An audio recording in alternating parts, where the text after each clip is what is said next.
Hi hello welcome to PSC tricks with Ammu. അപ്പോൾ ഞാൻ പറഞ്ഞതുപോലെ നമ്മുടെ സൈക്കോളജിയുടെ എല്ലാ ക്ലാസ്സും ഇതുവരെ നമ്മൾ ഇട്ടിട്ടുള്ള എല്ലാ ക്ലാസ്സും കൂടെ ഉൾപ്പെടുത്തിയിട്ടുള്ള ഒരു ലോങ് വീഡിയോ ആണ് കേട്ടോ. അത് പറ്റുന്നവർ തീർച്ചയായിട്ടും കണ്ടിരിക്കണേ. എല്ലാ പോയിന്റുകളും ഇതിൽ ഞാൻ ഉൾപ്പെടുത്താൻ പരമാവധി ഞാൻ ശ്രമിച്ചിട്ടുണ്ട് കേട്ടോ.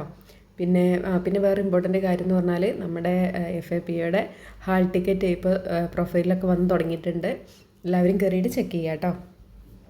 കുറേ ആൾക്കാർക്ക് കിട്ടിയിട്ടുണ്ടാകുമെന്ന് വിചാരിക്കുന്നു. ഇനി അറിയാത്ത ആരെങ്കിലും ഉണ്ടെങ്കിൽ പ്രൊഫൈലിൽ കയറിയിട്ട് ചെക്ക് ചെയ്ത് നോക്കാം കേട്ടോ. അപ്പോൾ നമുക്ക് നേരെ ക്ലാസ്സിലേക്ക് കിടക്കാം. നമ്മൾ അഭിപ്രേരണയിൽ നിന്ന് അഥവാ മോട്ടിവേഷനിൽ നിന്നാണ് കേട്ടോ ക്ലാസ് ആരംഭിക്കുന്നത്. എന്താണ് അഭിപ്രേരണ എന്ന് പറഞ്ഞാൽ? മനുഷ്യൻ്റെ പ്രവർത്തനങ്ങൾക്ക് ശക്തി പകരുന്ന ഊർജ്ജമാണ് അഭിപ്രേരണ എന്ന് പറയുന്നത്. ഞാൻ ഇത്തിരി സ്പീഡിൽ പോകും കേട്ടോ, കാരണം നമുക്കിത് കുറേ അധികം തീർക്കാനുണ്ട്. വേറെ എക്സ്ട്രാ 2 ക്ലാസ്സും കൂടെ എനിക്ക് നിങ്ങൾക്ക് വേണ്ടിയിട്ട് ഇട്ട് തരാനും കൂടി ഉണ്ട് കേട്ടോ. അത് കഴിഞ്ഞിട്ട് ഞാൻ ക്ലാസ് നിർത്തുന്നുള്ളൂ. 24-ാം തീയതി ആണല്ലോ എക്സാം വരുന്നത്. അപ്പോൾ ഇത്തിരി സ്പീഡിൽ പോവും. എല്ലാവരും ഒന്ന് അഡ്ജസ്റ്റ് ചെയ്യട്ടെ. എല്ലാ പോയിൻറ്റും ഉൾപ്പെടുത്തിയിട്ടുണ്ട്. നിങ്ങൾക്ക് വേണമെങ്കിൽ ഇപ്പോൾ നമുക്ക് സ്പീഡ് കുറയ്ക്കാനും കൂട്ടാനും ഒക്കെയുള്ള സെറ്റിങ്സിൽ പോയി കഴിഞ്ഞാൽ പ്ലേ ബാക്ക് സ്പീഡ് എന്ന് പറഞ്ഞിട്ട് ഒരു ഓപ്ഷൻ ഉണ്ട്. അതിൽ നമുക്ക് വേണമെങ്കിൽ സ്പീഡ് കുറച്ചിട്ടോ സ്പീഡ് കൂട്ടിയിട്ടൊക്കെ നമുക്ക് സെറ്റ് ചെയ്യാൻ പറ്റും കേട്ടോ. അങ്ങനെ കേൾക്കാം. പിന്നെ ഇതിൻ്റെ നോട്ട് ഞാൻ നാളെ എന്തായാലും ടെലിഗ്രാം ഗ്രൂപ്പിൽ അപ്ലോഡ് ചെയ്യുന്നതായിരിക്കും കേട്ടോ. അപ്പോൾ എന്താണ് പറഞ്ഞത്? അഭിപ്രേരണ എന്ന് പറഞ്ഞാൽ എന്താണ്? മനുഷ്യൻ്റെ പ്രവർത്തനങ്ങൾക്ക് ശക്തി പകരുന്ന ഒരു ഊർജ്ജമാണ് എന്തെന്ന് പറയുന്നത്? മോട്ടിവേഷൻ അഥവാ അഭിപ്രേരണ എന്ന് പറയുന്നത്. ഒരു പ്രവർത്തനം തുടങ്ങാനും അത് നിലനിർത്താനുമുള്ള പ്രവണത വളർത്തുന്ന പ്രത്യേക ആന്തരിക ഘടകമോ അവസ്ഥയുമാണ് പ്രേരണ എന്ന് അഭിപ്രായപ്പെട്ടത് ആരാണ്? ഗിൽഫോർഡാണ് കേട്ടോ. അപ്പോൾ ഗിൽഫോർഡ് എങ്ങനെയാണ് അഭിപ്രായപ്പെട്ടിട്ടുള്ളത്? ഒരു പ്രവർത്തനം തുടങ്ങാനും അത് നിലനിർത്തിക്കൊണ്ട് പോകാനുള്ളൊരു പ്രവണത, അത് നിലനിർത്താനുള്ളൊരു കഴിവ് അല്ലെങ്കിൽ ആ ഒരു പ്രവണത എന്താണ്? അതിനെ ഒരു പ്രത്യേക ആന്തരിക ഘടകമോ അവസ്ഥയുമാണ് പ്രേരണ എന്നാണ് അദ്ദേഹം അഭിപ്രായപ്പെട്ടത്. ഗിൽഫോർഡ് ആണ് കേട്ടോ അങ്ങനെ അഭിപ്രായപ്പെട്ടിട്ടുള്ളത്. ഒരു കാര്യം കൂടെ ശ്രദ്ധിക്കുക.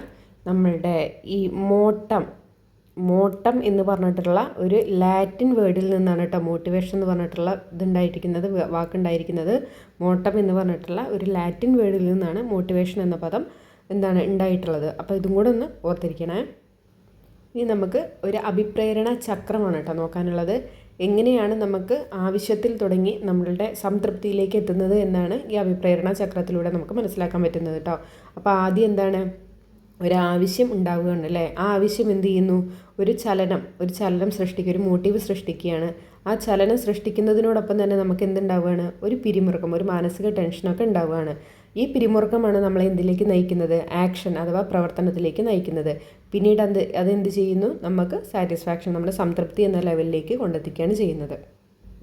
ഇത് ഞാൻ കൂടുതലായിട്ട് ഡീറ്റെയിൽ ആയിട്ട് പറയേണ്ട ആവശ്യമില്ലല്ലോ. നമ്മുടെ ക്ലാസ്സിൽ ഞാനത് ഡീറ്റെയിൽ ആയിട്ട് പറഞ്ഞിട്ടുണ്ടായിരുന്നു.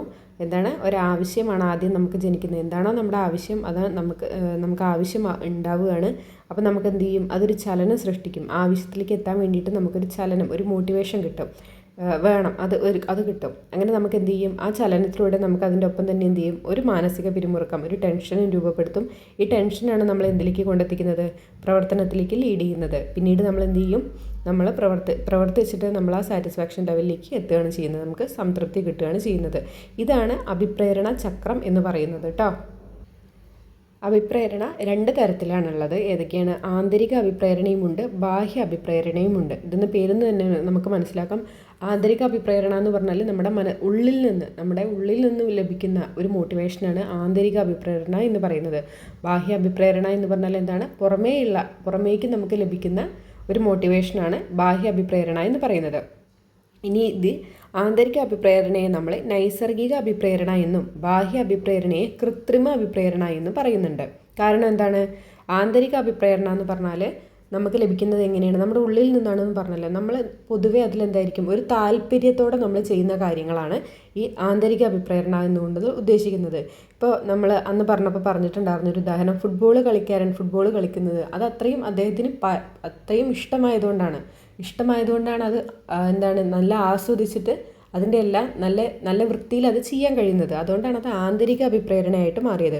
പക്ഷെ ബാഹ്യ അഭിപ്രേരണയിൽ നമ്മൾ എക്സാമ്പിൾ പറഞ്ഞിട്ടുണ്ടായിരുന്നത് പരീക്ഷ പാസ്സാവാൻ വേണ്ടിയിട്ട് പുസ്തകം വായിക്കുന്നതാണ്. എന്താണ്? പരീക്ഷ പാസ്സാവാൻ വേണ്ടിയിട്ടാണ് ബുക്ക് വായിക്കുന്നത്. അല്ലാണ്ട് നല്ല രീതിയിൽ മാർക്ക് വാങ്ങിക്കണം എന്നുള്ള ഒരാളാണെങ്കിൽ എന്ത് ചെയ്യും? നന്നായിട്ട് ഹാർഡ് വർക്ക് ചെയ്ത് അവിടെ ഇങ്ങനെയല്ല, പരീക്ഷ പാസ്സാവാൻ വേണ്ടി ബുക്ക് വായിക്കുന്നു എന്നല്ല വരിക. അപ്പോൾ എന്താണ്, ഒരു കാര്യത്തിന് വേണ്ടിയിട്ട് ചെയ്യാണ്, ഇഷ്ടമില്ലാതെ ഒരു കാര്യത്തിന് വേണ്ടിയിട്ട് നേടാൻ വേണ്ടിയിട്ട് ചെയ്യുന്നൊരു കാര്യം, അത്രയേ ഉള്ളൂ. അതാണ് ഈ ബാഹ്യ അഭിപ്രേരണ. അത് കൃത്രിമം എന്ന് പറഞ്ഞില്ലേ, കൃത്രിമമായിട്ട് കിട്ടുക, അതാണ് കൃത്രിമ അഭിപ്രേരണ എന്ന് പറയുന്നത്. അപ്പോൾ ഈ ആന്തരിക അഭിപ്രേരണയിൽ എന്തായിരിക്കും, നമുക്കെന്താണ് ഒരു ആവേശവും എന്താണ് നമുക്കൊരു താല്പര്യമൊക്കെ ഉള്ളതുകൊണ്ട് അതിലായിരിക്കും ഏറ്റവും കൂടുതൽ റിസൾട്ട് ഉണ്ടാവുക എന്തിലാണ്, ആന്തരിക അഭിപ്രേരണയിലാണ് അല്ലേ. ഏറ്റവും കൂടുതൽ റിസൾട്ട് ഉണ്ടാവുക എന്തിലാണ്, ആന്തരിക അഭിപ്രേരണയിലാണ്. പക്ഷെ ബാഹ്യ അഭിപ്രേരണയിൽ എന്താണ്, നമ്മളൊരു പ്രതിഫലത്തിന് വേണ്ടിയിട്ട് ചെയ്യുകയാണ്, താല്പര്യമൊന്നും ഇല്ലാണ്ട് ആ ഒരു റിസൾട്ട് കിട്ടാൻ വേണ്ടിയിട്ട്, അത്രയേ ഉള്ളൂ, ആ റിസൾട്ട് മാത്രം കിട്ടിയാൽ മതി, അതിന് വേണ്ടിയിട്ട് ചെയ്യണം, ഒരു പ്രതിഫലം ലഭിക്കാൻ വേണ്ടിയിട്ട്. അപ്പോൾ എന്താണ്, ബാഹ്യ അഭിപ്രേരണയിൽ എന്തായിരിക്കും, റിസൾട്ട് കുറവായിരിക്കും. പാസ്സാവാൻ വേണ്ടി പഠിച്ചാൽ മതി, നല്ല മാർക്ക് വേണ്ട, എനിക്കൊന്ന് പാസ്സായാൽ മതി, അത്രയേ ഉള്ളൂ. അപ്പോൾ അതിന് വേണ്ടിയിട്ടാണ് ബുക്ക് വായിക്കുന്നത്. നിങ്ങൾക്ക് മനസ്സിലാവുന്നുണ്ടല്ലോ അല്ലേ, Java is very simple and powerful എന്നൊക്കെ പറയണ മനസ്സിലാവുന്നുണ്ടല്ലോ അല്ലേ. അപ്പോൾ ബാഹ്യ അഭിപ്രേരണ എന്ന് പറഞ്ഞാൽ ഇത്രയേ ഉള്ളൂ, കൃത്രിമമായിട്ട് കിട്ടുന്നതാണ്, പുറമേൽ നമ്മളൊരു പ്രതിഫലത്തിന് വേണ്ടിയിട്ട് എന്താണ് ചെയ്യുന്ന ഒരു കർമ്മം, അത്രയേ ഉള്ളൂ, ഒരു മോട്ടിവേഷൻ, അത്രയാണ് ബാഹ്യ അഭിപ്രേരണ എന്നുകൊണ്ട് ഉദ്ദേശിക്കുന്നത്. നമ്മുടെ PSC പഠിക്കുന്ന ഉദ്യോഗാർത്ഥികൾക്ക് ഏത് പ്രേരണയാണ് വേണ്ടത്, അത് ആന്തരിക പ്രേരണയാണല്ലേ വേണ്ടത്, നമ്മുടെ ഉള്ളിൽ നിന്ന് വരണം. എനിക്ക് ആ ജോലി വേണം, ഞാൻ അതിലിരിക്കും, ഞാൻ ആ കറങ്ങുന്ന കസേരയിൽ ഇരിക്കും, എനിക്ക് ജോലി വേണം, എനിക്ക് ജീവിതം മുന്നോട്ട് നന്നായിട്ട് ജീവിക്കണം. ഇപ്പോൾ ഒരുപാട് സങ്കടങ്ങളും ഒരുപാട് ദുഃഖങ്ങളും ഒരുപാട് എന്താ പറയുക കുത്തുവാക്കുകളും ഒക്കെ കേൾക്കുന്നുണ്ട്. പക്ഷെ ഇതെല്ലാം എന്താണ്, എനിക്ക് അന്ന് കിട്ടാൻ പോകുന്ന കയ്യടികളാണ്. അപ്പോൾ അതെനിക്ക് ഉള്ളിൽ നിന്ന് നമ്മൾ വിചാരിക്കുകയാണ്, എനിക്കത് കിട്ടും, ഞാനത് നേടിയെടുക്കും, ഏത് രീതിയിലാണെങ്കിലും, എത്ര കഷ്ടപ്പെട്ടിട്ടാണെങ്കിലും, ഇനിയിപ്പോൾ ഇത്തിരി ഉറക്കം ഒഴിച്ചിട്ടാണെങ്കിലും ഞാൻ ആ ലക്ഷ്യത്തിലേക്ക് എത്തും. എനിക്ക് മുന്നിൽ വരുന്ന എല്ലാ തടസ്സങ്ങളെയും ഞാൻ എന്താണ് തട്ടി നീക്കിയിട്ട് നമ്മൾ ആ ലക്ഷ്യത്തിലേക്ക് എത്തും. അങ്ങനെയുള്ള ഒരു ഇതിൽ ഉള്ളിൽ നിന്ന് വരികയാണ്. അപ്പോൾ നമുക്ക് ഏതാണ് വേണ്ടത്, ആന്തരിക അഭിപ്രേരണയാണ് കേട്ടോ വേണ്ടത്. ഒരിക്കലും നമുക്ക് മറ്റുള്ളവരുടെ ഒരു മോട്ടിവേഷൻ സ്റ്റോറി കണ്ടിട്ട് എന്താണ് കംപ്ലീറ്റ് ആയിട്ട് മോട്ടിവേറ്റഡ് ആയിട്ടിരിക്കാൻ പറ്റില്ല. നമ്മൾ തന്നെയാണ് മോട്ടിവേഷൻ. നമ്മുടെ ജീവിത സാഹചര്യങ്ങളും നമുക്ക് കിട്ടുന്ന അനുഭവങ്ങളും മാത്രമാണ് നമ്മളെ മുന്നോട്ട് നയിക്കാൻ പോകുന്നത് കേട്ടോ. അല്ലാണ്ട് മറ്റൊരാൾ കുറേ മോട്ടിവേഷൻ സ്റ്റോറി കേട്ടിട്ട് ഒന്ന് സാഡായി കഴിഞ്ഞാൽ എന്താണ് കുറേ 2-3 മോട്ടിവേഷൻ വീഡിയോ എടുത്തിട്ട് കാണും, കുറച്ച് നേരം ഇരുന്നിട്ട് പഠിക്കും, പിന്നെ ഇത് റിപ്പീറ്റ് ചെയ്തിട്ട് കാര്യമില്ല. നമ്മുടെ അനുഭവങ്ങളൊക്കെ ഒന്ന് നോക്കുക, നമ്മൾ ഏത് ജീവിത സാഹചര്യത്തിലാണ് ജീവിക്കുന്നത്, നമ്മുടെ മുന്നോട്ടുള്ളത് എങ്ങനെയായിരിക്കും, അങ്ങനെയൊക്കെ ഒന്ന് ചിരിക്കുക. എന്നാൽ ഒരുപാട് ടെൻഷൻ അടിക്കാണ്ട് ആ ഒരു മോട്ടിവേഷൻ സൃഷ്ടിക്കുക, പഠിക്കാൻ വേണ്ടിയിട്ടുള്ള ഒരു അഭിപ്രേരണ സൃഷ്ടിക്കുക, അത്രയേ ഉള്ളൂ ഞാൻ പറയുന്നത് കേട്ടോ. നമ്മൾ വേറെയിലേക്ക് പോകുന്നു, തിരിച്ചു വരാം. അപ്പോൾ ഇതാണ് ആന്തരിക അഭിപ്രേരണയും ബാഹ്യ അഭിപ്രേരണയും എന്ന് പറയുന്നത് കേട്ടോ. ഇനി ഇവിടെ പ്രേരകം എന്ന് പറഞ്ഞിട്ടുള്ളൊരു വേർഡ് കൊടുത്തിട്ടുണ്ട്, അഥവാ ഇൻസെൻറ്റീവ്. എന്താണത്, ഒരു ജീവി ഉന്നതമാക്കിയ ലക്ഷ്യത്തിലെത്തി കഴിയുമ്പോൾ ജീവി തുടർന്ന് പ്രവർത്തിക്കുന്നതിന് അഭിപ്രേരിതനാകുന്നു. അഭിപ്രേരണ ചക്രത്തിലെ ഈ ഉത്തേജക ബലത്തെ സൂചിപ്പിക്കുന്ന ഒരു പദമാണ് പ്രേരകം എന്ന് പറയുന്നത്. നമ്മൾ പറഞ്ഞിട്ടുണ്ടായിരുന്നു, ഒരു തൊഴിലാളിക്ക് മുതലാളി ഒരു ബോണസോ എന്തെങ്കിലും കൊടുത്തു കഴിഞ്ഞാൽ അദ്ദേഹം ആ തൊഴിലാളി വീണ്ടും അതിൽ നന്നായിട്ട് ജോലി ചെയ്യാനുള്ള ഒരു സമ്മാനം, ഒരു പ്രോത്സാഹനമായിട്ടാണ് ആ പ്രതിഫലം അവിടെ കൊടുക്കുക, ബോണസ് അവിടെ കൊടുക്കുന്നത്. അതാണ് പറയുന്നത് കേട്ടോ. നമ്മൾ ആ ഒരു ലക്ഷ്യത്തിൽ എത്തിക്കഴിയുമ്പോൾ വീണ്ടും നമ്മൾ അതിൽ നന്നായിട്ട് മുന്നേറാൻ വേണ്ടിയിട്ട് കൊടുക്കുന്ന ഒരു മോട്ടിവേഷൻ, അതിനെ സൂചിപ്പിക്കുന്ന ഒരു പദമാണ് പ്രേരകം അഥവാ ഇൻസെൻറ്റീവ് എന്ന് പറയുന്നത്. ബാഹ്യ അഭിപ്രേരണയേക്കാൾ മെച്ചപ്പെട്ട ഫലം നൽകുന്ന ആന്തരിക അഭിപ്രേരണയാണ്. ഞാൻ നേരത്തെ പറഞ്ഞല്ലോ, ബാഹ്യ അഭിപ്രേരണയേക്കാൾ ഏറ്റവും കൂടുതൽ ഫലം നൽകുന്നത് എന്തായിരിക്കും, ആന്തരിക അഭിപ്രേരണയായിരിക്കും. വേഗത്തിലും എളുപ്പത്തിലും പഠിക്കുന്നതിന് ആന്തരികവും ബാഹ്യവുമായ അഭിപ്രേരണ ഗുണകരമാണ്. രണ്ടും നമുക്ക് പെട്ടെന്ന് പഠിക്കാനും എളുപ്പത്തിൽ പഠിക്കാനും ഈ രണ്ട് ആന്തരികവും ബാഹ്യവുമായ അഭിപ്രേരണ ഗുണകരമാണ്. ശരിയല്ലേ പറഞ്ഞത്? ഉള്ളിൽ നിന്നുള്ളതാണെങ്കിൽ നമ്മൾ നന്നായിട്ട് എഫേർട്ട് ഇട്ടിട്ട് പഠിക്കും, ബാഹ്യമാണെങ്കിൽ നമ്മൾ എപ്പോഴെങ്കിലുമൊക്കെ ഒന്ന് പഠിക്കില്ലേ, വേണമല്ലോ എന്ന് വിചാരിച്ചിട്ട് നമ്മൾ പഠിക്കും. അപ്പോൾ അത് രണ്ടും നമുക്ക് ഗുണകരമാണ്. ബാഹ്യ അഭിപ്രേരണയ്ക്ക് പ്രവർത്തനവുമായി ധർമ്മപരമായ ബന്ധമില്ല. ഇതൊന്ന് നോട്ട് ചെയ്ത് വെച്ചേക്കണം. സ്റ്റേറ്റ്മെൻറ്റ് വൈസിലൊക്കെ ചോദിച്ചു കഴിഞ്ഞാൽ നമുക്ക് എഴുതാൻ പറ്റണമല്ലോ. എന്താണ് പറയുന്നത്, ബാഹ്യ അഭിപ്രേരണയ്ക്ക് പ്രവർത്തനവുമായി ധർമ്മപരമായിട്ടുള്ള ബന്ധമില്ല. ശരിയല്ലേ? നമ്മൾ പറഞ്ഞു ഒരു പ്രതിഫലത്തിന് വേണ്ടിയിട്ടാണ് നമ്മളത് ചെയ്യുന്നത്. അപ്പോൾ ആ ഒരു പ്രവർത്തനം എന്തായിരിക്കും, ഒരു വേണമെന്ന് വെച്ചിട്ടുള്ളൊരു പ്രവർത്തനമല്ല, അത് ആർക്കോ വേണ്ടിയിട്ട് ചെയ്യുന്ന ഒരു കാര്യം പോലെയാണ്. അതാണ് പറയുന്നത്. അപ്പോൾ ബാഹ്യ അഭിപ്രേരണയ്ക്ക് അവർ ചെയ്യുന്ന പ്രവർത്തനവുമായിട്ട് ധർമ്മപരമായിട്ട് ഒരു ബന്ധവും ഉണ്ടാവില്ല. അവർ ആ ഫലത്തിന് വേണ്ടിയിട്ട് മാത്രം ചെയ്യുന്നുവെന്ന് മാത്രം. ഇനി നേടാനുള്ള അഭിപ്രേരണയുടെ സിദ്ധാന്തം. അതിൻ്റെ ഉപജ്ഞാതാവാരാണ്? മക്ക്ലെലൻഡ് ആണ് കേട്ടോ. മക്ക്ലെലൻഡ് ആണ് നേടാനുള്ള അഭിപ്രേരണ സിദ്ധാന്തം നിർമ്മിച്ചിരിക്കുന്നത്. എന്താണ് അതിൽ പറയുന്നത്? കൂടുതൽ നന്നാവാനും തനതായ നേട്ടങ്ങൾ കൈവരിക്കാനും ദീർഘകാലാടിസ്ഥാനത്തിലുള്ള നേട്ടം എന്ന ലക്ഷ്യത്തിന് വേണ്ടി പ്രവർത്തിക്കാനുള്ളൊരു ആഗ്രഹമാണ് അഭിപ്രേരണ എന്നാണ് അദ്ദേഹം ഈ നേടാനുള്ള അഭിപ്രേരണ സിദ്ധാന്തത്തിലൂടെ മുന്നോട്ട് വയ്ക്കുന്നത്. എന്താണ്? കുറേ നന്നാവാനും സ്വന്തമായിട്ടുള്ള നേട്ടങ്ങൾ കൈവരിക്കാനും എന്താണ് പിന്നെ ഒരുപാട് കാലത്തിലേക്കുള്ള ഒരു നേട്ടം, അതായത് നമ്മൾ ഏതുവരെ പോവുക അതുവരെ പോകുന്നത് വരേക്കുള്ള നമുക്കൊരു നേട്ടം, നമ്മുടെ എല്ലാ രീതിക്കുള്ള നമുക്കൊരു ഇപ്പോൾ ജോലിയാണെങ്കിൽ ഞാൻ പറഞ്ഞല്ലോ ലൈഫ് ലോങ് നമുക്ക് എന്താണ് മുന്നോട്ട് പോകണം എന്നുണ്ടെങ്കിൽ നമുക്കൊരു ജോലി വേണം. നമ്മൾ എന്താണ് ഫിനാൻഷ്യലി സ്റ്റേബിൾ ആയിരിക്കണം. എന്താണ് നമുക്ക് ഇപ്പോൾ കിട്ടുന്നതിനേക്കാൾ കൂടുതൽ റെസ്പെക്റ്റ് ഒക്കെ കിട്ടണം എല്ലായിടത്തും അല്ലേ. ജോലിയൊക്കെ ഗവൺമെൻറ് ജോലിയൊക്കെ കിട്ടിക്കഴിഞ്ഞാൽ അങ്ങനെയായിരിക്കും നല്ല റെസ്പെക്റ്റും നമ്മുടെ വാക്കുകളും നമ്മുടെ കണ്ണീരിനും എല്ലാത്തിനും അപ്പോൾ അവിടെ വിലയുണ്ടായിരിക്കും. അപ്പം ഒരുപാട് കാലത്തേക്കാണ് നമുക്കത് വേണ്ടത്, ആ ഒരു നേട്ടം വേണ്ടത്. അപ്പോൾ അങ്ങനെയുള്ള ലക്ഷ്യത്തിന് വേണ്ടിയിട്ട് പ്രവർത്തിക്കാനുള്ളൊരു ആഗ്രഹമാണ് നേടാനുള്ള അഭിപ്രേരണ എന്നാണ് മക്ലെലൻഡ് പറയുന്നത്. അപ്പോൾ ഇത്രയേ ഉള്ളൂ. നേടാനുള്ള അഭിപ്രേരണ സിദ്ധാന്തം മുന്നോട്ട് വെച്ചത് ആരാണ്? മക്ലെലൻഡ് ആണെന്ന് ഓർത്തിരിക്കുക. അദ്ദേഹം ഇത് 1951 കേട്ടോ ആവിഷ്കരിക്കുന്നത്. 1951 നേടാനുള്ള അഭിപ്രേരണ സിദ്ധാന്തം മക്ലെലൻഡ് മുന്നോട്ട് വയ്ക്കുന്നത്. നമ്മളാ ബാഹ്യ അഭിപ്രേരണയും ആന്തരിക അഭിപ്രേരണയും പറഞ്ഞല്ലോ. ഇപ്പോൾ ഇത് ചിലപ്പോൾ ചോദിക്കുക, ഒരു സിറ്റുവേഷൻ തന്നിട്ടായിരിക്കും ചോദിക്കുക. നമ്മൾ ഈ സൈക്കോളജിയിൽ പഠിക്കുന്ന പല കാര്യങ്ങളും പല തിയറികളും നമ്മളോട് ചോദിക്കാൻ പോകുന്നത് നേരിട്ടായിരിക്കില്ല. ചിലപ്പോൾ എന്തെങ്കിലും ഒരു സിറ്റുവേഷൻ തന്നിട്ട് അതിൽ ഉണ്ടായിട്ടുള്ള തിയറി ഏതാണ്, അല്ലെങ്കിൽ അതിൽ ചോദിച്ചിട്ടുള്ള ഏത് തരം അഭിപ്രേരണയാണ്, അങ്ങനെയൊക്കെ ആയിരിക്കും നമ്മളോട് ചിലപ്പോൾ ചോദിക്കാൻ പോകുന്നത്. അപ്പോൾ ആ ഒരു പോയിൻ്റ് എന്താണ് ബാഹ്യ അഭിപ്രേരണ, എന്താണ് ആന്തരിക അഭിപ്രേരണ എന്ന് പറയുന്ന ആ ഒരു പോയിൻ്റ്, ഇപ്പോൾ അതുമാത്രമല്ല ഏതൊരു കാര്യമാണെങ്കിലും ഏതൊരു തിയറി ആണെങ്കിലും അതിൻ്റെ ഒരു പോയിൻ്റ് കറക്റ്റായിട്ട് നമ്മൾ മനസ്സിലാക്കിയിരിക്കണം. ഇനി നമ്മൾ ഇത് പഠിക്കുന്ന കൂട്ടത്തിൽ തന്നെ നമ്മൾ ഇമ്പോർട്ടൻ്റ് ആയിട്ട് ഒരാളെ പരിചയപ്പെടാനുള്ളതാണ്. അദ്ദേഹമാണ് എബ്രഹാം മാസ്ലോ എന്ന് പറയുന്നത് കേട്ടോ. ആത്മസാക്ഷാത്കാര സിദ്ധാന്തം അല്ലെങ്കിൽ ഹൈറാർക്കി ഓഫ് നീഡ്സ് തിയറി എന്നിട്ടുള്ള സിദ്ധാന്തം ഇമ്പോർട്ടൻ്റ് ആണ്. അത് മുന്നോട്ട് വെച്ചതാണ് എബ്രഹാം മാസ്ലോ എന്ന് പറയുന്നത് കേട്ടോ. ഇമ്പോർട്ടൻ്റ് ആണ്. ആത്മസാക്ഷാത്കാര സിദ്ധാന്തം അല്ലെങ്കിൽ ഹൈറാർക്കി ഓഫ് നീഡ്സ് തിയറി മുന്നോട്ട് വെച്ചിരിക്കുന്നത് ആരാണ്? എബ്രഹാം മാസ്ലോ ആണ്. നമുക്കതെന്താണെന്ന് നോക്കാം.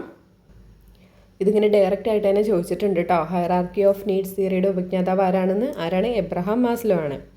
ഒരിക്കൽ കഴിഞ്ഞ ആവശ്യം പിന്നീട് ആവശ്യമല്ലാതാകുന്നു, അതായത് അത് അഭിപ്രേരക ശക്തി അല്ലാതാകുന്നു. അതുകൊണ്ട് ഒരു ആവശ്യത്തിൻ്റെ പൂർത്തീകരണം വ്യക്തിയെ മറ്റൊരാവശ്യത്തിലേക്ക് നയിക്കുന്നു. താഴ്ന്ന തലത്തിലുള്ള ആവശ്യം പൂർത്തീകരിക്കാതെ ഉയർന്ന തലത്തിലുള്ള ആവശ്യം പുറത്തു വരില്ല. ഇതാണ് മാസ്ലോയുടെ ആത്മസാക്ഷാത്കാര സിദ്ധാന്തം എന്ന് പറയുന്നത്. എന്താണ്? ഒരിക്കലും നമ്മൾ ഒരാവശ്യം നമ്മുടെ കഴിഞ്ഞിട്ടുണ്ടെങ്കിൽ പിന്നെ നമുക്കതൊരു ആവശ്യമല്ലാതായിട്ട് മാറും. പിന്നീട് നമുക്ക് അവിടേക്ക് എന്താണ് വേറൊരു ആവശ്യമാണ് നമ്മുടെ ലക്ഷ്യത്തിലേക്ക് വരുന്നത് അല്ലേ. നമുക്ക് വേറൊരു ആവശ്യമായിരിക്കും നമ്മുടെ ലക്ഷ്യത്തിലേക്ക് വരുന്നത്. അതുകൊണ്ട് തന്നെ എന്താണ് അതാണ് പറയുന്നത് കേട്ടോ. എന്താണ് ഒരിക്കലും നമുക്കൊരാവശ്യം എന്താണ് നമ്മൾ നേടിക്കഴിഞ്ഞാൽ നമ്മൾ ലക്ഷ്യത്തിൽ എത്തിക്കഴിഞ്ഞാൽ പിന്നെ നമുക്കത് ആവശ്യമില്ലാണ്ടായി തീരും. പിന്നെ നമ്മുടെ മുന്നിലേക്ക് വരുന്നത് വേറൊരു ലക്ഷ്യം ആയിരിക്കും, നമുക്ക് വേറൊരു ആവശ്യമായിരിക്കും നമ്മുടെ മുന്നിലേക്ക് വരുന്നത്. അതുകൊണ്ട് എന്തായിരിക്കും ആദ്യത്തെ എന്താണ് അഭിപ്രേരക ആദ്യം കിട്ടിയ ഒരു മോട്ടിവേഷൻ പിന്നെ ഇതെന്താണ് ഒരു അഭിപ്രേരക ശക്തി അല്ലാതായിട്ട് മാറും. അതാണ് ഇവിടെ പറയുന്നത്. ഇതിൽ ഇമ്പോർട്ടൻ്റ് ആയിട്ട് നോക്കിയിരിക്കേണ്ട പോയിന്റ് ഇതാണ്. താഴ്ന്ന തലത്തിലുള്ള ആവശ്യം പൂർത്തീകരിക്കാതെ ഉയർന്ന തലത്തിലുള്ള ആവശ്യം പുറത്തു വരില്ല. ഇതാണ് മാസ്ലോയുടെ ആത്മസാക്ഷാത്കാര സിദ്ധാന്തം എന്ന് പറയുന്നത്. എന്താണ് അദ്ദേഹം പറയുന്നത്? താഴ്ന്ന തലത്തിലുള്ള ഒരു ആവശ്യം പൂർത്തീകരിക്കാതെ ഒരാളുടെ ഉയർന്ന തലത്തിലുള്ള ആവശ്യം പുറത്തു വരില്ല എന്ന് പറയുന്നതാണ് ഹൈറാർക്കി ഓഫ് നീഡ്സ് തിയറി അല്ലെങ്കിൽ ആത്മസാക്ഷാത്കാര സിദ്ധാന്തം എന്ന് പറയുന്നത്. അതായത് താഴ്ന്ന തലത്തിലുള്ള ഒരു ആവശ്യം എന്ന് പറയുന്നത് ഒരാളുടെ ബേസിക് നീഡ്സിനെയാണ് പറയുന്നത്. കാരണം എന്താണ്? നമ്മളുടെ പാർപ്പിടം, നമുക്ക് താമസ സ്ഥലം, നമ്മുടെ ഭക്ഷണം, പിന്നെന്താണ് നമ്മളുടെ ഉറക്കം, ഇങ്ങനെയുള്ള നമുക്കൊരു ഹ്യൂമൻ ബീയിങ്ങിന് ബേസിക് ആയിട്ടുള്ള നീഡിനെയാണ് താഴ്ന്ന തലം എന്ന് പറയുന്നത്. അപ്പോൾ ആ ഒരു താഴ്ന്ന തലത്തിലുള്ള ആ ആവശ്യങ്ങൾ പൂർത്തീകരിക്കേണ്ട ഒരാൾക്ക് എന്തായാലും എന്താണ് ഈ പറഞ്ഞ ഷെൽട്ടറും ഫുഡും പിന്നെന്താണ് അവരുടെ ഡെയിലി നടന്നു പോകുന്ന കാര്യങ്ങളെല്ലാം നടന്നു പോകാണ്ട്, അതാണ് ഒരാളുടെ ബേസിക് നീഡ് എന്ന് പറയുന്നത്. അപ്പോൾ അതാണ് ആദ്യം പൂർത്തീകരിക്കേണ്ടത്. വീടില്ലാത്തവരാണെങ്കിൽ ചിലപ്പോൾ വീട് വാങ്ങിക്കണം. ഒരു നേരത്തെ ഭക്ഷണം ഇല്ലാത്തവരാണെങ്കിൽ എനിക്ക് എന്താണ് ഡെയിലി ഒരു നേരത്തെ ഭക്ഷണം കഴിക്കണം. അങ്ങനെയുള്ള ആവശ്യങ്ങളൊക്കെ പൂർത്തീകരിച്ച് കഴിഞ്ഞിട്ടാണ് എന്താണ് ഉയർന്ന തലത്തിലുള്ള ആവശ്യങ്ങളിലേക്ക് പോവുകയുള്ളൂ. ഇത്രയാണ് ഈ സാക്ഷാത്കാര സിദ്ധാന്തത്തിലൂടെ എബ്രഹാം മാസ്ലോ മുന്നോട്ട് വയ്ക്കുന്നത്. ഇനി നമുക്ക് എന്തൊക്കെയാണ് ആ ഓരോ തലങ്ങളിൽ നിന്ന് നോക്കാം. ഒരു 5 ഘട്ട ആവശ്യങ്ങളെയാണ് കേട്ടോ അദ്ദേഹം മുന്നോട്ട് വെച്ചിരിക്കുന്നത്. ഒരു മനുഷ്യൻ്റെ 5 ഘട്ട ആവശ്യമായിട്ടുള്ള ഒരു 5 കൂട്ടം ആവശ്യങ്ങളാണ് ഈ മാസ്ലോ നമ്മളുടെ ഈ ഹൈറാർക്കി ഓഫ് നീഡ്സ് തിയറിയിലൂടെ മുന്നോട്ട് വെച്ചിരിക്കുന്നത്. ഏതൊക്കെയാണത്? ഒന്നാമത്തെയാണ് ശാരീരിക ആവശ്യങ്ങൾ, പിന്നീട് സ്വയരക്ഷയുമായി ബന്ധപ്പെട്ട ആവശ്യങ്ങൾ, സ്നേഹം, സ്വന്തം എന്ന ബോധം എന്നീ ആവശ്യങ്ങൾ, അഭിമാനവുമായി ബന്ധപ്പെട്ട ആവശ്യങ്ങൾ, ആത്മയാഥാർത്ഥ്യവൽക്കരണം. അപ്പോൾ ഇത്രയുമാണ് അദ്ദേഹം മുന്നോട്ട് വെച്ചിരിക്കുന്ന 5 ആവശ്യങ്ങൾ എന്ന് പറയുന്നത്. അതിൽ ശാരീരിക ആവശ്യങ്ങൾ എന്ന് ഞാൻ പറഞ്ഞു, നമ്മുടെ താഴ്ന്ന തലത്തിലുള്ള ആവശ്യങ്ങളാണ്. ഒരു മനുഷ്യൻ്റെ ബേസിക് നീഡ്സാണ് പറയുന്നത്. ശ്വസനം, ആഹാരം, ജലം, നിദ്ര, വിശ്രമം, ലൈംഗികത, വിസർജനം, ഇതെല്ലാം ഇതിൽ പെടും. പിന്നീടുള്ളതാണ് സ്വയരക്ഷയുമായി ബന്ധപ്പെട്ട ആവശ്യങ്ങൾ എന്ന് പറയുന്നത്. അതിലുൾപ്പെടുന്നത് എന്തൊക്കെയാണ്? ശരീരം, ഉദ്യോഗം, സമ്പത്ത്, ആരോഗ്യം എന്നിവയുടെ സുരക്ഷിതത്വം. ഒരാൾക്ക് വീടായി, കഴിക്കാൻ ഫുഡായി, അവരുടെ ഡെയിലി കാര്യങ്ങളെല്ലാം നടന്നു പോകുന്നുണ്ടെങ്കിൽ പിന്നീട് അദ്ദേഹത്തിന് വേണ്ടത് എന്താണ്? ഒരു ഉദ്യോഗം, പിന്നെന്താണ്? ഫിനാൻഷ്യൽ സ്റ്റേബിൾ, പിന്നെ അദ്ദേഹം ആരോഗ്യം, ഹെൽത്ത് നന്നായിരിക്കണം, പിന്നെന്താണ്? ഇവയുടെ എല്ലാം, ഈ പറഞ്ഞ എല്ലാ കാര്യത്തിൻ്റെയും ഒരു സുരക്ഷിതത്വം. അപ്പോൾ ഇതാണ് സ്വയരക്ഷയുമായി ബന്ധപ്പെട്ട ആവശ്യങ്ങളിൽ ഉൾപ്പെടുന്നത്.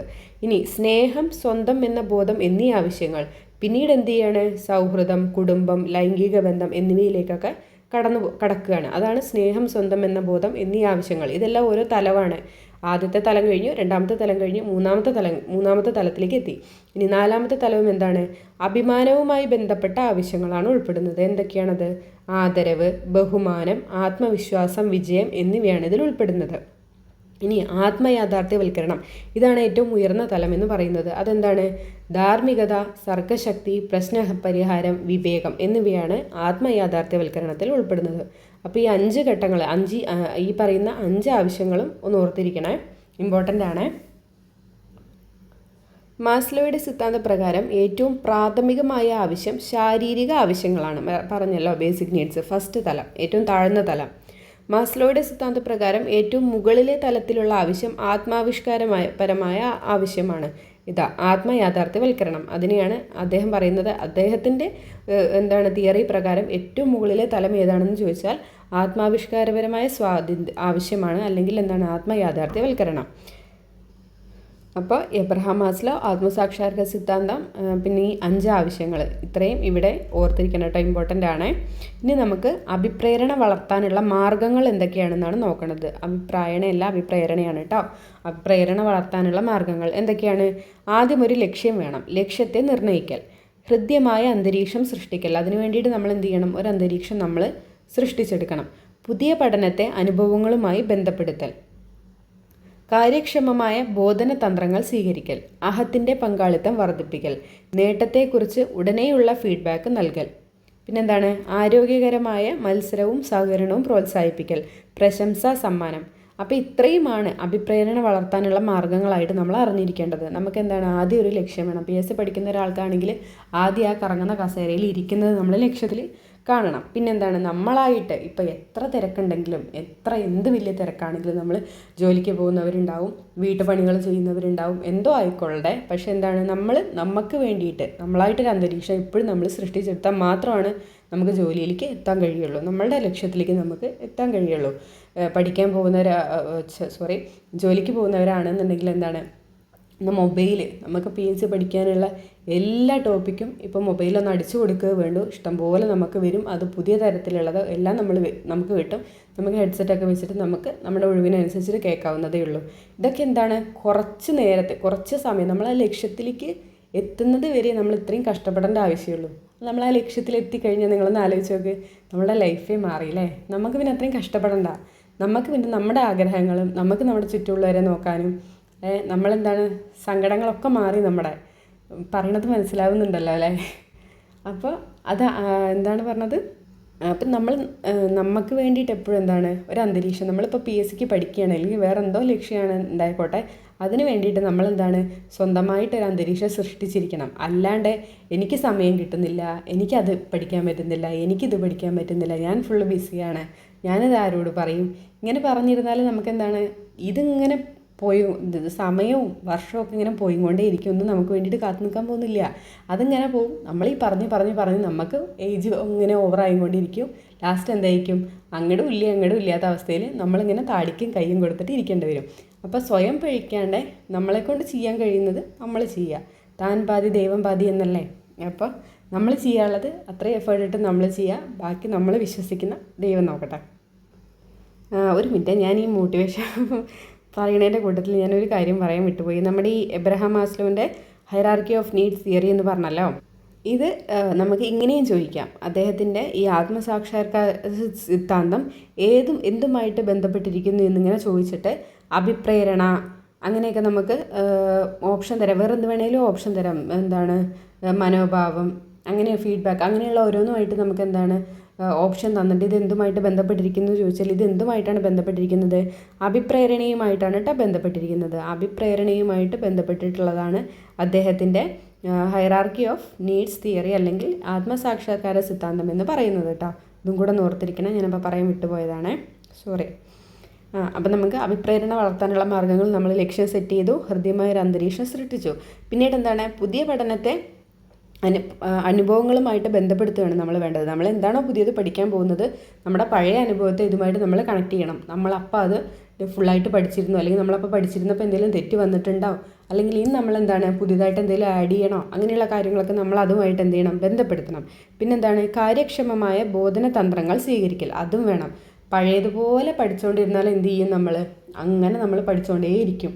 ഒരു റാങ്ക് ഫയൽ ഇപ്പോൾ പുതിയതായിട്ടൊരു കുട്ടി പഠിക്കാൻ പോവുകയാണെങ്കിൽ ആദ്യം തന്നെ എന്ത് ചെയ്യും, ഒരു റാങ്ക് ഫയൽ എടുത്തിട്ട് കംപ്ലീറ്റ് ആയിട്ട് ആദ്യം അങ്ങോട്ട് പഠിക്കൽ തുടങ്ങും. അത് അങ്ങനെ പഠിച്ചു പോകുകയും തീരും ചെയ്യും, സമയം തീരും ചെയ്യും. ഓരോന്ന് ഇമ്പോർട്ടൻ്റ് ആയിട്ട് പഠിക്കാനുള്ളതെല്ലാം അവിടെ കിടക്കും. കുട്ടി ഇങ്ങനെ പഠിച്ചിട്ടേ വരുന്നേ ഉണ്ടാവുള്ളൂ. കുട്ടിക്ക് തന്നെ ലാസ്റ്റ് എന്ത് ചെയ്യും, പഠിക്കുന്ന ഉദ്യോഗാർത്ഥിക്ക് തന്നെ ലാസ്റ്റ് എന്ത് ചെയ്യും, ഒരു മടുപ്പ് ഫീൽ ചെയ്യും. അപ്പോൾ അതെല്ലാം എന്താണ്, നമുക്കൊരു ബോറടി ആയിട്ട് തോന്നും. ഇത് നമുക്ക് അതിനോടൊരു അറ്റാച്ച്മെൻറ്റ് ഉണ്ടാവില്ല. നമ്മൾ ആ പഠിത്തത്തിനോട് നമുക്ക് ഭയങ്കരമായിട്ട് എന്താണ് മടുപ്പ് ഫീൽ ചെയ്യും. അപ്പോൾ അതിനെക്കാട്ടിലും നല്ലത് എന്താണ്, പുതിയതായിട്ട് നമ്മളിപ്പോൾ ഒരു 2 ക്വസ്റ്റ്യൻ പേപ്പറൊക്കെ ഏത് എക്സാമിനാണോ നമ്മൾ പ്രിപ്പയർ ചെയ്യുന്നത് അതിൻ്റെ ഒരു 2 ക്വസ്റ്റ്യൻ പേപ്പറൊക്കെ കണ്ടു കഴിഞ്ഞാൽ തന്നെ നമുക്ക് ഏകദേശം കുറച്ചൊക്കെ ഹോട്ട് ടോപ്പിക്സൊക്കെ കിട്ടും. അപ്പോൾ അതൊക്കെ ആദ്യമായിട്ട് നന്നായിട്ട് പഠിക്കുക, ഡീപ്പായിട്ട് പഠിക്കുക. പിന്നെ PSCയുടെ ട്രെൻഡിങ് ടോപ്പിക്സൊക്കെ പഠിക്കുക. അങ്ങനെയൊക്കെ നമ്മൾ പഠിച്ചു പോകുക. അല്ലാണ്ട് പഴയ രീതി തന്നെ നമ്മൾ തുടർന്ന് പോയി കഴിഞ്ഞാൽ എന്താണ്, നമ്മളെവിടെ എത്താൻ പോകുന്നില്ല. PSC മാറിക്കൊണ്ടിരിക്കുകയാണ്. ഓരോ ക്വസ്റ്റ്യൻ പേപ്പറിൽ PSC എന്തെങ്കിലുമൊക്കെ ചേഞ്ചുകൾ വരുത്തുന്നുണ്ട്. അപ്പോൾ അതറിഞ്ഞിട്ട് നമ്മൾ മുന്നോട്ട് പോകാം കേട്ടോ. പിന്നെ അഹത്തിൻ്റെ പങ്കാളിത്തം വർദ്ധിപ്പിക്കൽ, നേട്ടത്തെക്കുറിച്ച് ഉടനെയുള്ള ഫീഡ്ബാക്ക് നൽകൽ, ആരോഗ്യകരമായ മത്സരവും സഹകരണവും പ്രോത്സാഹിപ്പിക്കൽ, പ്രശംസ, സമ്മാനം. അപ്പോൾ ഇത്രയുമാണ് അഭിപ്രേരണ വളർത്താനുള്ള മാർഗ്ഗങ്ങളായിട്ട് നമ്മൾ അറിഞ്ഞിരിക്കേണ്ടത്. നമുക്ക് കുറച്ച് ക്വസ്റ്റ്യൻസ് നോക്കാം ഇതുമായിട്ട് റിലേറ്റഡ് ആയിട്ടുള്ള. മാസ്ലോ ആവിഷ്കരിച്ച ആവശ്യങ്ങളെക്കുറിച്ചുള്ള ശ്രേണി സിദ്ധാന്ത പ്രകാരം ഏറ്റവും ഉയർന്ന തലത്തിലുള്ള ആവശ്യം ഏതായിരുന്നു? ഞാൻ പറഞ്ഞിട്ടുണ്ടായിരുന്നു, ഏതാണ്? ആത്മസാക്ഷാത്കാര ആവശ്യം എന്നുള്ളതാണ് അദ്ദേഹം തിയറിയിലൂടെ മുന്നോട്ട് വെച്ചിട്ടുള്ള ഏറ്റവും ഉയർന്ന തലം എന്ന് പറയുന്നത്. ഏതാണ് ഇവിടെ? 3 മാത്രം ശരി എന്നുള്ളതാണ് നമ്മുടെ ആൻസർ ആയിട്ട് വരുന്നത്. ഇനി ഹൈറാർക്കി ഓഫ് നീഡ്സ് തിയറിയുടെ ഉപജ്ഞാതാവ് ആരാണ്? Abraham Maslow. അഭിപ്രേരണ ഉളവാക്കാൻ സഹായിക്കുന്ന ഘടകങ്ങൾ ഏതൊക്കെയാണ്? സമ്മാനം, പ്രശംസ, അംഗീകാരം, ഇവയെല്ലാം ഉണ്ടല്ലോ നമ്മളിപ്പോൾ പറഞ്ഞു നിർത്തിയിട്ടുള്ളൂ. ഇതെല്ലാം എന്താണ്, നമുക്കൊരു മോട്ടിവേഷൻ കിട്ടാൻ വേണ്ടിയിട്ട് ഇവയെല്ലാം നമുക്ക് ആവശ്യമാണ്. എബ്രഹാം മാസ്ലോവിൻ്റെ ആവശ്യകതകളുടെ ശ്രേണി സിദ്ധാന്ത പ്രകാരം ഒരു വ്യക്തിയുടെ പരമാവധി ശേഷികൾ സ്വയം തിരിച്ചറിയുന്നത് ഏത് ഘട്ടത്തിലാണ്? ആത്മസാക്ഷാത്കാരത്തിലാണ് അല്ലേ? നമ്മൾ പറഞ്ഞിട്ടുണ്ടായിരുന്നു. എന്താണത്? ആത്മയാഥാർത്ഥ്യവൽക്കരണം എന്ന് പറഞ്ഞിട്ടുള്ള ലാസ്റ്റ് ഏറ്റവും ഉയർന്ന തലത്തിലേക്ക് എത്തുമ്പോൾ അവിടെ എന്താണ് ഉണ്ടാകുന്നത്? പരിഹാരം കാണാനുള്ള ഒരു സ്വയം ഇതും പിന്നെ നമുക്കെന്താണ് ഒരു സർഗശക്തിയും വിവേകവും ഒരു ധാർമ്മികതയൊക്കെ നമുക്ക് കൈവരിക്കുകയാണ്. അതുതന്നെയാണ് ഇപ്പോൾ പറയുന്നത്, ഒരു വ്യക്തിയുടെ പരമാവധി ശേഷികളാണ് അത് എന്ന് പറയുന്നത്. അപ്പോൾ അത് തിരിച്ചറിയുന്നത് ഏത് ഘട്ടത്തിലാണ്? ഏറ്റവും ഉയർന്ന തലമായിട്ടുള്ള ആത്മയാഥാർത്ഥ്യവൽക്കരണം അല്ലെങ്കിൽ എന്താണ് ആത്മസാക്ഷാത്കാരം എന്ന് പറഞ്ഞിട്ടുള്ള തലത്തിലാണ്. അപ്പോൾ ഇത്രയാണ് കേട്ടോ നമുക്ക് ഈ അഭിപ്രേരണ എന്ന് പറഞ്ഞിട്ടുള്ള ടോപ്പിക്കിൽ നമുക്ക് ഇമ്പോർട്ടൻ്റ് ആയിട്ട് നോക്കാനുള്ള കാര്യങ്ങൾ. ഇനി നമുക്ക് നേരെ ഇച്ഛാഭംഗം എന്ന് പറഞ്ഞിട്ടുള്ള ടോപ്പിക്കിലേക്ക് കിടക്കാം. ഇമ്പോർട്ടൻ്റ് ആയിട്ടുള്ളത് മാത്രം പറഞ്ഞു പോകാം കേട്ടോ. നമ്മളിപ്പോഴും ഇതിലെത്തിയിട്ടേ ഉള്ളൂ, കുറച്ചധികം തീർക്കാനുണ്ട്. അപ്പോൾ എന്താണ് ഇച്ഛാഭംഗം എന്ന് പറയുന്നത്? ആഗ്രഹം സാധിക്കാതെ വരുമ്പോൾ ഉണ്ടാകുന്ന മാനസിക നൈരാശ്യത്തിനെയാണ് ഇച്ഛാഭംഗം എന്ന് വിളിക്കുന്നത്. നമുക്കൊരാഗ്രഹം നടക്കാതെ വരുമ്പോൾ നമുക്ക് മനസ്സിനുണ്ടാകുന്ന ഒരു ബുദ്ധിമുട്ട്, നമുക്ക് മനസ്സിനുണ്ടാകുന്ന ഒരു നൈരാശ്യം, അതിനെയാണ് ഇച്ഛാഭംഗം എന്ന് പേരിട്ട് വിളിക്കുന്നത്. പരിസ്ഥിതി തടസ്സങ്ങൾ, സാമൂഹിക നിയന്ത്രണങ്ങൾ, വ്യക്തിപരമായ പോരായ്മകൾ എന്നിവ എന്താണ് ഇച്ഛാഭംഗത്തിന് കാരണമാകാം. അപ്പോൾ പരിസ്ഥിതി തടസ്സങ്ങൾ എന്തെങ്കിലുമൊക്കെ നമുക്ക് എന്താണ് നമ്മൾ ചെയ്യാൻ പോണ സമയത്ത് എന്തെങ്കിലും പരിസ്ഥിതി തടസ്സങ്ങൾ ഉണ്ടാക്കി, അല്ലെങ്കിൽ സാമൂഹിക നിയന്ത്രണങ്ങൾ നമ്മളത് ചെയ്യാൻ പാടില്ല എന്ന് സമൂഹം വിലക്കുന്നതായിട്ടുള്ള കാര്യങ്ങൾ, അല്ലെങ്കിൽ അത് ചെയ്യാൻ പാടില്ല എന്ന് അവർ കൺട്രോൾ ചെയ്യുന്നത്. പിന്നെന്താണ് വ്യക്തിപരമായിട്ടുള്ള പോരായ്മകൾ. നമുക്ക് ചിലപ്പോൾ നമുക്ക് ആ ആഗ്രഹം സാധിക്കാൻ വേണ്ടിയിട്ട് ചിലപ്പോൾ നമുക്ക് വ്യക്തിപരമായിട്ടുള്ള കഴിവുകളൊന്നും ഉണ്ടായിരിക്കില്ല. അതൊക്കെ ഇച്ഛാഭംഗത്തിന് വേണ്ടിയിട്ട് കാരണമാകാം. ഇനി എന്തൊക്കെയാണ് ഇച്ഛാഭംഗത്തിൻ്റെ ലക്ഷണങ്ങൾ? ഇമ്പോർട്ടൻ്റ് ആണ്. അസ്വസ്ഥത, പിരിമുറുക്കം, ഉൾവലിയൽ എന്നിവയാണ് ഇച്ഛാഭംഗത്തിൻ്റെ ലക്ഷണങ്ങളായിട്ട് പറയുന്നത്. എന്തൊക്കെയാണ്? അസ്വസ്ഥത, പിരിമുറുക്കം, ഉൾവലിയൽ എന്നിവയാണ് ഇച്ഛാഭംഗത്തിൻ്റെ ലക്ഷണമായിട്ട് പറയുന്നത്. ഇനി ഇച്ഛാഭംഗം ഫലമായിട്ട് ഉണ്ടാകുന്ന മാനസികാരോഗ്യ പ്രത്യാഘാതങ്ങൾ എന്തൊക്കെയാണ് നമ്മൾ നോക്കുന്നത്? ഇച്ഛാബന്ധനമല്ല, ഇച്ഛാഭംഗമാണ് കേട്ടോ. ഇച്ഛാഭംഗത്തിൻ്റെ ഫലമായിട്ടുണ്ടാകുന്ന മാനസികാരോഗ്യ പ്രത്യാഘാതങ്ങളാണ് കേട്ടോ. മാനസികാരോഗ്യമാണ് ഇവിടെ പറയുന്നത്. എന്തൊക്കെയാണ്? വിഷാദവും ഉത്കണ്ഠയും ഉണ്ടാവും, മാനസിക സമ്മർദ്ദം ഉണ്ടാവും, കുറഞ്ഞ ആത്മാഭിമാനം ഉണ്ടാവും. ഇതൊക്കെ എന്താണ്? നമ്മുടെ മാനസിക ആരോഗ്യ പ്രത്യാഘാതങ്ങളാണ് കേട്ടോ. നമുക്ക് നമ്മുടെ മാനസികമായിട്ടുള്ള ആരോഗ്യത്തെ എന്താണ് ബാധിക്കുന്ന ഇച്ഛാഭംഗത്തിൻ്റെ എഫക്റ്റുകളാണ് ഈ പറയുന്നതെല്ലാം. വിഷാദവും ഉത്കണ്ഠയും ഉണ്ടാവും, മാനസിക സമ്മർദ്ദം ഉണ്ടായിരിക്കും, പിന്നെന്താണ്? കുറഞ്ഞ ആത്മാഭിമാനം ഉണ്ടായിരിക്കും. ഇനി അത് സൃഷ്ടിക്കുന്ന ശാരീരിക പ്രശ്നങ്ങളെയും കൂടെ നമുക്കൊന്ന് അറിഞ്ഞിരിക്കാം. എന്തൊക്കെയാണ്?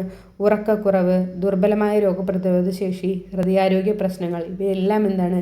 ഇച്ഛാഭംഗം സൃഷ്ടിക്കും കേട്ടോ. എന്തൊക്കെയാണ്? ഉറക്കക്കുറവ്, ദുർബലമായ രോഗപ്രതിരോധ ശേഷി, ഹൃദയാരോഗ്യ പ്രശ്നങ്ങൾ.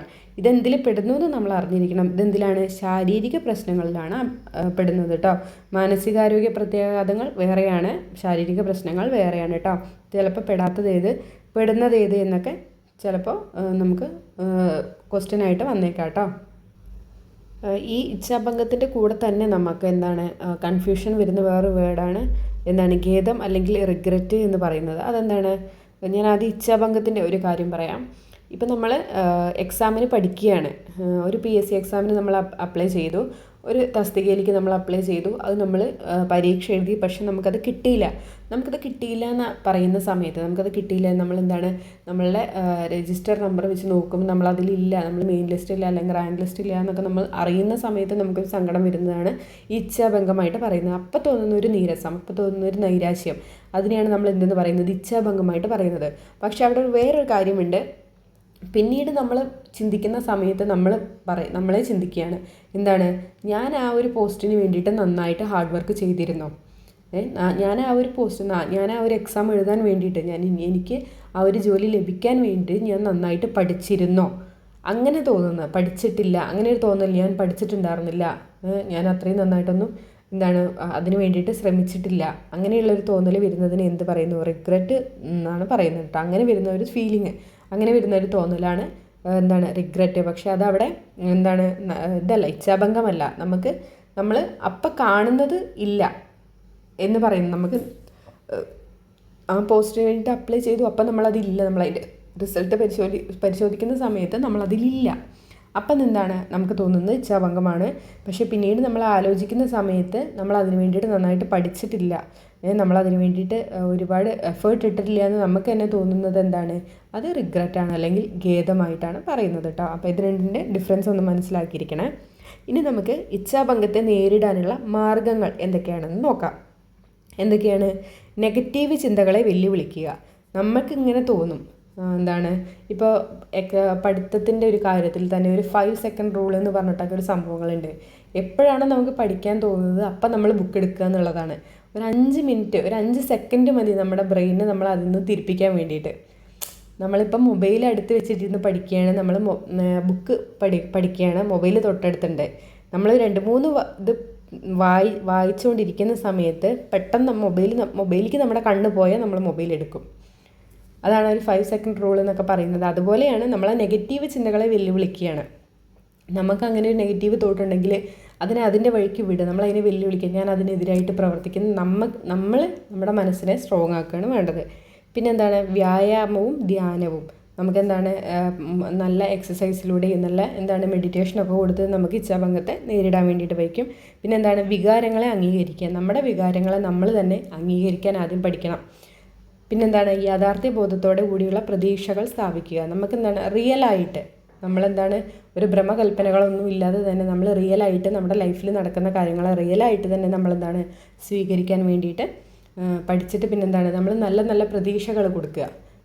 ഞാൻ നല്ലതുപോലെ പഠിച്ചിട്ടുണ്ട്, എനിക്കതിൽ കിട്ടും, ഞാൻ നല്ലതുപോലെ പ്രിപ്പയർ ആയിട്ടുണ്ട്, നല്ലതുപോലെ സംഭവിക്കുള്ളൂ, അങ്ങനെയുള്ള പ്രതീക്ഷകളൊക്കെ കൊടുക്കുക. ഇതൊക്കെ ഇച്ഛാഭംഗത്തെ നേരിടാനുള്ള മാർഗ്ഗങ്ങളാണ്. ഇനി നമുക്ക് നമ്മുടെ അടുത്ത ടോപ്പിക്കിലേക്ക് പോകാം. മാനസിക സമ്മർദ്ദം. മാനസികവും ശാരീരികവുമായ സംഘടനകൾക്ക് കാരണമാകുന്ന പ്രതിഭാസമാണ് മാനസിക സമ്മർദ്ദം എന്ന് പറയുന്നത്. മാനസികവും ശാരീരികവുമായിട്ടുള്ള സംഘടനകൾക്ക് കാരണമാകുന്ന പ്രതിഭാസത്തെയാണ് നമ്മൾ മാനസിക സമ്മർദ്ദം എന്ന് പറയുന്നത്. നമ്മൾ തന്നെ നമ്മളോട് ഫൈറ്റ് ചെയ്യുന്നൊരവസ്ഥ, അതാണ് ഈ മാനസിക സമ്മർദ്ദം എന്ന് പറയുന്നത്. നമ്മൾ നമ്മുടെ ചിന്തകളോട്, നമ്മളുടെ രണ്ട് അപ്പുറത്തും ഇപ്പുറത്തും നിൽക്കുന്ന നമ്മളുടെ രണ്ട് ചിന്തകളോട് നമ്മൾ തന്നെ അങ്ങോട്ടും ഇങ്ങോട്ടും ഫൈറ്റ് ചെയ്യുന്നതിന് നമ്മൾ എന്ത് പറയും? മാനസിക സമ്മർദ്ദമായിട്ട് പറയും. ഇനി അത് പ്രകടിപ്പിക്കുന്ന ഘടകങ്ങൾ എന്തൊക്കെയാണെന്ന് നോക്കാം. എന്തൊക്കെയാണ്? ആക്രമണം, ക്ഷീണം, സങ്കടാവസ്ഥ, ഏകാഗ്രതാക്കുറവ്, ഓർമ്മക്കുറവ്, ഇവയെല്ലാം എന്താണ്? മാനസിക സമ്മർദ്ദത്തിൻ്റെ ലക്ഷണങ്ങളായിട്ട് പറയുന്നുണ്ട്. എന്തൊക്കെയാണ്? ആക്രമണം, ക്ഷീണം, സങ്കടാവസ്ഥ, ഏകാഗ്രതക്കുറവ്, ഓർമ്മക്കുറവ്. ശാരീരിക ആരോഗ്യത്തോടൊപ്പം മാനസികാരോഗ്യത്തെ കൂടി സ്വാധീനിക്കുന്ന ഒരു ഘടകമാണ് സ്ട്രെസ്സ് എന്ന് പറയുന്നത് അല്ലേ. സ്ട്രെസ് ഹോർമോൺ എന്നറിയപ്പെടുന്നത് ഏതാണ്? കോർട്ടിസോളാണ്. അപ്പോൾ ശാരീരിക ആരോഗ്യത്തോടൊപ്പം തന്നെ മാനസിക ആരോഗ്യത്തെ കൂടി സ്വാധീനിക്കുന്ന ഒരു ഘടകമാണ് സ്ട്രെസ്സ് എന്ന് പറയുന്നത് അല്ലേ. ഇപ്പോഴത്തെ കാലത്ത് കൊച്ചുകുട്ടികൾക്ക് പോലും, കൊച്ചുകുട്ടികൾ തുടങ്ങി മുതിർന്നവരിൽ വരെ കാണപ്പെടുന്ന ഒരു ഘടകമാണ് സ്ട്രെസ്സ് എന്ന് പറയുന്നത്. കാരണം നമ്മൾ ജീവിക്കുന്നൊരു അന്തരീക്ഷം, നമ്മൾ ജീവിക്കുന്നൊരു ഒരു സിറ്റുവേഷൻ നമ്മൾ അങ്ങനെയാണ്. നമ്മുടെ ഭയങ്കര സ്ട്രെസ്സായിട്ടുള്ള ഒരു ജീവിതമാണ് ഇപ്പോൾ എല്ലാവരും ജീവിച്ചുകൊണ്ടിരിക്കുന്നത്. അപ്പോൾ മക്കളിലാണെങ്കിലും ശരി, മുതിർന്നവരിലാണെങ്കിലും ശരി കേട്ടോ, അങ്ങനെ പറയാൻ പറ്റുള്ളൂ. പണ്ടുള്ളൊരു കാലമല്ല ഇത്. പണ്ടുള്ള കാലങ്ങളിൽ കുട്ടികളൊക്കെ നല്ല ചിരിച്ച് കളിച്ച് നല്ല ബട്ടർഫ്ലൈസിനെ പോലെ ഇങ്ങനെ പറന്ന് നടക്കുന്ന ഒരു കാലമാണ്.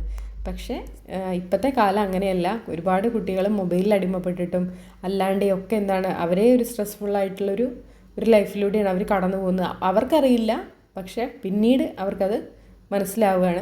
ഒരു സ്ട്രെസ്ഫുള്ളായിട്ടുള്ള ഒരു ലൈഫാണ് അവരുടേത് എന്നുള്ളത് അവർക്ക് മനസ്സിലാവുന്നുണ്ട്. ഇപ്പം ഞാനന്ന് പറഞ്ഞതുപോലെ തന്നെ കൗൺസിലിങ്ങിനൊക്കെ വരുന്ന കുട്ടികൾ വളരെ സ്ട്രെസ് അനുഭവിച്ചിട്ട് വരുന്ന കുട്ടികളാണ്. മിക്കപ്പോഴും കുടുംബത്തിൽ നിന്നായിരിക്കാം, ചിലപ്പോൾ സ്കൂളുകളിൽ നിന്നായിരിക്കാം, അല്ലെങ്കിൽ സഹപാഠികളിൽ നിന്നായിരിക്കാം. എങ്ങനെ മക്കൾക്ക് സ്ട്രെസ് ഉണ്ട് എന്നുള്ളതാണ് കേട്ടോ. അപ്പോൾ അത് പോട്ടെ, നമുക്കിതിലേക്ക് വരാം. അപ്പോൾ എന്താണ് പറഞ്ഞത്? ശാരീരികാരോഗ്യത്തോടൊപ്പം മാനസികാരോഗ്യത്തെ കൂടെ സ്വാധീനിക്കുന്ന ഒരു ഘടകമാണ് സ്ട്രെസ് എന്ന് പറയുന്നത്. സ്ട്രെസ് ഹോർമോൺ കോർട്ടിസോളാണ്. ഇനി എന്തൊക്കെയാണ് മനസ്സിൽ സമ്മർദ്ദം കുറയ്ക്കാനുള്ള മാർഗ്ഗങ്ങൾ എന്ന് പറയുന്നത്? സമ്മർദ്ദത്തിൻ്റെ കാരണം അറിയുക എന്നുള്ളതാണ് കേട്ടോ. എന്താണോ നമ്മുടെ സമ്മർദ്ദം, എന്തിനു വേണ്ടിയിട്ടാണ് നമ്മൾ അങ്ങോട്ടും ഇങ്ങോട്ടും നമ്മുടെ മനസ്സ്, നമ്മുടെ ചിന്തകൾ അങ്ങോട്ടും ഇങ്ങോട്ടും ഫൈറ്റ് ചെയ്യുന്നത് എന്ന് ആദ്യം നമ്മൾ അറിയുക. പിന്നെ വിവിധ പ്രവർത്തനങ്ങളിലൊക്കെ പങ്കാളിയാകാൻ ശ്രമിക്കുക. അങ്ങനെ അടഞ്ഞിരിക്കാണ്ട് പല പല പ്രവർത്തനങ്ങളിലൊക്കെ നമ്മൾ കൂടെ പങ്കാളിയാവുക. പിന്നെ ഹോബികൾ കണ്ടെത്തുക. യോഗ, വ്യായാമങ്ങൾ, ധ്യാനം. പിന്നെ ഹോബികളൊക്കെ കണ്ടെത്തുക. ചില ഹോബികളൊക്കെ ഉണ്ടാവുമല്ലോ, പലർക്കും പലതായിരിക്കും. നാണയങ്ങൾ ശേഖരിക്കുക, പാട്ട് പാടുക, പിന്നെ മ്യൂസിക് കേൾക്കുക, അല്ലെങ്കിൽ ചിത്രം വരയ്ക്കുക, വായിക്കുക, എഴുതുക, എന്തോ ആയിക്കോട്ടെ. അതെല്ലാം ഒരുതരം ഹോബികളാണ്. അതിന്നൊക്കെ ഈ മാനസിക സമ്മർദ്ദത്തിൽ നിന്ന് ഒരാളെ മാറ്റി പിടിക്കാൻ വേണ്ടിയിട്ട് ഈ ഹോബികൾക്ക് കഴിയും. ഇനി യോഗ ചെയ്യുക, പിന്നെ വ്യായാമങ്ങൾ, ധ്യാനം, ഇതെല്ലാം എന്തിനു വേണ്ടിയിട്ട് സഹായിക്കും? മനസ്സിലെ സമ്മർദ്ദം കുറയ്ക്കാൻ വേണ്ടിയിട്ട് സഹായിക്കും. ചുവടെ തന്നിരിക്കുന്നവയിൽ മാനസിക സമ്മർദ്ദം കുറയ്ക്കാനുള്ള മാർഗം അല്ലാത്തത് ഏതാണ് എന്നാണ് ചോദിച്ചിരിക്കുന്നത്. നോക്കൂ, സമ്മർദ്ദത്തിൻ്റെ കാരണം അറിയുക. ശരിയാണ് അല്ലേ. പ്രവർത്തനങ്ങളിൽ പങ്കാളിയാകാതിരിക്കുക എന്നാണ് ചോദിച്ചിരിക്കുന്നത്. നമുക്ക് പ്രവർത്തനങ്ങളിൽ പങ്കാളിയാകണം. ഹോബികൾ കണ്ടെത്തുക. യോഗ, ശ്വസന വ്യായാമങ്ങൾ, പിന്നെ യോഗ, ശ്വസന വ്യായാമങ്ങൾ, ധ്യാനം, ഇവയെല്ലാം മാനസിക സമ്മർദ്ദം കുറയ്ക്കും. അല്ലാത്തത് ഏതാണ്? പ്രവർത്തനങ്ങളിൽ പങ്കാളിയാകാതിരിക്കുക എന്നാണ്. പക്ഷെ നമുക്ക് പ്രവർത്തനങ്ങളിൽ പങ്കാളിയായാലാണ് നമ്മുടെ സമ്മർദ്ദം കുറയുകയുള്ളൂ. മാനസിക സമ്മർദ്ദം ലഘൂകരിക്കുന്നതിന് ഉപയുക്തമാകുന്ന ആരോഗ്യകരമായ മനോജ എന്നല്ല കേട്ടോ, ഈ ജാ വേണ്ട, മനോസ്വാന്തന രീതി എന്നാണ് കേട്ടോ ചോദിക്കുന്നത്. മനോജ അത്ര ടൈപ്പിങ്ങിൽ വരുന്ന മിസ്റ്റേക്കാണ്, സോറി കേട്ടോ.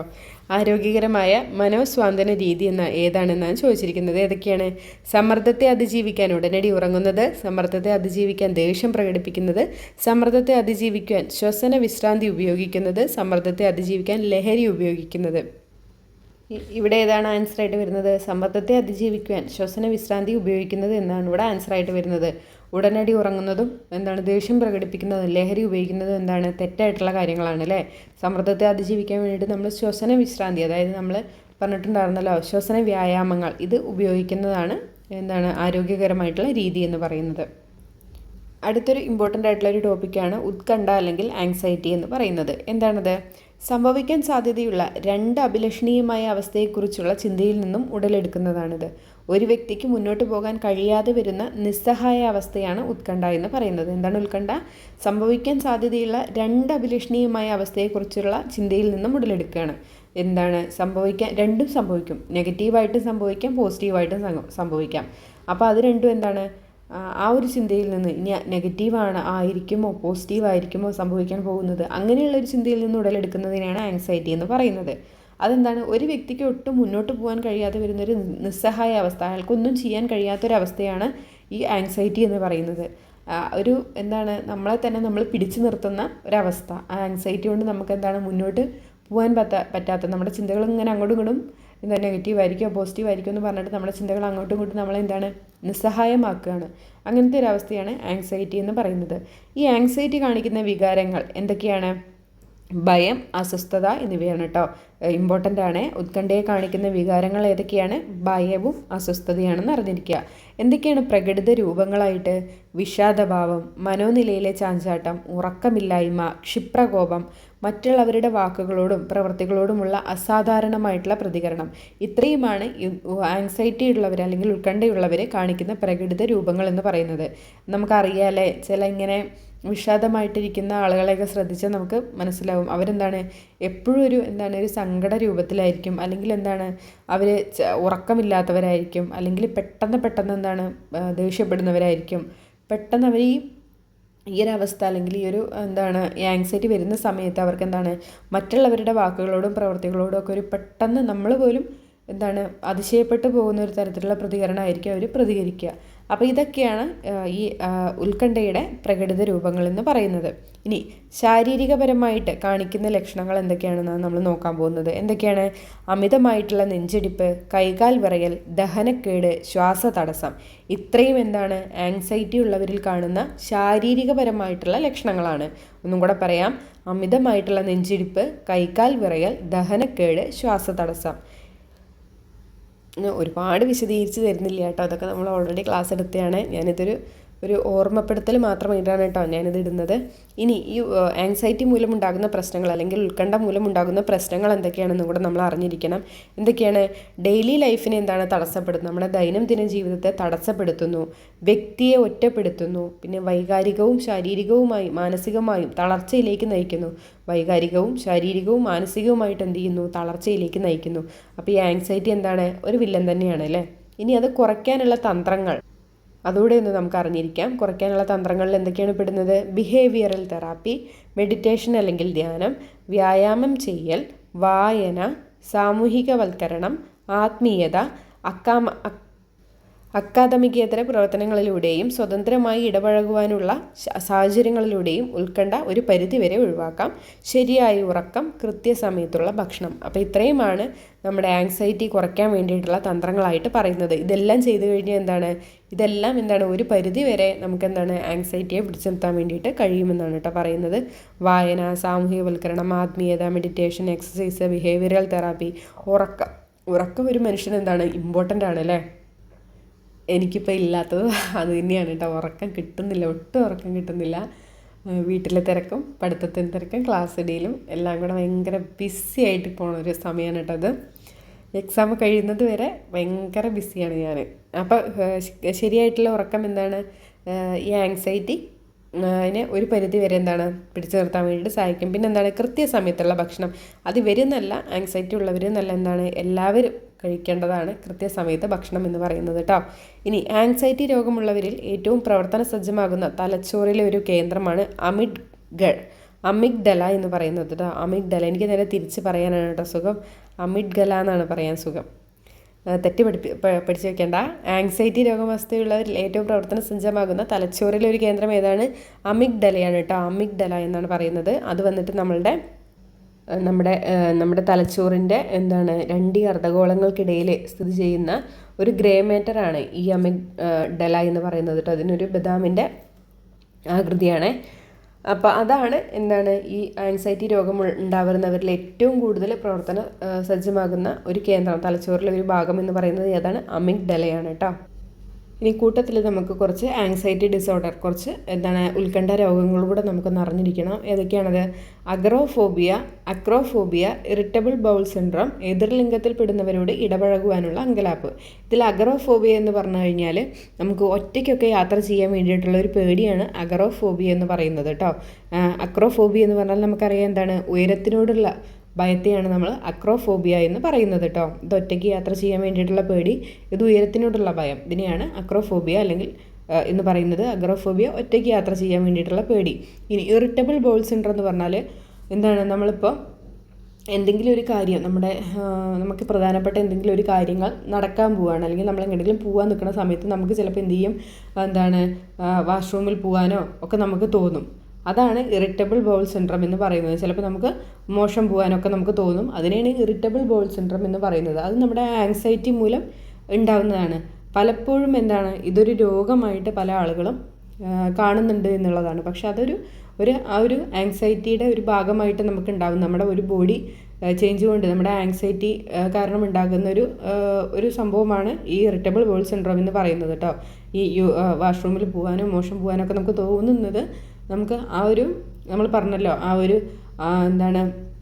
അമിഗ്ഡല എന്ന് പറഞ്ഞിട്ടുള്ളൊരു കേന്ദ്രം എന്ന് പറഞ്ഞിട്ടുള്ള, അപ്പോൾ അത് കൂടുതൽ പ്രവർത്തന സജ്ജമാകുന്നത് മൂലം നമുക്കുണ്ടാകുന്നൊരവസ്ഥയാണ് ഈ ഇറിറ്റബിൾ ബൗൾ സിൻഡ്രോം എന്ന് പറയുന്നത്.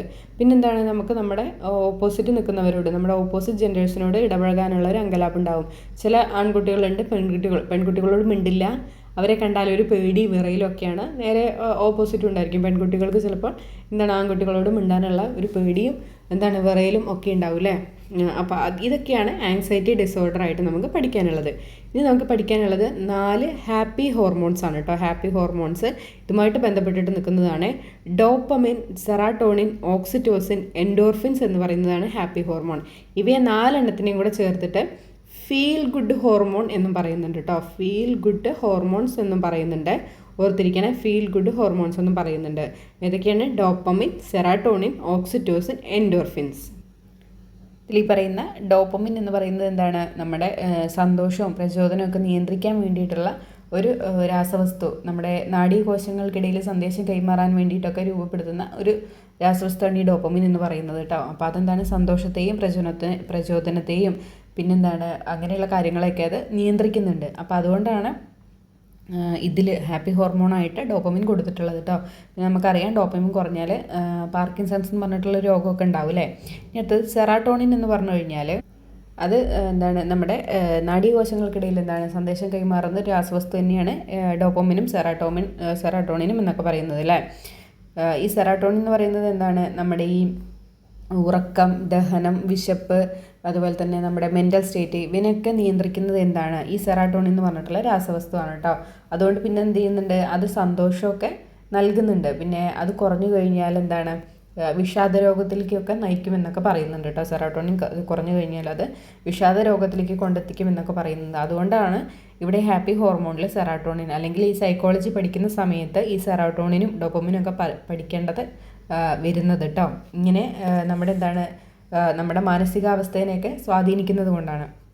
ഇനി അടുത്തത് ഓക്സിറ്റോസിൻ. നമുക്ക് എല്ലാവർക്കും അറിയാം ഓക്സിറ്റോസിൻ എന്ന് പറയുന്നത് നമുക്കറിയാം ലവ് ഹോർമോൺ അല്ലെങ്കിൽ ആലിംഗന ഹോർമോൺ എന്നൊക്കെ അറിയപ്പെടുന്നതാണ് ഈ ഓക്സിറ്റോസിൻ എന്ന് പറയുന്നത് അല്ലേ. അപ്പോൾ പിന്നെ സന്തോഷം തരുന്നൊരു തന്നെയാണല്ലേ, ഒരു ഹോർമോൺ തന്നെയാണ് ഓക്സിറ്റോസിൻ എന്ന് പറയുന്നത്. പിന്നെ അത് ലൈംഗികതയുമായിട്ട് ബന്ധപ്പെട്ടിരിക്കുന്ന ഹോർമോണാണ് കേട്ടോ ഈ ഓക്സിറ്റോസിൻ എന്ന് പറയുന്നത്. അതുകൂടാതെ തന്നെ നമുക്കറിയാം നമ്മൾ ഫീഡ് ചെയ്യുന്ന സമയത്ത് നമ്മുടെ മിൽക്ക് ലെറ്റ് ഡൗണിന് സഹായിക്കുന്നുണ്ട് ഈ ഓക്സിറ്റോസിൻ എന്ന് പറയുന്നത്. നമുക്കറിയുന്നതാണല്ലേ, പാൽ ചുരത്താൻ വേണ്ടിയിട്ട് സഹായിക്കുന്ന ഹോർമോൺ ഏതാണ്? ഓക്സിറ്റോസിൻ ആണല്ലേ.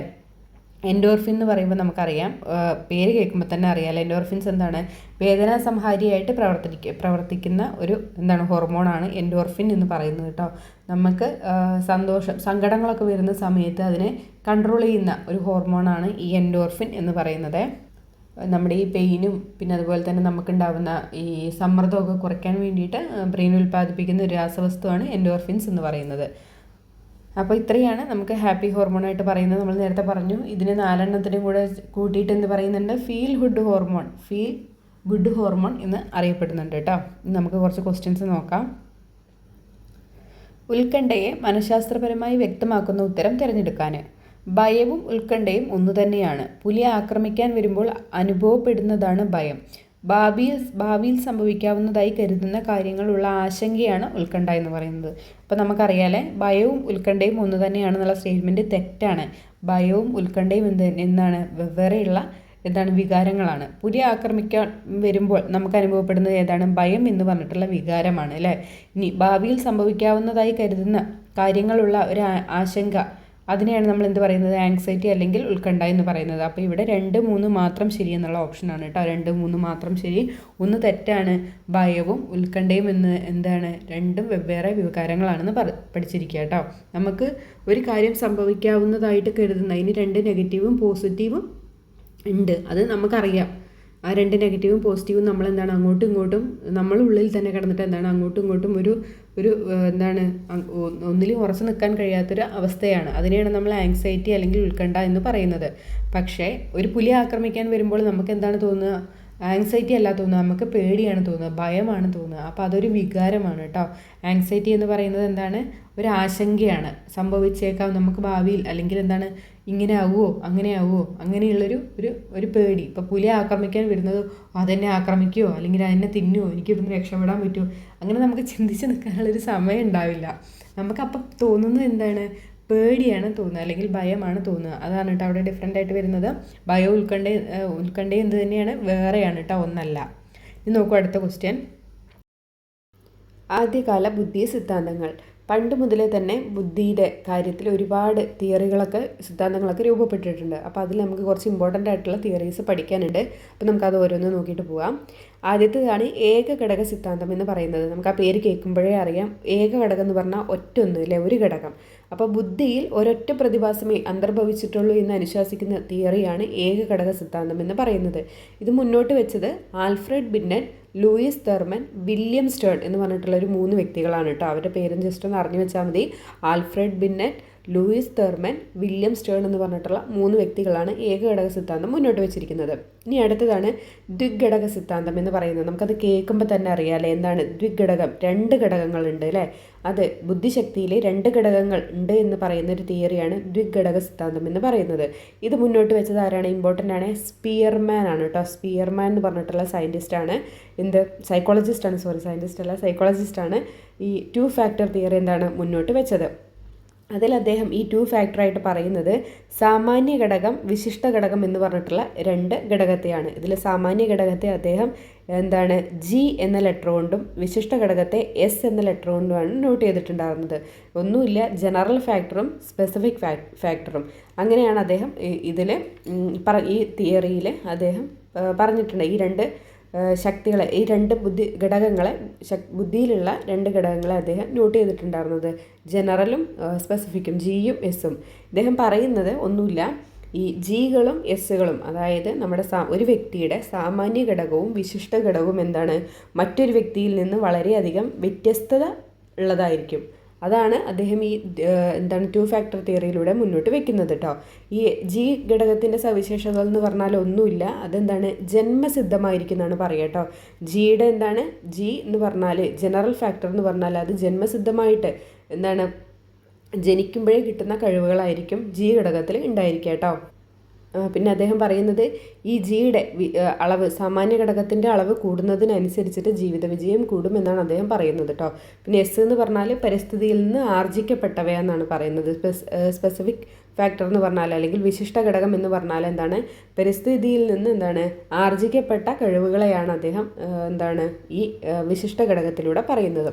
ഇനി അടുത്തതാണ് ബഹുഘടക സിദ്ധാന്തം എന്ന് പറയുന്നത്. അതാരാണ്? തോൺഡൈക്കാണ് മുന്നോട്ട് വെച്ചത്. ബഹുഘടക സിദ്ധാന്തം തോൺഡൈക്ക്. ബഹുഘടക സിദ്ധാന്തം ആരാണ്? തോൺഡൈക്കാണ് മുന്നോട്ട് വെച്ചത്. വിവിധ പ്രവർത്തനങ്ങളിൽ അന്തർഭവിച്ചിട്ടുള്ള നിരവധി പ്രത്യേക ശേഷികളുടെ ആകെ തുകയാണ് ബുദ്ധി എന്ന് അനുശാസിക്കുന്ന ഒരു തിയറിയാണ് ബഹുഘടക സിദ്ധാന്തം എന്ന് പറയുന്നത്. നമുക്ക് പല പ്രവർത്തനങ്ങളിലൂടെ നമുക്ക് ലഭിക്കുന്ന ഓരോ കഴിവുകൾ, അല്ലെങ്കിൽ നമുക്ക് ലഭിക്കുന്ന ഓരോ റിസൾട്ടുകൾ, നമുക്ക് ലഭിക്കുന്ന ഓരോ അനുഭവങ്ങൾ, ഇതിൻ്റെ എല്ലാം ആകെ തുകയാണ് ബുദ്ധി എന്ന് പറയുന്നതാണ് ഈ ബഹുഘടക തിയറി എന്ന് പറയുന്നത്, അതിലൂടെ പറയുന്നത് കേട്ടോ. ഇനി അടുത്തതാണ് സംഘഘടകം. സംഘഘടകത്തിൻ്റെ ഉപജ്ഞാതാവാരാണ്? തേഴ്സ്റ്റൺ ആണ് കേട്ടോ. സംഘഘടകത്തിൻ്റെ ഉപജ്ഞാതാവാരാണ്? തേഴ്സ്റ്റൺ ആണ്. ഈ തിയറി സംഘഘടകത്തിൻ്റെ തിയറി അല്ലെങ്കിൽ ഗ്രൂപ്പ് ഫാക്ടർ തിയറി എന്നതിലൂടെ അദ്ദേഹം മുന്നോട്ട് വയ്ക്കുന്നത് നമ്മൾ നേരത്തെ പറഞ്ഞല്ലോ ഒരു ജി ഘടകം എന്ന് പറയുന്നത് ജനറൽ ഫാക്ടർ, അതിൻ്റെ സ്ഥാനത്ത് പ്രാഥമിക ശേഷികളെ പ്രതിഷ്ഠിച്ചിട്ട് നിരവധി സംഘങ്ങൾ ഉണ്ടാക്കാൻ പറ്റുന്നതാണ് അദ്ദേഹം ഈ ഒരു തിയറിയിലൂടെ മുന്നോട്ട് വെച്ചത്. അങ്ങനെ അദ്ദേഹം ഒരു 9 പ്രാഥമിക ഘടകങ്ങൾ നിർമ്മിക്കുകയൊക്കെ ചെയ്തിട്ടുണ്ടായിരുന്നു കേട്ടോ. ദർശക ഘടകം, ഇന്ദ്രിയാനുഭൂതി, ഭാഷാധാരണ, സംഖ്യാഘടകം, സ്മരണാ ഘടകം, അങ്ങനെ പറഞ്ഞിട്ടുള്ള ഒരു 9ഓളം പ്രാഥമിക ഘടകങ്ങൾ അദ്ദേഹം ഈ സംഘഘടകത്തിന് ഈ തിയറിക്ക് വേണ്ടിയിട്ട് അദ്ദേഹം നിർമ്മിക്കുകയുണ്ടായിരുന്നു. നമുക്കതൊന്നും വേണ്ട. സംഘഘടകത്തിൻ്റെ ഉപജ്ഞാതാവ് ആരാണ്? തേഴ്സ്റ്റൺ ആണെന്ന് അറിഞ്ഞിരിക്കുക. ഇനി അടുത്തത് ഇമ്പോർട്ടൻ്റ് ആണ്. ത്രിമുഖ സിദ്ധാന്തം എന്ന് പറയുന്നത് ആരാണ്? JP ഗിൽഫോർഡ് ആണ് കേട്ടോ. ത്രിമുഖ സിദ്ധാന്തത്തിൻ്റെ ഉപജ്ഞാതാവ് ആരാണ്? JP ഗിൽഫോർഡ് ആണ്. ഈ ഫാക്ടർ അനാലിസിസ് എന്ന് പറഞ്ഞിട്ടുള്ളൊരു സ്റ്റാറ്റിസ്റ്റിക്കൽ സങ്കേതം വഴി ബുദ്ധി മാതൃക വികസിപ്പിച്ചെടുത്തതാണ് JP ഗിൽഫോർഡ് എന്ന് പറയുന്നത്. ഞാൻ മുന്നത്തെ ക്ലാസ്സിൽ പറഞ്ഞിട്ടുണ്ട് എന്നാണ് എൻ്റെ ഒരു ഓർമ്മ. ഈ തിയറിയിൽ പറയുന്നത്, അതായത് ത്രിമുഖ സിദ്ധാന്തത്തിൽ പറയുന്നത്, ബുദ്ധിപരമായിട്ടുള്ള ഏതൊരു വ്യവഹാരത്തിനും 3 മുഖങ്ങൾ ഉണ്ടെന്നും അവയെ ത്രിമാന രൂപത്തിൽ ചിത്രീകരിക്കാമെന്നുമാണ് പറയുന്നത്. അദ്ദേഹം പറയുന്ന ആ 3 മുഖങ്ങളാണ് ഉള്ളടക്കങ്ങൾ, ഉൽപ്പന്നങ്ങൾ, മാനസിക പ്രക്രിയകൾ എന്ന് പറയുന്നത് കേട്ടോ. ഈ ത്രിമുഖ സിദ്ധാന്തത്തിന് സ്ട്രക്ചർ ഓഫ് ഇൻ്റലക്റ്റ് മോഡൽ എന്ന് പറയുന്നുണ്ട്. അതുപോലെ തന്നെ SI മോഡൽ എന്നും കൂടെ പറയുന്നുണ്ട്. അതിൻ്റെ ചുരുക്ക പേര് കേട്ടോ. സ്ട്രക്ചർ, ഇൻ്റലക്റ്റ്, SI, അതാണ് കേട്ടോ. SI മോഡൽ എന്നും പറയുന്നുണ്ടെന്ന് അറിഞ്ഞിരിക്കുക കേട്ടോ. ഇതിലെ 3 ഘടകങ്ങൾ ഏതൊക്കെയാണ്? ഉള്ളടക്കങ്ങൾ, ഉൽപ്പന്നങ്ങൾ, മാനസിക പ്രക്രിയകൾ. Contents, product, operations. ഇത് 3ആണ് ഈ അദ്ദേഹം പറയുന്ന ത്രിമുഖ സിദ്ധാന്തത്തിലൂടെ മുന്നോട്ട് വയ്ക്കുന്ന 3 മുഖങ്ങൾ. ഏതൊരു ബുദ്ധിപരമായിട്ടുള്ള ഏതൊരു വ്യവഹാരത്തിനും വേണ്ടിയുള്ള 3 മുഖങ്ങൾ. ഈ ഉള്ളടക്കങ്ങൾ, ഉൽപ്പന്നങ്ങൾ, മാനസിക പ്രക്രിയകൾ. ഇതാണ് അദ്ദേഹം മുന്നോട്ട് വെച്ചത്. അപ്പോൾ ഇവിടെ ഓർത്തിരിക്കേണ്ടത് ത്രിമുഖ സിദ്ധാന്തം JP ഗിൽഫോർഡ് ആണെന്ന് അറിഞ്ഞിരിക്കുക. അപ്പോൾ ഇത്രയാണ് ആദ്യകാല ബഹുമുഖ ബുദ്ധി സിദ്ധാന്തങ്ങൾ എന്ന് പറയുന്നത് കേട്ടോ. ഇനി നമുക്കൊരു ക്വസ്റ്റ്യൻ നോക്കാം. ബുദ്ധി എന്നത് പ്രശ്നങ്ങൾ നിർദ്ധാരണം ചെയ്യാനോ അതിലധികമോ സാംസ്കാരിക സാഹചര്യത്തിൽ വിലമതിക്കപ്പെടുന്ന ഉൽപ്പന്നങ്ങൾക്ക് രൂപം കൊടുക്കുന്നതിനുള്ള ശേഷിയാണ് എന്ന് അഭിപ്രായപ്പെട്ടതാരാണ്? ഹൊവാർഡ് ഗാർഡനർ ആണ് കേട്ടോ. ഇമ്പോർട്ടൻ്റ് ആയിട്ടുള്ള ഒരാളാണ് ഹൊവാർഡ് ഗാർഡനർ. ഞാൻ മുന്നത്തെ ക്ലാസ്സിൽ, എൻ്റെ സൈക്കോളജി ക്ലാസ്സിലൊക്കെ ഞാൻ പറഞ്ഞിട്ടുണ്ട്. അദ്ദേഹത്തെക്കുറിച്ച് ഡീറ്റെയിൽ ആയിട്ട് ഞാൻ പറഞ്ഞിട്ടുണ്ട്. അദ്ദേഹത്തിൻ്റെ പ്രസിദ്ധമായിട്ടൊരു ബുക്കാണ് മനസ്സിൻ്റെ ചട്ടക്കൂടുകൾ. ഓർത്തിരിക്കണം, ചോദിച്ചിട്ടുള്ളതാണ്. ഫ്രെയിംസ് ഓഫ് മൈൻഡ് എന്ന് പറഞ്ഞിട്ടുള്ളത്. പിന്നെ അദ്ദേഹത്തിൻ്റെ വേറൊരു ബുക്ക് തന്നെയാണ് ബുദ്ധിശക്തി പരിശോധിക്കുന്നു എന്ന് പറഞ്ഞിട്ടുള്ളൊരു ബുക്ക്. പിന്നെ അദ്ദേഹം പറഞ്ഞത് ബഹുമുഖ ബുദ്ധി എന്നല്ലേ ബഹുമുഖ ബുദ്ധി എന്നല്ലേ നമ്മൾ പറയുന്നത്. ഈ ബുദ്ധിക്ക് ബഹുമുഖങ്ങൾ ഉണ്ടെന്ന് സിദ്ധാന്തിച്ചത് ഈ ഹൊവാർഡ് ഗാർഡനർ ആണ് കേട്ടോ. ഈ ബഹുമുഖ ബുദ്ധി, എനിക്ക് പറയാൻ കിട്ടുന്നില്ല, ബഹുമുഖ ബുദ്ധി എന്ന് പറയുന്ന ആ ഒരു മനുഷ്യൻ്റെ ബുദ്ധിക്ക് പല മുഖങ്ങൾ, വലിയ വലിയ ബഹുമുഖങ്ങൾ ഉണ്ടെന്ന് തിയറിയിലൂടെ പറഞ്ഞത് ആരാണ്? ഹൊവാർഡ് ഗാർഡനർ ആണെന്ന് ഓർത്തിരിക്കുക. അദ്ദേഹത്തിൻ്റെ ഈ ബുക്ക് ഓർത്തിരിക്കണേ, മനസ്സിൻ്റെ ചട്ടക്കൂടുകൾ എന്നാണ്. ഇനി അദ്ദേഹത്തിൻ്റെ 7 ബുദ്ധി സവിശേഷതകൾ, അദ്ദേഹം നിർമ്മിച്ചിട്ടുള്ള 7 ബുദ്ധി സവിശേഷതകളെ കുറിച്ച് നമുക്ക് പഠിക്കണം. ഇമ്പോർട്ടൻ്റ് ആണ്. ഇതിന്ന് സ്ഥിരമായിട്ട് ചോദ്യങ്ങൾ വരാറുണ്ട് കേട്ടോ. ഏതൊക്കെയാണ് അദ്ദേഹം കണ്ടെത്തിയ 7 ബുദ്ധി സവിശേഷതകൾ? ഭാഷാപരമായ ബുദ്ധി, യുക്തി ചിന്താപരവും ഗണിതപരവുമായ ബുദ്ധി, ദൃശ്യ സ്ഥലപരബുദ്ധി, ശാരീരിക ചലനപര ബുദ്ധി, സംഗീതപരമായ ബുദ്ധി, വ്യക്തിയാന്തര ബുദ്ധി, ആന്തരിക വൈയക്തിക ബുദ്ധി. ഇത്രയുമാണ് ഈ 7 ബുദ്ധി സവിശേഷതകളാണ് അദ്ദേഹം കണ്ടെത്തിയത്. ഈ 7 എണ്ണത്തിനെയും കൂടെ കൂട്ടിയിട്ട് ബുദ്ധിശക്തിയുടെ മഴവില്ല് എന്ന് പറയുന്നുണ്ട് കേട്ടോ. ഈ ഹൊവാർഡ് ഗാർഡനറിൻ്റെ 7 ബുദ്ധി സവിശേഷതകളെയും കൂടെ കൂട്ടിയിട്ട് ബുദ്ധിശക്തിയുടെ മഴവില്ല് എന്ന് പറയുന്നുണ്ട്. ഇനി അദ്ദേഹം വേറെ 2 ബുദ്ധി സവിശേഷതകളും കൂടെ ഇൻ്റലിജൻസ് റീഫ്രെയിംഡ് എന്ന് പറഞ്ഞിട്ടുള്ള ഗ്രന്ഥത്തിൽ അദ്ദേഹം പറയുന്നുണ്ട്. അതാണ് പ്രകൃതിപരമായിട്ടുള്ള ബുദ്ധിയും അസ്തിത്വപരമായിട്ടുള്ള ബുദ്ധിയും. അദ്ദേഹം പറയുന്നുണ്ട് ഇൻ്റലിജൻസ് റീഫ്രെയിംഡ് എന്ന് പറഞ്ഞിട്ടുള്ള ഒരു ഗ്രന്ഥത്തിലാണ് അദ്ദേഹം 1999 അദ്ദേഹം ആ ഗ്രന്ഥം രചിക്കുന്നത്. ആ ഗ്രന്ഥത്തിൽ അദ്ദേഹം പറയുന്നുണ്ട്, അതായത് ബുദ്ധിശക്തി പരിശോധിക്കുന്നു എന്നാണ് കേട്ടോ അതിൻ്റെ മലയാളം പരിഭാഷ. അപ്പോൾ ആ ഗ്രന്ഥത്തിൽ അദ്ദേഹം ഈ 2 പ്രകൃതിപരമായ ബുദ്ധി, അസ്തിത്വപരമായ ബുദ്ധി എന്ന് പറഞ്ഞിട്ടുള്ള 2 ബുദ്ധി സവിശേഷതകളെയും കൂടെ അദ്ദേഹം പറയുന്നുണ്ട്. അതും കൂടെ ഒന്ന് ഓർത്തിരിക്കണേ. ഇതിൻ്റെ എല്ലാ ഡീറ്റെയിൽ ആയിട്ടുള്ള കാര്യങ്ങളും ഞാൻ ക്ലാസ് എടുത്തപ്പോൾ ഞാൻ ഡീറ്റെയിൽ ആയിട്ട് പറഞ്ഞു തന്നിട്ടുണ്ട്. അതുകൊണ്ടാണ് ഞാനിതിൻ്റെ ഡീറ്റെയിൽ ആയിട്ട് പറയാത്തത്. നമുക്ക് ഈ പേരുകൾ മാത്രം ഇതൊക്കെ കേൾക്കുമ്പോൾ തന്നെ നമുക്കറിയാം ഭാഷാപരമായിട്ടുള്ള ബുദ്ധി എന്താണ്, ഒരാൾക്ക് ഭാഷ ഉപയോഗിക്കാൻ കഴിയുന്ന ഒരു കഴിവാണ്. അദ്ദേഹത്തിന് ആ ഒരു ഭാഷാപരമായിട്ടുള്ള കാര്യങ്ങളെല്ലാം നല്ല ഫലപ്രദമായിട്ട് ഉപയോഗിക്കാൻ കഴിയുന്ന ആ ഒരു ബുദ്ധിയുള്ള ആളാണ്, ഭാഷാപരമായിട്ടുള്ള ബുദ്ധി. പിന്നെ യുക്തിചിന്താപരവും ഗണിതപരമായിട്ടുള്ള ചിന്ത, അദ്ദേഹത്തിന് എന്താണ് ഗണിതപരമായിട്ടുള്ള ഒരു ബുദ്ധിയും അദ്ദേഹത്തിന് എന്താണ് യുക്തിക്കനുസരിച്ചിട്ട് ചിന്തിക്കാനുള്ള ഒരു ബുദ്ധിയുള്ള ഒരു എന്താണ് ഒരു സവിശേഷത, അതാണ് പറയുന്നത്. ദൃശ്യ സ്ഥല പരബുദ്ധി എന്ന് പറഞ്ഞാൽ എന്താണ്, നമ്മുടെ ഈ വസ്തുക്കളുടെയൊക്കെ സ്ഥാന നിർണ്ണയം നടത്താനും പിന്നെന്താണ് നമുക്ക് ഓരോന്നൊക്കെ ഇങ്ങനെ ഭാവനയിൽ കാണാനും നമുക്കതിനെക്കുറിച്ച് ഇങ്ങനെ ഭാവനയിൽ തന്നെ നമുക്കതിങ്ങനെ മനോചിത്രണം ചെയ്യാനൊക്കെ ഉള്ള ഒരാളുടെ കഴിവ്, അതിനൊക്കെ സഹായിക്കുന്ന ഒരു ബുദ്ധി ഘടകമാണ് ദൃശ്യസ്ഥല പരബുദ്ധി എന്ന് പറയുന്നത്. അങ്ങനെ നമുക്കിത് വായിച്ചാൽ തന്നെ ഓരോന്ന് ഏകദേശം കിട്ടുമല്ലേ. അതിൽ ഇമ്പോർട്ടൻ്റ് ആണ് വൈയക്തിയാന്തര ബുദ്ധിയും ആന്തരിക വൈയക്തിക ബുദ്ധി എന്ന് പറയുന്നത്. എന്താണ് വ്യക്തിയാന്തര ബുദ്ധി എന്ന് പറഞ്ഞാൽ എന്താണ്, നമുക്ക് മറ്റൊരാളോട് എന്താണ് ഇടപഴകാനും അവരെ അറിയാനും അവരെ മനസ്സിലാക്കാനും കഴിയുന്ന ആ ഒരു ബുദ്ധിപരമായിട്ടുള്ളൊരു സവിശേഷതനെയാണ് വ്യക്തിയാന്തര ബുദ്ധി എന്ന് പറയുന്നത് കേട്ടോ.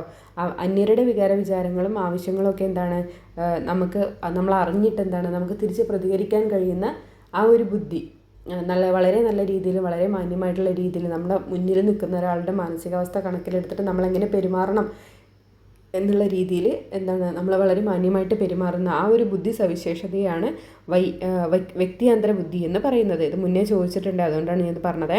ഇനി ആന്തരിക വൈയക്തിക ബുദ്ധി എന്ന് പറഞ്ഞാൽ എന്താണ്, നമ്മുടെ സ്വന്തം എന്താണ് ശക്തി, നമ്മുടെ മൈനസ് പോയിന്റുകളൊക്കെ നമ്മുടെ ദൗർലഭ്യങ്ങളൊക്കെ അറിഞ്ഞിട്ട് എന്താണ് ദൗർലഭ്യമല്ല അതിനെന്താ പറയുക, ദൗർബല്യങ്ങൾ നമ്മുടെ സ്വന്തം നെഗറ്റീവ്, നമ്മുടെ സ്വന്തം എന്താണ് ഇല്ലാത്ത കഴിവുകളെയൊക്കെ നമ്മൾ അറിഞ്ഞിട്ട് നമ്മുടെ നെഗറ്റീവ് വശം നമ്മൾ അറിഞ്ഞിട്ട് എന്താണ് നമുക്ക് പ്രവർത്തിക്കാൻ കഴിയുന്ന ആ ഒരു കഴിവാണ് ആന്തരിക വൈയക്തിക ബുദ്ധി എന്ന് പറയുന്നത്.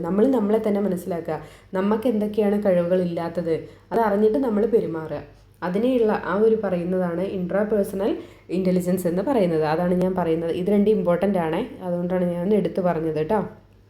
പിന്നെ ഇത് ഞാൻ പറഞ്ഞല്ലോ, ബുദ്ധിശക്തി പരിശോധിക്കുന്നത് ഞാൻ പറഞ്ഞല്ലോ. ഇനി അടുത്തതാണ് നമ്മുടെ ഹ്യൂമൻ ബ്രെയിനിൻ്റെ 2 ഭാഗങ്ങളാണ് വെർണിക്കയും ബ്രോക്കയും എന്ന് പറയുന്നത്. അതിൽ വെർണിക്ക ആശയ സ്വീകരണത്തിനും ബ്രോക്ക ആശയ പ്രകടനത്തിനുമാണ് ഹെൽപ്പ് ചെയ്യുന്നതെന്ന് അറിഞ്ഞിരിക്കുക കേട്ടോ. നമുക്ക് നോക്കാനുള്ളൊരു ഇമ്പോർട്ടൻ്റ് ടോപ്പിക്കാണ് സംയോജന തന്ത്രങ്ങൾ എന്ന് പറയുന്നത് കേട്ടോ. ഈ സംയോജന തന്ത്രങ്ങൾ കണ്ടിട്ട് പേടിക്കേണ്ട, നമ്മുടെ സമായോജന തന്ത്രങ്ങളെ തന്നെയാണ് സംയോജന തന്ത്രങ്ങൾ എന്ന് പറയുന്നത് കേട്ടോ. സമായോജന തന്ത്രങ്ങൾ ഇമ്പോർട്ടൻ്റ് ടോപ്പിക്കാണ്, ഞാൻ പറഞ്ഞിട്ടുണ്ടായിരുന്നു. ഒരുപാട് ക്വസ്റ്റ്യൻസ് റിപ്പീറ്റ് ആയിട്ട് വന്നിട്ടുള്ളൊരു ഏരിയയാണ്. അപ്പോൾ ഇതെന്തായാലും നമ്മൾ കംപ്ലീറ്റ് ആയിട്ട് നോക്കിയിരിക്കണം. ഇമ്പോർട്ടൻ്റ് ആയിട്ടുള്ളതെല്ലാം നമ്മൾ നോക്കിയിരിക്കണം. ബാക്കിയൊക്കെ ഞാൻ ആ ക്ലാസ് എടുത്ത കൂട്ടത്തിൽ പഠിച്ചിട്ടുണ്ടാവുമെന്ന് ഞാൻ വിചാരിക്കുന്നു. ആവശ്യമുള്ളവർ പഠിച്ചിട്ടുണ്ടാവും. അപ്പോൾ നമ്മൾ നോക്കാം എന്താണ് സമായോജനം എന്നാണ് നമ്മൾ ആദ്യം അറിയേണ്ടത്. എന്താണ്, സ്വന്തം പരിസ്ഥിതിയും സമൂഹവും ഇണങ്ങിച്ചേരാൻ വേണ്ടി വ്യക്തി സ്വന്തം വ്യവഹാരത്തെ പരിവർത്തനം ചെയ്യാൻ സഹായിക്കുന്നതിനെയാണ് സമായോജനം എന്ന് പറയുന്നത് കേട്ടോ. ഒരു വ്യക്തിയുടെ ജനനം മുതൽ മരണം വരെ തുടരുന്ന ഒരു നിരന്തര പ്രക്രിയയാണ് സമായോജനം എന്ന് പറയുന്നത്. ഇംഗ്ലീഷിൽ ഇതിനെ അഡ്ജസ്റ്റ്മെൻറ്റ് എന്ന് പറയും. ഇപ്പോൾ കിട്ടിയല്ലോ അല്ലേ, അഡ്ജസ്റ്റ്മെൻറ്റ് പറഞ്ഞപ്പോൾ കിട്ടിയല്ലോ. കാരണം നമ്മളെല്ലാവരും എന്താണ് പല വിധത്തിൽ അഡ്ജസ്റ്റ്മെൻറ്റ് ചെയ്ത് പോണവരാണല്ലേ. അപ്പോൾ ഒരു വ്യക്തി ജനിക്കുന്നത് മുതൽ മരണം വരെ തുടരുന്നൊരു നിരന്തരമായിട്ടുള്ളൊരു പ്രക്രിയയാണ് സമായോജനം എന്ന് പറയുന്നത്. എന്താണ് ഒരു വ്യക്തി എന്താണ് നമുക്ക് ഒരു സമൂഹത്തിനോട് ഇണങ്ങിച്ചേരാൻ വേണ്ടിയിട്ട്, അല്ലെങ്കിൽ നമ്മുടെ ചുറ്റുമുള്ള ഒരു പരിസ്ഥിതിയോട് നമ്മൾ ഇണങ്ങിച്ചേരാൻ വേണ്ടിയിട്ട് നമ്മൾ നമ്മുടെ എന്താണ് പെരുമാറ്റത്തെ സ്വയം പരിവർത്തനം ചെയ്യുകയാണ്, സ്വയം മാറ്റിയെടുക്കുന്നതിനെയാണ് നമ്മൾ എന്തെന്ന് പറയുന്നത് സമായോജനം എന്ന് അല്ലെങ്കിൽ അഡ്ജസ്റ്റ്മെൻറ്റ് എന്ന് പറയുന്നത്. നല്ല രീതിയിൽ സമായോജനം ചെയ്യാൻ കഴിയുന്ന വ്യക്തികളുടെ സവിശേഷതകൾ നമ്മളൊന്ന് അറിഞ്ഞിരിക്കണം. എന്തൊക്കെയാണത്?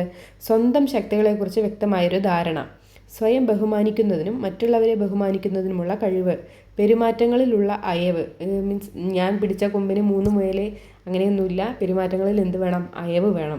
പ്രതികൂല സാഹചര്യങ്ങളുമായി പൊരുത്തപ്പെടാനുള്ള കഴിവ്, യാഥാർത്ഥ്യബോധത്തിൽ അധിഷ്ഠിതമായ ലോകവീക്ഷണം, ചുറ്റുപാടുകളുമായി ഇണങ്ങിച്ചേരാനുള്ള കഴിവ്, മറ്റുള്ളവരിൽ നന്മ കണ്ടെത്താനുള്ള കഴിവ്. ഇപ്പോൾ പലർക്കും ഇല്ലാത്തതും ഇതൊക്കെ തന്നെയാണ് അല്ലേ. ഈ അഡ്ജസ്റ്റ്മെൻറ്റിന് ഈ സമായോജനം ചെയ്യാനുള്ള കഴിവില്ലാത്തവരാണ് ഇപ്പം ഉള്ള ആൾക്കാരിൽ പലരും കേട്ടോ. അപ്പോൾ എന്തൊക്കെയാണ് പറഞ്ഞത്? നല്ല രീതിയിൽ സമയോജനം ചെയ്യാൻ കഴിയുന്ന വ്യക്തികളുടെ സവിശേഷതകൾ അറിഞ്ഞിരിക്കണേ. ചിലപ്പോൾ ഇനി എങ്ങാനും പെടാത്തത് ഏത്, അല്ലെങ്കിൽ ഇങ്ങനെ ശരിയായത് ഏത് എന്നൊക്കെ ചോദിച്ചിട്ട് വരാനുള്ള ചാൻസ് ഉണ്ട്. അപ്പോൾ ഇത്രയും അറിഞ്ഞിരിക്കുക കേട്ടോ. ഇനി നമുക്ക് ആദ്യത്തെ സമായോജന തന്ത്രം, അതെന്താണ്? നിഷേധം. നിഷേധം എന്ന് കേൾക്കുമ്പോഴേ നമുക്കറിയാമല്ലോ എന്താണത്. നമുക്ക് ഇഷ്ടമില്ലാത്ത കാര്യങ്ങളോട് നമ്മളെന്താണ് നോ പറയുക, നമ്മൾ പ്രതികരിക്കാതിരിക്കുക. അതിനെയാണ് നമ്മളെന്താണ് നിഷേധം എന്ന സമായോജനം ആയിട്ട് യൂസ് ചെയ്യുന്നത് കേട്ടോ. നിഷേധം ഒരു സമായോജന തന്ത്രമായിട്ട് നമുക്ക് എപ്പോഴാണ് നമ്മൾ യൂസ് ചെയ്യുന്നത്? നമുക്ക് ഇഷ്ടമില്ലാത്തത് എന്താണ് കാണുമ്പോൾ നമ്മളത് കണ്ടില്ലെന്ന് നടിക്കുക, നമുക്ക് ഇഷ്ടമില്ലാത്തവരെ വിളിച്ചാൽ നമ്മളെന്താണ് വിളി കേൾക്കാണ്ടിരിക്കുക, അതൊക്കെ എന്താണ് ഒരു തരം നിഷേധമാണ് കേട്ടോ. ആ വേർഡ് കേൾക്കുമ്പോൾ തന്നെ നമുക്ക് കിട്ടുമല്ലോ അല്ലേ, നിഷേധം. ഇനി അടുത്തതാണ് ഇമ്പോർട്ടൻ്റ് ആണ്, പ്രക്ഷേപണം എന്ന് പറയുന്നത്. പ്രക്ഷേപണം എന്താണ്? സ്വന്തം പോരായ്മകൾ മറയ്ക്കാനായിട്ട് മറ്റുള്ളവരിൽ തെറ്റുകൾ ആരോപിക്കുന്നതിനെയാണ് പ്രക്ഷേപണം എന്ന് പറയുന്നത് കേട്ടോ. അതിൻ്റെ ഇംഗ്ലീഷ് വേർഡ് കൂടെ ഒന്ന് അറിഞ്ഞിരിക്കണമേ. പ്രൊജക്ഷൻ എന്നാണ് കേട്ടോ. പ്രൊജക്ഷൻ ഒരു ക്വസ്റ്റ്യൻ പേപ്പറിൽ ഞാൻ എൻ്റെ ഇംഗ്ലീഷാണ് കണ്ടിട്ടുണ്ടായിരുന്നത്. അപ്പോൾ അതിൻ്റെ ഇംഗ്ലീഷ് വേർഡും കൂടെ അറിഞ്ഞിരിക്കുക. പ്രക്ഷേപണം എന്ന് പറഞ്ഞാൽ എന്താണ്? പ്രൊജക്ഷൻ. അതെന്താണ്? നമ്മുടെ സ്വന്തം പോരായ്മകളൊക്കെ മറയ്ക്കാൻ വേണ്ടിയിട്ട് നമ്മൾ എന്ത് ചെയ്യാണ്? മറ്റുള്ളവരിൽ തെറ്റാരോപിക്കുകയാണ്. നമ്മുടെ കുറവുകൾ, നമ്മൾ ചെയ്ത തെറ്റുകളൊക്കെ നമ്മൾ മറച്ചു പിടിച്ചിട്ട് മറ്റുള്ളവരെ തെറ്റ് പറയുകയാണ്. അതിനെ നമ്മൾ പ്രൊജക്ഷൻ അല്ലെങ്കിൽ പ്രക്ഷേപണം എന്ന് പറയുന്നത്. അടുത്തത് എന്താണ്? താതാത്മീകരണമാണ്. ഞാനന്ന് പറഞ്ഞിട്ടുണ്ടായിരുന്നു, ഒരു എക്സാമ്പിൾ വെച്ചിട്ടാണ് ഞാനന്ന് പറഞ്ഞിട്ടുണ്ടായിരുന്നത്. എന്താണ്? ഇപ്പോൾ വിജയിനെ തന്നെ എടുത്താൽ എന്താണ്? വിജയുടെ ഒരു സിനിമ അവിടെ വിജയിക്കുകയാണെന്നുണ്ടെങ്കിൽ നമ്മൾ ഇവിടെ എന്തെങ്കിലും മോഹൻലാലിനെ എടുക്കാം. നമ്മളെന്തിനാ അന്യ നാട്ടിലേക്ക് പോകണത് അല്ലേ? മോഹൻലാലിനെ എടുക്കാം. അപ്പോൾ മോഹൻലാലിൻ്റെ ഒരു സിനിമ വിജയിക്കുകയാണെങ്കിൽ ആരാധകർ വളരെ നന്നായിട്ട് അതെന്താണ് ആഘോഷിക്കും. അപ്പോൾ അവിടെ എന്താണ് നടക്കുന്നത്? ഐഡൻറ്റിഫിക്കേഷൻ അഥവാ താതാത്മീകരണമാണ് നടക്കുന്നത്. നമുക്കിഷ്ടമുള്ള ഒരു വ്യക്തിയുടെ എന്താണ് വിജയം സ്വന്തം വിജയമായിട്ട് നമ്മൾ കണ്ടിട്ട് എന്താണ് അതിൽ എന്താണ് സന്തോഷം കൊള്ളുക, ആനന്ദിക്കുക, ഇതിനെയൊക്കെ എന്താണ് താതാത്മീകരണം എന്നാണ് പറയുന്നത്. ഇനി അടുത്തത് എന്താണ്? ദമനം. എന്താണ് ദമനം? വേദനാജനകമായ അനുഭവങ്ങളും മാനസിക സംഘർഷങ്ങളും സാക്ഷാത്കരിക്കാനാവാത്ത ആഗ്രഹങ്ങളും അബോധ മനസ്സിലേക്ക് തള്ളിവിടുന്ന ഒരു പ്രക്രിയയാണ് ദമനം അല്ലെങ്കിൽ റിപ്രഷൻ എന്ന് പറയുന്നത് കേട്ടോ. ഇംഗ്ലീഷ് വേർഡ് അറിഞ്ഞിരിക്കണേ. എന്താണ്? റിപ്രഷൻ എന്നാണ് കേട്ടോ. റിപ്രഷൻ എന്നാണ് ദമനത്തിൻ്റെ ഇംഗ്ലീഷ് വേർഡ്. എന്താണ്? റിപ്രഷനാണ്. REPRESSION ആണ് കേട്ടോ. REPRESSION repression. ദമനം, റിപ്രഷൻ. അപ്പോൾ എന്താ പറഞ്ഞത്? വേദനാജനകമായ അനുഭവങ്ങൾ, നമുക്കുണ്ടാകുന്ന വളരെ കൈപ്പേറിയിട്ടുള്ള അനുഭവങ്ങളും നമുക്കുണ്ടാകുന്ന നമ്മുടെ മാനസികമായിട്ടുള്ള സംഘർഷങ്ങളും നമുക്ക് പൂർത്തീകരിക്കാനാവാത്ത പോയ ആഗ്രഹങ്ങളും ഒക്കെ എന്താണ് അബോധ മനസ്സിലേക്ക് തള്ളിവിടുന്ന ഒരു പ്രക്രിയയ്ക്ക് പറയുന്ന പേരാണ് അല്ലെങ്കിൽ ഒരു സമായോജന തന്ത്രമാണ് എന്തെന്ന് പറയുന്നത്? റിപ്രഷൻ അല്ലെങ്കിൽ ദമനം എന്ന് പറയുന്നത് കേട്ടോ. ഇനി അടുത്തതാണ് ഉദാത്തീകരണം എന്ന് പറയുന്നത്. എന്താണ് ഉദാത്തീകരണം എന്ന് പറയുന്നത്? സ്വാഗതാർഹമില്ലാത്ത പ്രവർത്തികളെയോ വികാരങ്ങളെയോ സമൂഹം അംഗീകരിക്കുന്ന വസ്തുതകളുമായി കോർത്തിണക്കി മറ്റൊരു രൂപത്തിൽ അവതരിപ്പിക്കുന്ന ഒരു തന്ത്രമാണ് ഉദാത്തീകരണം എന്ന് പറയുന്നത്. മറ്റൊരാൾക്ക് ഇഷ്ടപ്പെടാത്തൊരു കാര്യങ്ങളെ എന്താണ് അയാൾക്ക് ഇഷ്ടപ്പെട്ട കാര്യങ്ങളുമായിട്ടൊക്കെ കൂട്ടിച്ചേർത്തിട്ട് അയാൾക്ക് മുന്നിൽ അവതരിപ്പിക്കുന്ന ഒരു തന്ത്രമാണ് ഉദാത്തീകരണം എന്ന് പറയുന്നത്. ഇനിയാണ് അനുപൂരണം എന്ന് പറയുന്നത്. എന്താണ് അനുപൂരണം? ഒരു രംഗത്തിൽ പരാജയപ്പെട്ടാൽ മറ്റൊരു രംഗത്തിലെ വിജയത്തിലൂടെ അത് മറയ്ക്കാൻ ശ്രമിക്കുന്നതിനെയാണ് അനുപൂരണം എന്ന് പറയുന്നത്. എന്താണ്? ഇപ്പോൾ പഠിക്കാൻ കഴിവില്ലാത്തൊരു കുട്ടി എന്താണ് ചിലപ്പോൾ വല്ല സ്പോർട്സോ അല്ലെങ്കിൽ എന്താണ് വല്ല ആർട്ടായിട്ട് എന്തെങ്കിലും ബന്ധപ്പെട്ടിട്ടുള്ള കാര്യങ്ങളൊക്കെ വന്നു കഴിഞ്ഞാൽ എന്താണ് അതിൽ മികവ് പുലർത്താൻ ശ്രമിക്കുക. ഒരു വിജയത്തിൽ പരാജയപ്പെട്ട കാര്യത്തിലെ മറ്റൊരു വിജയത്തിലൂടെ എന്താണ് മറയ്ക്കാൻ ശ്രമിക്കുന്നതിനെയാണ് അനുപൂരണം എന്ന് പറയുന്നത് കേട്ടോ. കോമ്പൻസേഷൻ എന്ന് പറയുക ഇംഗ്ലീഷിൽ, കോമ്പൻസേഷൻ. ഇനി അടുത്തത് എന്താണ്? പാശ്ചാത്ഗമനമാണ് അല്ലേ. പാശ്ചാത്ഗമനം അതെന്താണ്? ഒരു വ്യക്തിക്ക് എന്താണ് മുന്നേ ലഭിച്ച ഒരു അംഗീകാരം ലഭിച്ചിട്ടുണ്ടായിരുന്നു, പിന്നീട് എന്താണ് അത് കിട്ടാണ്ട് വരികയാണ്. അപ്പോൾ അത് അയാളെ നേടിയെടുക്കാൻ വേണ്ടിയിട്ട് വീണ്ടും ആ പഴയ അവസ്ഥയിലേക്ക് തന്നെ പോകുന്നതിനെയാണ് റിഗ്രഷൻ എന്ന് പറയുന്നത് കേട്ടോ. അല്ലെങ്കിൽ എന്താണ്? പാശ്ചാത്ഗമനം. റിഗ്രഷൻ ഓർത്തിരിക്കണേ. റിഗ്രഷൻ എന്താണ്? പാശ്ചാത്ഗമനമാണ്. റിഗ്രഷൻ പാശ്ചാത്ഗമനമാണ്. ഒരു വ്യക്തിക്ക് എന്താണ് മുന്നേ ലഭിച്ചുകൊണ്ടിരുന്ന എന്താണ് അംഗീകാരമൊക്കെ ലഭിക്കാണ്ട് വരുമ്പോൾ എന്താണ് അയാൾ വീണ്ടും ആ പഴയ അവസ്ഥയിലേക്ക് തന്നെ പോകുന്ന, അത് നേടിയെടുക്കാൻ വേണ്ടിയിട്ട് വീണ്ടും ആ ഒരു പഴയ അവസ്ഥയിലേക്ക് പോകുന്ന ഒരു സമായോജന തന്ത്രമാണ് പാശ്ചാത്ഗമനം എന്ന് പറയുന്നത്. അടുത്തതാണ് അഗ്രഷൻ അഥവാ ആക്രമണം എന്ന് പറയുന്നത്. അഗ്രഷൻ അഥവാ ആക്രമണം നമുക്ക് ഞാൻ മറ്റേ ഇച്ഛാഭംഗത്തിൽ ക്ലാസ് എടുത്തപ്പോൾ ഞാൻ പറഞ്ഞിട്ടുണ്ടായിരുന്നില്ലേ, മോഹഭംഗത്തിൽ നിന്ന് ഉടലെടുക്കുന്ന ഒരു തന്ത്രമാണ് ഈ ആക്രമണം എന്ന് പറയുന്നത്. എന്താണ്? നമുക്ക് എന്തെങ്കിലും ഒരു ദോഷം ചെയ്ത ഒരാളോട് എന്താണ് നമുക്ക് തിരിച്ചൊരു പ്രതികാരം ചെയ്യണമെന്ന് തോന്നുന്ന ആ ഒരു തന്ത്രമാണ് ആക്രമണം എന്ന് പറയുന്നത്. രണ്ട് തരത്തിലുണ്ടെന്ന് ഞാൻ പറഞ്ഞിട്ടുണ്ടായിരുന്നു. പ്രത്യക്ഷ ആക്രമണമുണ്ട്, പരോക്ഷ ആക്രമണമുണ്ട്, നേരിട്ട് ആക്രമിക്കുന്നതുണ്ട്, നേരിട്ടല്ലാതെ ആക്രമിക്കുന്നതും ഉണ്ട്. ഞാൻ ആ ക്ലാസ് എടുത്തപ്പോൾ പറഞ്ഞതാണ്, ശ്രദ്ധിച്ചിട്ടുണ്ടാവുമെന്ന് വിചാരിക്കണം. ഇനി അടുത്തതാണ് നിഷേധവൃത്തി എന്ന് പറയുന്നത്. എന്താണ് നിഷേധവൃത്തി എന്ന് പറയുന്നത്? നമ്മൾക്ക് എന്താണ് പൂർണ്ണമായിട്ടും ഒരാൾ പറയുന്ന എല്ലാ കാര്യങ്ങളും എന്താണ് പൂർണ്ണമായിട്ടും അങ്ങോട്ട് നിഷേധിക്കുന്ന ഒരു പ്രവണതയാണ് നിഷേധവൃത്തി എന്ന് പറയുന്നത്, അല്ലെങ്കിൽ നെഗറ്റിവിസം എന്ന് പറയും കേട്ടോ. നിഷേധവൃത്തി അല്ലെങ്കിൽ നെഗറ്റിവിസം എന്താണ്?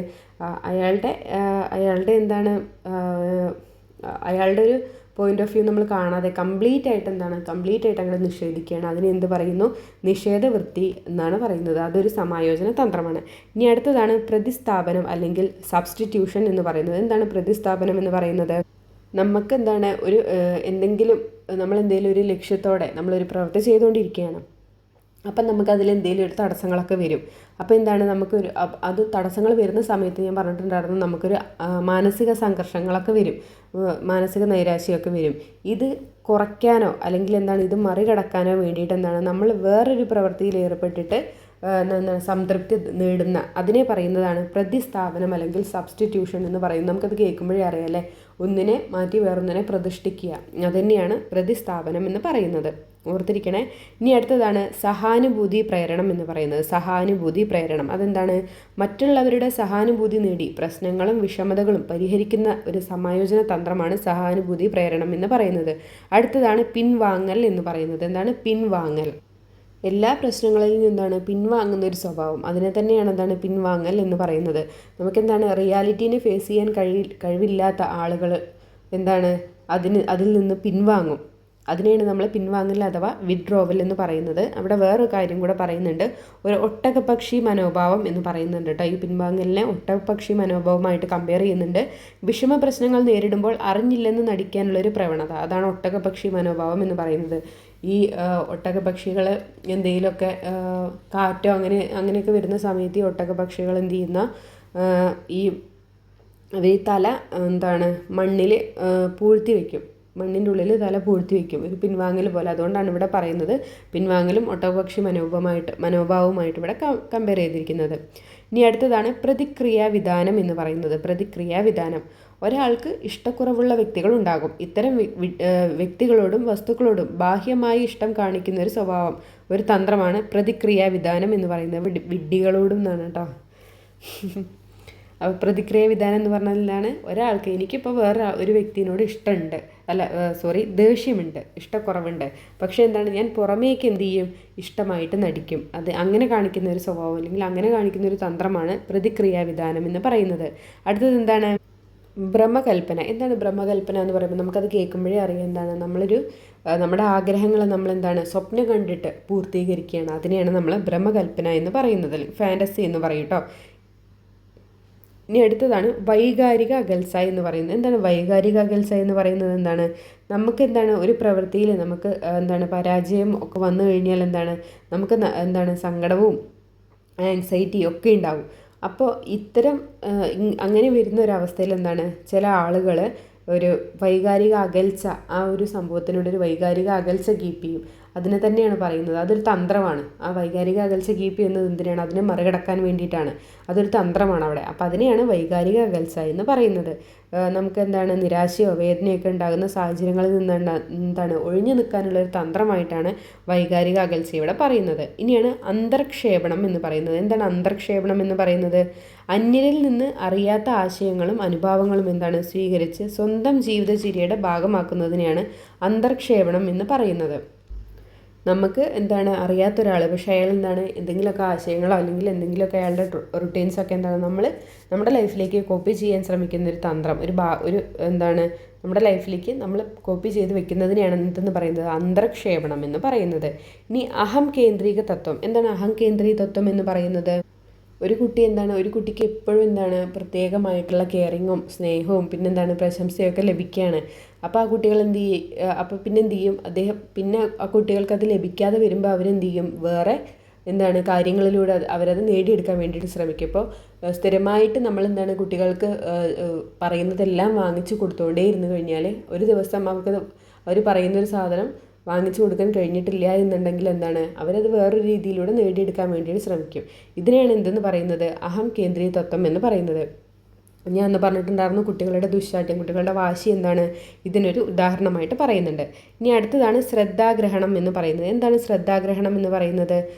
നമ്മൾ പറയില്ലേ, നമുക്ക് നമ്മൾ ശ്രദ്ധ ആകർഷിക്കുക, അത്രയേ ഉള്ളൂ. അതാണ് ശ്രദ്ധാഗ്രഹണം എന്ന് പറയുന്നത്. ഇപ്പം എക്സാമ്പിളായിട്ട് പറയുകയാണെങ്കിൽ ചെറിയ കുട്ടികൾ കരയുന്നത് എന്തിനു വേണ്ടിയിട്ടാണ്? അവർ നമ്മളെ ശ്രദ്ധ ആകർഷിക്കാൻ വേണ്ടിയിട്ടുള്ള കരച്ചിലാണ്. അതിനെയാണ് എന്തെന്ന് പറയുന്നത്, ശ്രദ്ധാഗ്രഹണം എന്ന് പറയുന്നത്. ഇനി അടുത്തതാണ് ആദേശം ചെയ്യൽ എന്ന് പറയുന്നത്. എന്താണ് ആദേശം ചെയ്യൽ എന്ന് പറഞ്ഞാൽ എന്താണ്? പ്രേരകത്തിൻ്റെ യഥാർത്ഥ സ്വഭാവം മറച്ചു വെച്ച് പ്രതിപ്രവർത്തിക്കുന്ന ഒരു സ്വഭാവത്തെയാണ് ആദേശം ചെയ്യൽ എന്ന് പറയുന്നത്. എന്താണ് എന്താണോ നമുക്ക് ദേഷ്യം വരാനുള്ളൊരു കാരണമായിട്ട് ഉള്ളത് അതിനെ മറച്ചു വെച്ചിട്ട് എന്താണ് വേറൊരു രീതിയിൽ എന്താണ് പ്രവർത്തിക്കുന്ന ഒരു സ്വഭാവം, അതിനെയാണ് ആദേശം ചെയ്യൽ എന്ന് പറയുന്നത്. ഇനിയാണ് അടിച്ചമർത്തൽ എന്നത്. എന്താണത്? വേദനാജനകമായ വസ്തുതകളെ മനസ്സിൻ്റെ ബോധമണ്ഡലത്തിൽ നിന്നും അബോധമണ്ഡലത്തിലേക്ക് മനഃപൂർവ്വം തള്ളിവിടുന്ന ഒരു പ്രക്രിയ. നമുക്ക് എന്തെങ്കിലും ബുദ്ധിമുട്ടുകളൊക്കെ ഉണ്ടായിട്ടുള്ള ഒരു സംഭവമാണെങ്കിൽ എന്താണ്, നമ്മൾ മനഃപൂർവ്വം അതിനെ മറക്കാൻ വേണ്ടിയിട്ട് ബോധമണ്ഡലത്തിൽ നിന്നും എങ്ങോട്ടേക്ക്, അബോധമണ്ഡലത്തിലേക്ക് തള്ളിവിടുന്ന ഒരു തന്ത്രമാണ് അടിച്ചമർത്തൽ എന്ന് പറയുന്നത്. അടുത്തത് എന്താണ്? യുക്തീകരണമാണ്. എന്താണ് യുക്തീകരണം എന്ന് പറഞ്ഞു കഴിഞ്ഞാൽ, പരാജയം ഉണ്ടാകുമ്പോൾ തെറ്റായ ന്യായീകരണങ്ങൾ കണ്ടുപിടിച്ചിട്ട് ആശ്വാസം കണ്ടെത്തുന്ന ഒരു തന്ത്രമാണ് യുക്തീകരണം എന്ന് പറയുന്നത്. അത് 2 തരത്തിലുണ്ട്. പുളിക്കുന്ന മുന്തിരിങ്ങ ശൈലിയുമുണ്ട്, മധുരിക്കുന്ന നാരങ്ങ ശൈലിയുമുണ്ട്. ഇവിടെ പുളിക്കുന്ന എന്നാണ് കേട്ടോ. പുളിക്കുന്ന മുന്തിരിങ്ങ ശൈലിയും മധുരിക്കുന്ന നാരങ്ങ ശൈലിയും. ഇത് എന്തുമായിട്ട് ബന്ധപ്പെട്ടിരിക്കുന്നു, ഏത് സമായോജന തന്ത്രവുമായിട്ട് ബന്ധപ്പെട്ടിരിക്കുന്നു എന്ന് ചോദിച്ചാൽ ഏതുമായിട്ടാണ്? യുക്തീകരണവുമായിട്ടാണ് ബന്ധപ്പെട്ടിരിക്കുന്നത്. ഇനി അടുത്തത് നമ്മുടെ മനഃശാസ്ത്ര വിഭാഗങ്ങളെ ശാസ്ത്രീയമായിട്ട് വർഗീകരിച്ച ഒരാളെക്കുറിച്ച് നമ്മൾ അറിഞ്ഞിരിക്കണം. അതാണ് റോബർട്ട് എസ് വുഡ്വർത്ത് എന്ന് പറയുന്നത് കേട്ടോ. മനഃശാസ്ത്ര വിഭാഗങ്ങളെ ശാസ്ത്രീയമായിട്ട് വർഗീകരിച്ചത് ആരാണ്? റോബർട്ട് എസ് വുർത്താണെന്ന് അറിഞ്ഞിരിക്കുക. ഇനി അടുത്തത് നമുക്ക് നോക്കാനുള്ളതാണ്, നമ്മുടെ പല കാലഘട്ടങ്ങളിലായിട്ട് നമ്മുടെ ഈ മനഃശാസ്ത്രത്തിന് പലതരത്തിലുള്ള ചിന്തകൾ ഉണ്ടായിട്ടുണ്ട്. മനഃശാസ്ത്രത്തിനെ ബേസ് ചെയ്തിട്ട് അതിനെ അറിയാൻ വേണ്ടിയിട്ട് എന്താണ്, അറിഞ്ഞവർ പലരും പല ചിന്താധാരകളാണ് മുന്നോട്ട് വെച്ചിട്ടുള്ളത്. അത്തരത്തിൽ നമുക്ക് കുറച്ച് അത്തരത്തിൽ മുന്നോട്ട് വെച്ച കുറച്ച് ചിന്താധാരകളെക്കുറിച്ച് നമ്മൾ അറിഞ്ഞിരിക്കാനുണ്ട്. നമുക്ക് ആദ്യത്തെ നോക്കാം. ആദ്യത്തെയാണ് ഘടനാവാദം എന്ന് പറയുന്നത്, അല്ലെങ്കിൽ സംരചനാത്മക മനഃശാസ്ത്രം എന്ന് പറയുന്നത് കേട്ടോ. സംരചനാത്മക മനഃശാസ്ത്രം അല്ലെങ്കിൽ ഘടനാവാദം എന്ന് പറയുന്നത്. അത് മുന്നോട്ട് വെച്ചത് വില്യം വൂണ്ടാണ് കേട്ടോ. വില്യം വൂണ്ടാണ് ഘടനാവാദം. വില്യം വൂണ്ടാണ് കേട്ടോ.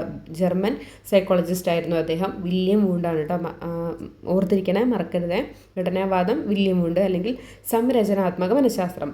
മനഃശാസ്ത്രത്തിലെ ആദ്യത്തെ ചിന്താധാരയായിട്ട് അറിയപ്പെടുന്നത് ഘടനാവാദത്തെയാണ് കേട്ടോ. 1879 ലിപ്സിക് സർവകലാശാലയിൽ മനഃശാസ്ത്ര പരീക്ഷണശാല സ്ഥാപിച്ചത് ആരാണ്? വില്യം വൂണ്ടാണ് കേട്ടോ. ഇത് അങ്ങനെ തന്നെ ചോദിച്ചിട്ടുണ്ട്. 1879 ലിപ്സിക് സർവകലാശാലയിൽ മനഃശാസ്ത്ര പരീക്ഷണശാല സ്ഥാപിച്ചത് ആരാണ്? വില്യം വൂണ്ടാണ്.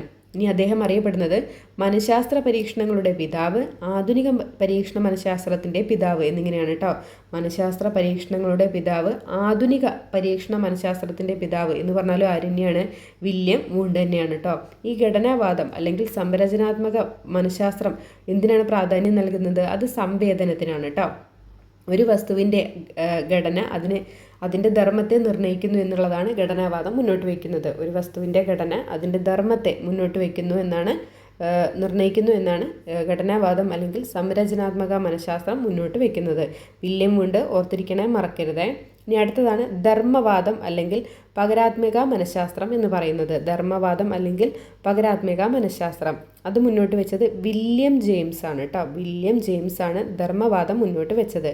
പ്രാചീന വിഭാഗത്തിൽ ഉൾപ്പെടുന്ന ഒരു മനഃശാസ്ത്ര ശാഖയാണ് ധർമ്മവാദം എന്ന് പറയുന്നത് കേട്ടോ. പ്രാചീന വിഭാഗത്തിൽ ഉൾപ്പെടുന്ന ഒരു മനഃശാസ്ത്ര ശാഖ. മനസ്സിൻ്റെ പ്രവർത്തന ഘടകങ്ങൾക്കാണ് ഇതിൽ കൂടുതലായിട്ട് പ്രാധാന്യം കൊടുത്തിരുന്നത്. ഇനി അതിൻ്റെ സവിശേഷതകളൊന്നും അറിഞ്ഞിരിക്കണം. എന്തിനു വേണ്ടിയിട്ടായിരുന്നു? സമായോജനത്തിന് വേണ്ടിയിട്ടുള്ള വിദ്യാഭ്യാസത്തിന് പരിസരത്തിനുള്ള സ്ഥാനം, പ്രവർത്തനത്തിൻ്റെ പ്രാധാന്യം. ഇത്രയുമാണ് ഈ ധർമ്മവാദത്തിൻ്റെ സവിശേഷതകളായിട്ട് പറയുന്നത്. അടുത്തതാണ് സമഗ്രതാവാദം എന്ന് പറയുന്നത് കേട്ടോ. സമഗ്രതാവാദം അത് മുന്നോട്ട് വെച്ചത് മാക്സ് വെർത്തീമർ ആണ് കേട്ടോ. സമഗ്രതാവാദം ആരാണ് മുന്നോട്ട് വെച്ചത്? മാക്സ് വെർത്തീമർ ആണെന്ന് ഓർത്തിരിക്കുക. ഒരു വസ്തുവിൻ്റെ സമഗ്രമായ അനുഭവമാണ് പ്രത്യക്ഷണത്തിൻ്റെ അടിസ്ഥാനം എന്ന് ഗസ്റ്റാൾട്ട് മനഃശാസ്ത്രം വാദിക്കുന്നു. ഇതിൻ്റെ സമഗ്രതാവാദത്തിൻ്റെ വേറൊരു പേരാണ് ഗസ്റ്റാൾട്ട് മനഃശാസ്ത്രം എന്ന് പറയുന്നത് കേട്ടോ. അപ്പോൾ അതെന്താണ്? ഒരു വസ്തുവിൻ്റെ മുഴുവനായിട്ടുള്ള ഒരു അനുഭവമാണ് പ്രത്യക്ഷണത്തിൻ്റെ അടിസ്ഥാനം എന്നാണ് സമഗ്രതാവാദം അല്ലെങ്കിൽ ഗസ്റ്റാൾട്ട് മനഃശാസ്ത്രം വാദിക്കുന്നത്.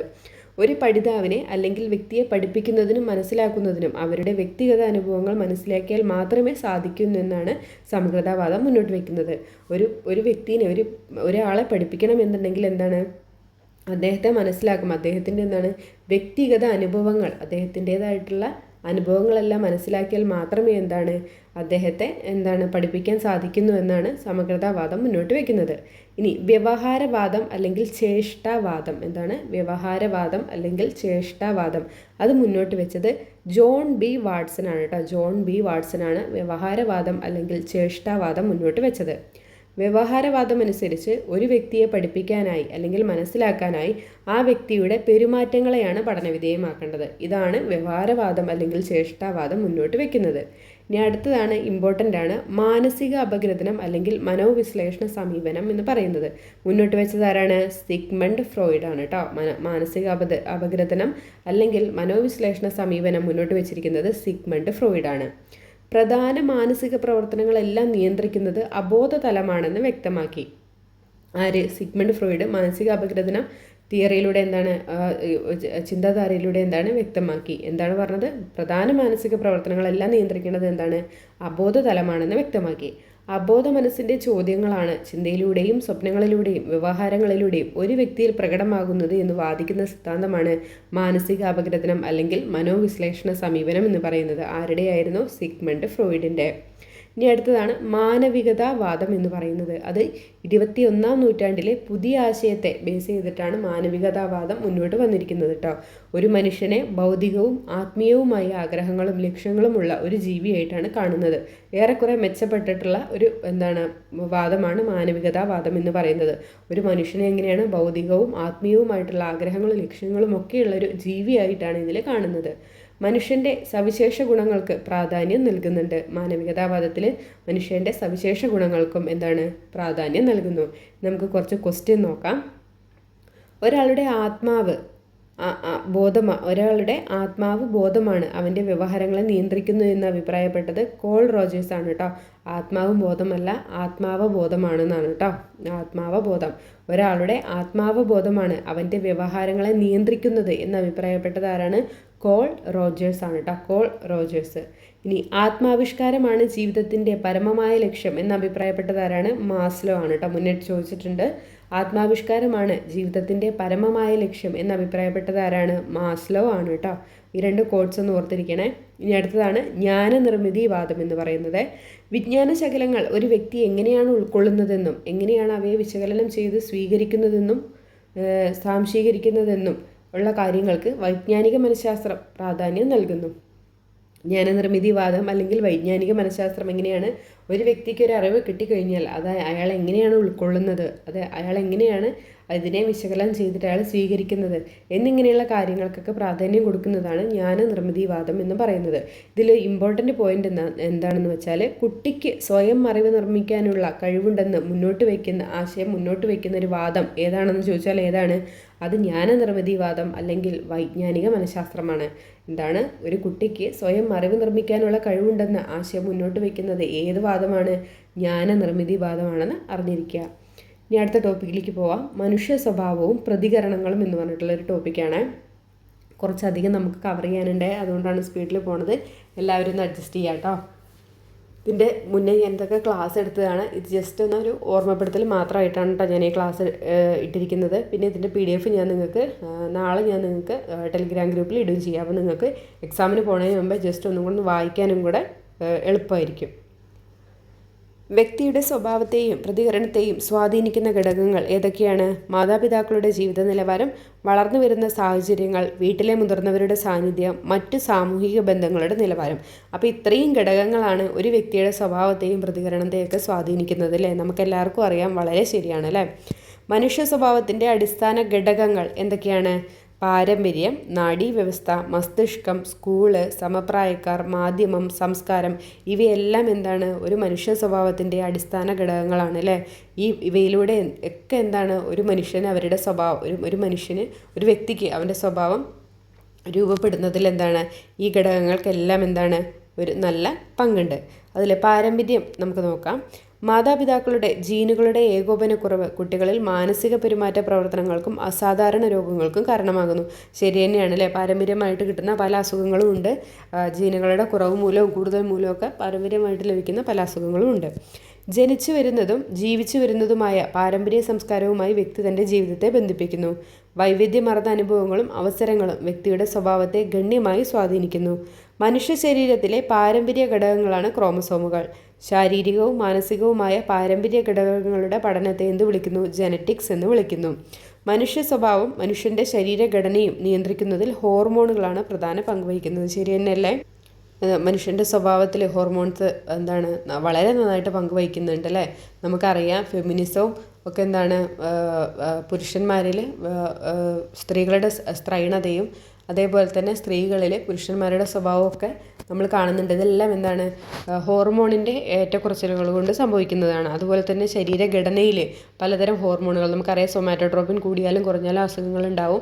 അങ്ങനെ വളർച്ചാ ഹോർമോണുകൾ കൂടിയാലും കുറഞ്ഞാലും ശരീരഘടനകളിൽ മാറ്റം വരും. അപ്പോൾ ഇതെല്ലാം എങ്ങനെയാണ്? നമ്മുടെ ഹോർമോണുകളാണ് മനുഷ്യ സ്വഭാവവും മനുഷ്യൻ്റെ ശരീരഘടനയും നിയന്ത്രിക്കുന്നതിൽ ഒരു പ്രധാന പങ്ക് വഹിക്കുന്നതെന്ന് ഓർത്തിരിക്കുക കേട്ടോ. അപ്പോൾ പാരമ്പര്യം ഒരു മനുഷ്യൻ്റെ വ്യക്തിത്വം രൂപപ്പെടുന്നതിൽ പ്രധാന പങ്ക് വഹിക്കുന്നുണ്ട്. അടുത്തതാണ് നാഡീവ്യവസ്ഥ എന്ന് പറയുന്നത്. എല്ലാ നാഡീപ്രവർത്തനങ്ങളുടെയും കേന്ദ്രം ഏതാണ്? കേന്ദ്ര നാഡീവ്യൂഹമാണ് അല്ലേ? കേന്ദ്ര നാഡീവ്യൂഹത്തിനുണ്ടാക്കുന്ന പ്രവർത്തന തകരാറ് പെരുമാറ്റ പ്രശ്നങ്ങൾക്കും വൈകല്യങ്ങൾക്കും വഴിതെളിക്കുന്നു. ഇതൊക്കെ നമുക്ക് അറിയുന്ന കാര്യങ്ങളാണ് അല്ലേ? മനുഷ്യൻ്റെ എല്ലാ പ്രവർത്തനങ്ങളിലും പങ്കുവയ്ക്കുന്നൊരു ഘടകം ഏതാണ്? മസ്തിഷ്കമാണ്. നമുക്ക് ശരിയല്ലേ? നമ്മുടെ എല്ലാ പ്രവർത്തനങ്ങളിലും പ്രധാന പങ്ക് വഹിക്കുന്നത് ആരാണ്? മസ്തിഷ്കമാണ്. ആഹാരം കഴിക്കുക, വെള്ളം കുടിക്കുക, കൃത്യമായി ഉറങ്ങുക, ലൈംഗിക ഉത്തേജനം നൽകുക തുടങ്ങി മനുഷ്യ ജീവിതത്തിൻ്റെ ഏറ്റവും ബേസിക് ആയിട്ടുള്ള അവിഭാജ്യമായിട്ടുള്ള പല ശാരീരിക പ്രവർത്തനങ്ങളെയും നിയന്ത്രിക്കുന്നത് ആരാണ്? ഹൈപ്പോതലാമസ് ആണ്. ഇതൊക്കെ ഇവിടെ വരാൻ കാരണം നമ്മുടെ മനുഷ്യ മനസ്സിനെയും നമ്മുടെ മനുഷ്യൻ്റെ ശരീരത്തിനെയൊക്കെ നിയന്ത്രിക്കുന്നത് കൊണ്ടാണ് കേട്ടോ ഈ വേർഡ്സൊക്കെ ഇവിടെ നമ്മൾ അറിഞ്ഞിരിക്കേണ്ടതായിട്ട് വരുന്നത്. പക്ഷേ ഇതൊന്നും അങ്ങനെ ചോദിച്ചിട്ടില്ല, അറിഞ്ഞിരിക്കുകയെന്ന് മാത്രം. എൻഡോക്രൈൻ ഗ്രന്ഥികൾ നമ്മുടെ വികസനത്തിലും പെരുമാറ്റത്തിലും നിർണായക പങ്ക് വഹിക്കുന്നു. തൈറോക്സിൻ്റെ അളവിലെ കുറവ് ശാരീരികവും മാനസികവുമായ തളർച്ചയിലേക്ക് വ്യക്തിയെ നയിക്കുന്നു. നമുക്കറിയാം തൈറോക്സിൻ കൂടിയാൽ ഹൈപ്പർ തൈറോയിഡിസം, കുറഞ്ഞാൽ ഹൈപ്പോ തൈറോയിഡിസം ഇതൊക്കെ ഉണ്ടാവും. ഇതൊക്കെ നമ്മുടെ മാനസികമായിട്ടുള്ള നമ്മുടെ മാനസികമായിട്ട് നമ്മുടെ ശാരീരികമായിട്ടുള്ള വളർച്ചേനെയൊക്കെ സ്വാധീനിക്കുന്നുണ്ട് ഈ തൈറോക്സിൻ്റെ ഏറ്റക്കുറച്ചിലുകൾ എന്ന് പറയുന്നത്. ഇനി അടുത്തതാണ് സ്കൂൾ എന്ന് പറയുന്നത്. നല്ലൊരു വിദ്യാലയത്തിന് വ്യക്തിയുടെ സ്വഭാവത്തെ പരിവർത്തനം ചെയ്യാൻ സാധിക്കുന്നു. ശരി തന്നെയാണ്. നമ്മളൊന്ന് പറഞ്ഞപ്പോൾ ചർച്ച ചെയ്തിട്ടുണ്ടായിരുന്നു. ഒരു കുട്ടി ഏറ്റവും കൂടുതൽ സമയം ചെലവഴിക്കുന്നത് എവിടെയാണ്? അത് സ്കൂളിലാണ്. അപ്പോൾ അവിടുത്തെ ഒരു അനുഭവം, അവിടുത്തെ ഒരു അന്തരീക്ഷം അപ്പോൾ തീർച്ചയായിട്ടും ആ ഒരു കുട്ടിയുടെ മുന്നോട്ടുള്ള ജീവിതത്തിൽ നല്ലൊരു പങ്ക് വഹിക്കുന്നുണ്ട്. ഇനി സമപ്രായക്കാർ എന്ന് പറയുന്നത് സ്വന്തം പ്രായത്തിലുള്ള മറ്റു കുട്ടികളുമായി ചേർന്ന് വ്യത്യസ്ത പ്രവർത്തനങ്ങൾ സംഘടിപ്പിക്കുന്നതിലൂടെ പെരുമാറ്റ രീതികളായിട്ടുള്ള പരസ്പര ധാരണ, ഇടപെടൽ, പങ്കിടൽ, സ്വന്തം കടമ അംഗീകരിക്കൽ എന്നിവ ചെറുപ്രായത്തിലെ കുട്ടികളിൽ വികസിക്കുന്നുണ്ട്. ശരി തന്നെയല്ലേ? നമ്മുടെ അതേ പ്രായത്തിലുള്ള കുട്ടികളുമായിട്ട് കുട്ടികൾ കളിക്കുന്ന സമയത്ത് അല്ലെങ്കിൽ എന്തെങ്കിലുമൊക്കെ പ്രവർത്തനങ്ങളിൽ പങ്കെടുക്കുന്ന സമയത്ത് അവർക്കൊരു പരസ്പര ധാരണയുണ്ടായിരിക്കും. അവർ നന്നായിട്ട് ഇടപെടാൻ പഠിക്കും. പല സാധനങ്ങൾ അങ്ങോട്ടും ഇങ്ങോട്ടും പങ്കിടാൻ പഠിക്കും. പിന്നെന്താണ് അവരവരുടെ കടമ അവരവരെ നിറവേറ്റാൻ വേണ്ടിയിട്ട് പഠിക്കും. ഇതെല്ലാം കുട്ടികളിൽ വികസിക്കുകയാണ്. അപ്പോൾ സമപ്രായക്കാരും ഒരു വ്യക്തിയെ പരിവർത്തനം ചെയ്യുന്നതിൽ പ്രധാന പങ്ക് വഹിക്കുന്നുണ്ട്. അടുത്തതാണ് മാധ്യമം എന്ന് പറയുന്നത്. ടെലിവിഷൻ, പത്രങ്ങൾ, പുസ്തകങ്ങൾ, സിനിമ എന്നിവ ഒരു വ്യക്തിയുടെ ജീവിതത്തെ സ്വാധീനിക്കുന്നുണ്ട്. പലപ്പോഴും കൗമാരക്കാർ, വിദ്യാർത്ഥികൾ എന്നിവർ ഈ സ്രോതസ്സുകൾ മാതൃകയാക്കിയാണ് പഠിക്കുന്നത്. പല ഇതിലും നമ്മൾ കണ്ടിട്ടുണ്ട് അല്ലേ? അപ്പം അതിലേക്കൊക്കെ പറഞ്ഞു പോയാൽ അങ്ങനെ പോകും. അപ്പോൾ അപ്പോൾ ഇത് ജസ്റ്റ് ഒന്ന് അറിഞ്ഞിരിക്കട്ടെ. മാധ്യമം നമ്മളുടെ വ്യക്തിത്വത്തിൽ ഒരു ചെറിയ പങ്ക് വഹിക്കുന്നുണ്ട്. ഇനി സംസ്കാരം സംസ്കാരം എന്നാൽ പരിസ്ഥിതിയിൽ മനുഷ്യൻ അവനായി നിർമ്മിച്ചൊരു ഭാഗമാണ്. ചിട്ടയായ ഒരു ജീവിത രീതി വളർത്തിയെടുക്കാൻ സംസ്കാരം നമ്മെ പ്രാപ്തരാക്കുന്നു. മനുഷ്യ സ്വഭാവം അടിസ്ഥാനപരമായി അവൻ ജീവിക്കുന്ന സമൂഹത്തെ ആശ്രയിച്ചിരിക്കുന്നു. സംസ്കാരം എന്ന് പറയുന്നത് വളരെ വളരെ വളരെ വളരെയധികം വലിയൊരു പങ്ക് വഹിക്കുന്ന ഒരു മനുഷ്യൻ്റെ വ്യക്തിത്വ രൂപീകരണത്തിൽ വളരെയധികം പങ്ക് വഹിക്കുന്ന ഒരു ഘടകമാണ് സംസ്കാരം എന്ന് പറയുന്നത്. നമുക്കറിയാമല്ലേ, നമ്മൾ ജീവിച്ച് വന്നുകൊണ്ടിരിക്കുന്ന ഒരു സംസ്കാരത്തിലാണ് ആണെങ്കിൽ നമ്മൾ അങ്ങനെ ആ ഒരു സംസ്കാരത്തിലേ ജീവിച്ചു പോകും. ഒരു ചിട്ടയായിട്ടുള്ള ഒരു ജീവിത രീതി ആ ഒരു സംസ്കാരത്തിലൂടെ, ഏത് സംസ്കാരത്തിലാണോ വളർന്നത് ആ ഒരു സംസ്കാരത്തിലൂടെ നമ്മളങ്ങനെ പോകും. കറക്റ്റായിട്ട് നമ്മൾ ചെറുപ്പത്തിലേ നമ്മൾ ചെയ്തുകൊണ്ടിരുന്ന കാര്യങ്ങളെല്ലാം നമ്മൾ മരണം വരേക്കും നമ്മളങ്ങനെ കണ്ടിന്യൂസ് ആയിട്ട് ചെയ്യും. അപ്പോൾ സംസ്കാരത്തിനും ഒരു നല്ല പങ്കുണ്ട്. ഇനി അടുത്തതാണ് മനോവിശ്ലേഷണ സിദ്ധാന്തം. ഇമ്പോർട്ടൻ്റ് ടോപ്പിക്കാണ് കേട്ടോ മനോവിശ്ലേഷണ സിദ്ധാന്തം. ആരുടെയാണത്? Sigmund Freud. മനോവിശ്ലേഷണ സിദ്ധാന്തം ബൈ സിഗ്മണ്ട് ഫ്രോയിഡ്. മറക്കരുത്, മനോവിശ്ലേഷണ സിദ്ധാന്തം സിഗ്മണ്ട് ഫ്രോയിഡ്. അദ്ദേഹം മനുഷ്യ മനസ്സിനെ ഉപമിച്ചിരിക്കുന്നത് ഒരു പൊങ്ങിക്കിടക്കുന്ന സമുദ്രത്തിൽ പൊങ്ങിക്കിടക്കുന്ന ഒരു മഞ്ഞുമലയോടാണ് കേട്ടോ. കാരണം എന്താണ്, അതിൻ്റെ താഴ്ഭാഗമുണ്ട്, ഒരു മഞ്ഞുമല മേലോട്ട് പൊന്തി കിടക്കുകയാണ്. അതിൻ്റെ താഴ്ഭാഗത്ത് വളരെയധികം ഉണ്ടോ, കുറച്ചേ ഉള്ളോ, ഇനി അതിനൊന്നുമില്ലേ, ഇതൊന്നും നമുക്കറിയില്ല. അതെന്താണ്, നമുക്ക് ഒരിക്കലും അറിയാനും കഴിയില്ല. അപ്പോൾ അതാണ് പറയുന്നത്. അദ്ദേഹം എന്താണ്, മനുഷ്യ മനസ്സിനെ പൊങ്ങിക്കിടക്കുന്ന ഒരു മഞ്ഞുമലയോടാണ് അദ്ദേഹം എന്താണ് ഉപമിച്ചിരിക്കുന്നത്. ഇനി മനോവിശ്ലേഷണ സിദ്ധാന്തത്തിൻ്റെ പ്രധാന ആശയങ്ങളും പ്രത്യേകതകളുമാണ് നമ്മൾ നോക്കാൻ പോകുന്നത്. മനസ്സിൻ്റെ, പ്രത്യേകിച്ച് അബോധ മനസ്സിൻ്റെ ഉള്ളറകളിലേക്കുള്ളൊരു അന്വേഷണമാണ് ഈ സിദ്ധാന്തം കേട്ടോ. മനോവിഭ്രാന്തികളെ സംബന്ധിച്ച് നടത്തിയ അന്വേഷണങ്ങളിൽ നിന്നും അനുഭവങ്ങളിൽ നിന്നും പരീക്ഷണങ്ങളിൽ നിന്നും ആവിർഭവിച്ചിട്ടുള്ള ഒരു സമീപനമാണിത്. ലൈംഗികമായ അബോധ സംഘർഷങ്ങളും ആക്രമകത്വവും മനുഷ്യൻ്റെ വ്യക്തിത്വത്തെ വലിയ അളവിൽ സ്വാധീനിക്കുന്നതായിട്ട് സിദ്ധാന്തിക്കുന്നു. മനസ്സിൽ സംഭരിക്കപ്പെടുന്ന ബാല്യകാല അനുഭവങ്ങളും അടിച്ചമർത്തപ്പെട്ട വികാരങ്ങളും വ്യക്തിത്വത്തെ രൂപപ്പെടുത്തുന്നതിൽ നിർണായക പങ്ക് വഹിക്കുന്നുണ്ട്. ശരിയാണല്ലേ. ഒരു വില്ലനെ രൂപപ്പെടുന്നത് എന്താണ്, സാഹചര്യങ്ങളാണ്. ഒരിക്കലും ഒരാളും ജനിക്കുമ്പോൾ വില്ലനായിട്ട് ജനിക്കുന്നില്ല അല്ലേ. നമ്മൾ പല ഇതൊക്കെയാണ് സിനിമയിലുള്ള ഡയലോഗൊക്കെയാണ്, ഇതൊക്കെ ഓർത്തിരിക്കുക കേട്ടോ. അപ്പോൾ ഇതിലെ പ്രധാന ആശയങ്ങളും പ്രത്യേകതകളും ജസ്റ്റ് ഒന്ന് അറിഞ്ഞിരിക്കുക കേട്ടോ. നമ്മുടെ മനോവിശ്ലേഷണ സിദ്ധാന്തത്തിൻ്റെ കോൾ യൂങ്, ആൽഫ്രഡ് ആഡ്ലർ, വില്യം റീച്ച് എന്നിവരെന്താണ് നമ്മുടെ സിഗ്മണ്ട് ഫ്രോയിഡിനെ കൂടാതെ തന്നെ ഈ മനോവിശ്ലേഷണ സമീപത്തിൽ പ്രധാന പങ്ക് വഹിച്ചവരാണ് കേട്ടോ. അപ്പോൾ ഇവരും എന്തുമായിട്ട് തന്നെ ബന്ധപ്പെട്ടിരിക്കുന്നുണ്ട്, മനോവിശ്ലേഷണ സിദ്ധാന്തവുമായിട്ട് ബന്ധപ്പെട്ടിരിക്കുന്നുണ്ട്. ഇനി സിഗ്മണ്ട് ഫ്രോയിഡിൻ്റെ മനോവിശ്ലേഷണ സിദ്ധാന്തവുമായി ബന്ധപ്പെട്ട കാര്യങ്ങളെ പൊതുവെ 3 ഭാഗങ്ങളായിട്ടാണ് തിരിച്ചിരിക്കുന്നത്. ഏതൊക്കെയാണ്? വ്യക്തിത്വത്തിൻ്റെ ചലനാത്മകതയെ സംബന്ധിച്ച സിദ്ധാന്തം, അതായത് മനസ്സിൻ്റെ 3 തലങ്ങളെ സംബന്ധിച്ച ആശയങ്ങൾ, വ്യക്തിത്വ ഘടനയെക്കുറിച്ചുള്ള സിദ്ധാന്തം, മനോലൈംഗിക വികാസ സങ്കല്പങ്ങൾ. ഇതൊക്കെ നമ്മൾ ഡീറ്റെയിൽ ആയിട്ട് പഠിച്ച കാര്യങ്ങളാണ്, നമ്മളൊന്ന് പറഞ്ഞു പോവാണ്. ആദ്യം നമുക്ക് ഒന്നാമത്തെ എടുക്കാം. എന്താണ്? മനസ്സിൻ്റെ 3 തലങ്ങൾ ഏതൊക്കെയാണ്? അബോധ മനസ്സ്, ഉപബോധ മനസ്സ്, അബോധ മനസ്സ് കേട്ടോ. ബോധ മനസ്സ്, ഉപബോധ മനസ്സ്, അബോധ മനസ്സ് എന്നിങ്ങനെയാണ് മനസ്സിൻ്റെ 3 തലങ്ങൾ എന്ന് പറയുന്നത്. അതിൽ ബോധ മനസ്സിൽ എന്തൊക്കെയാണെന്ന് നമുക്ക് നോക്കാം. സാധാരണ നിലയിലുള്ളൊരു മനസ്സാണ് ബോധമനസ്സ് എന്ന് പറയുന്നത്, കോൺഷ്യസ് മൈൻഡ് എന്ന് പറയുന്നത്. പ്രായോഗിക തലത്തിൽ നാം നിത്യേന ഉപയോഗിക്കുന്ന ഓർമ്മകൾ അടങ്ങിയിരിക്കുന്നത് ഏതിലാണ്? ബോധമനസ്സിലാണ്. നമുക്ക് പ്രത്യക്ഷത്തിൽ അറിവുള്ളതും ഓർക്കാൻ കഴിയുന്നതുമായ അനുഭവങ്ങളാണ് ബോധമനസ്സിൻ്റെ ഉള്ളടക്കം എന്ന് പറയുന്നത്.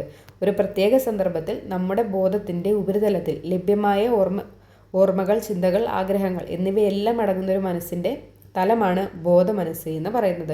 അപ്പോൾ ബോധമനസ്സ് എന്ന് പറയുന്നത് എന്താണ്? നമ്മുടെ പ്രായോഗിക തലത്തിൽ നാം ഡെയിലി ഉപയോഗിക്കുന്ന ഓർമ്മകൾ അടങ്ങിയിരിക്കുകയാണ്. ഇപ്പോൾ എന്താണ്, നമ്മുടെ ഒരു പ്രത്യേക സിറ്റുവേഷനിൽ നമ്മുടെ ബോധത്തിൽ പെട്ടെന്ന് ഓർമ്മകളും ചിന്തകളോ ആഗ്രഹങ്ങളോ ഒക്കെ വരുന്ന ആ ഒരു മനസ്സിൻ്റെ തലം, ഇതിനെയാണ് ബോധമനസ്സെന്ന് പറയുന്നത്. ഇനി ഉപബോധ മനസ്സെന്ന് പറഞ്ഞാൽ എന്താണ്? ഒരു വ്യക്തിക്ക് ബോധതലത്തിൽ വേഗം കൊണ്ടുവരാവുന്നതും എന്നാൽ പൂർണ്ണമായ ബോധമില്ലാത്തതുമായ ഒരു മനസ്സ്, അതിനെയാണ് ഉപബോധ മനസ്സ് എന്ന് പറയുന്നത്. ഒരു വ്യക്തി ഒരു കാര്യത്തെക്കുറിച്ച് അറിവുണ്ടായിരിക്കും, പക്ഷെ പൂർണ്ണമായിട്ടുള്ള ഡീറ്റെയിൽ ആയിട്ടുള്ളൊരു അറിവുണ്ടായിരിക്കില്ലേ, അതിനെയാണ് ഉപബോധ മനസ്സ് എന്ന് പറയുന്നത്. ബോധമനസ്സിനും അബോധ മനസ്സിനും ഇടയ്ക്കുള്ള തലം ഏതാണ്? അത് ഉപബോധ മനസ്സാണ്. ബോധമനസ്സിനും അബോധ മനസ്സിനും ഇടയ്ക്കുള്ള തലമാണ് ഉപബോധ മനസ്സെന്ന് പറയുന്നത്.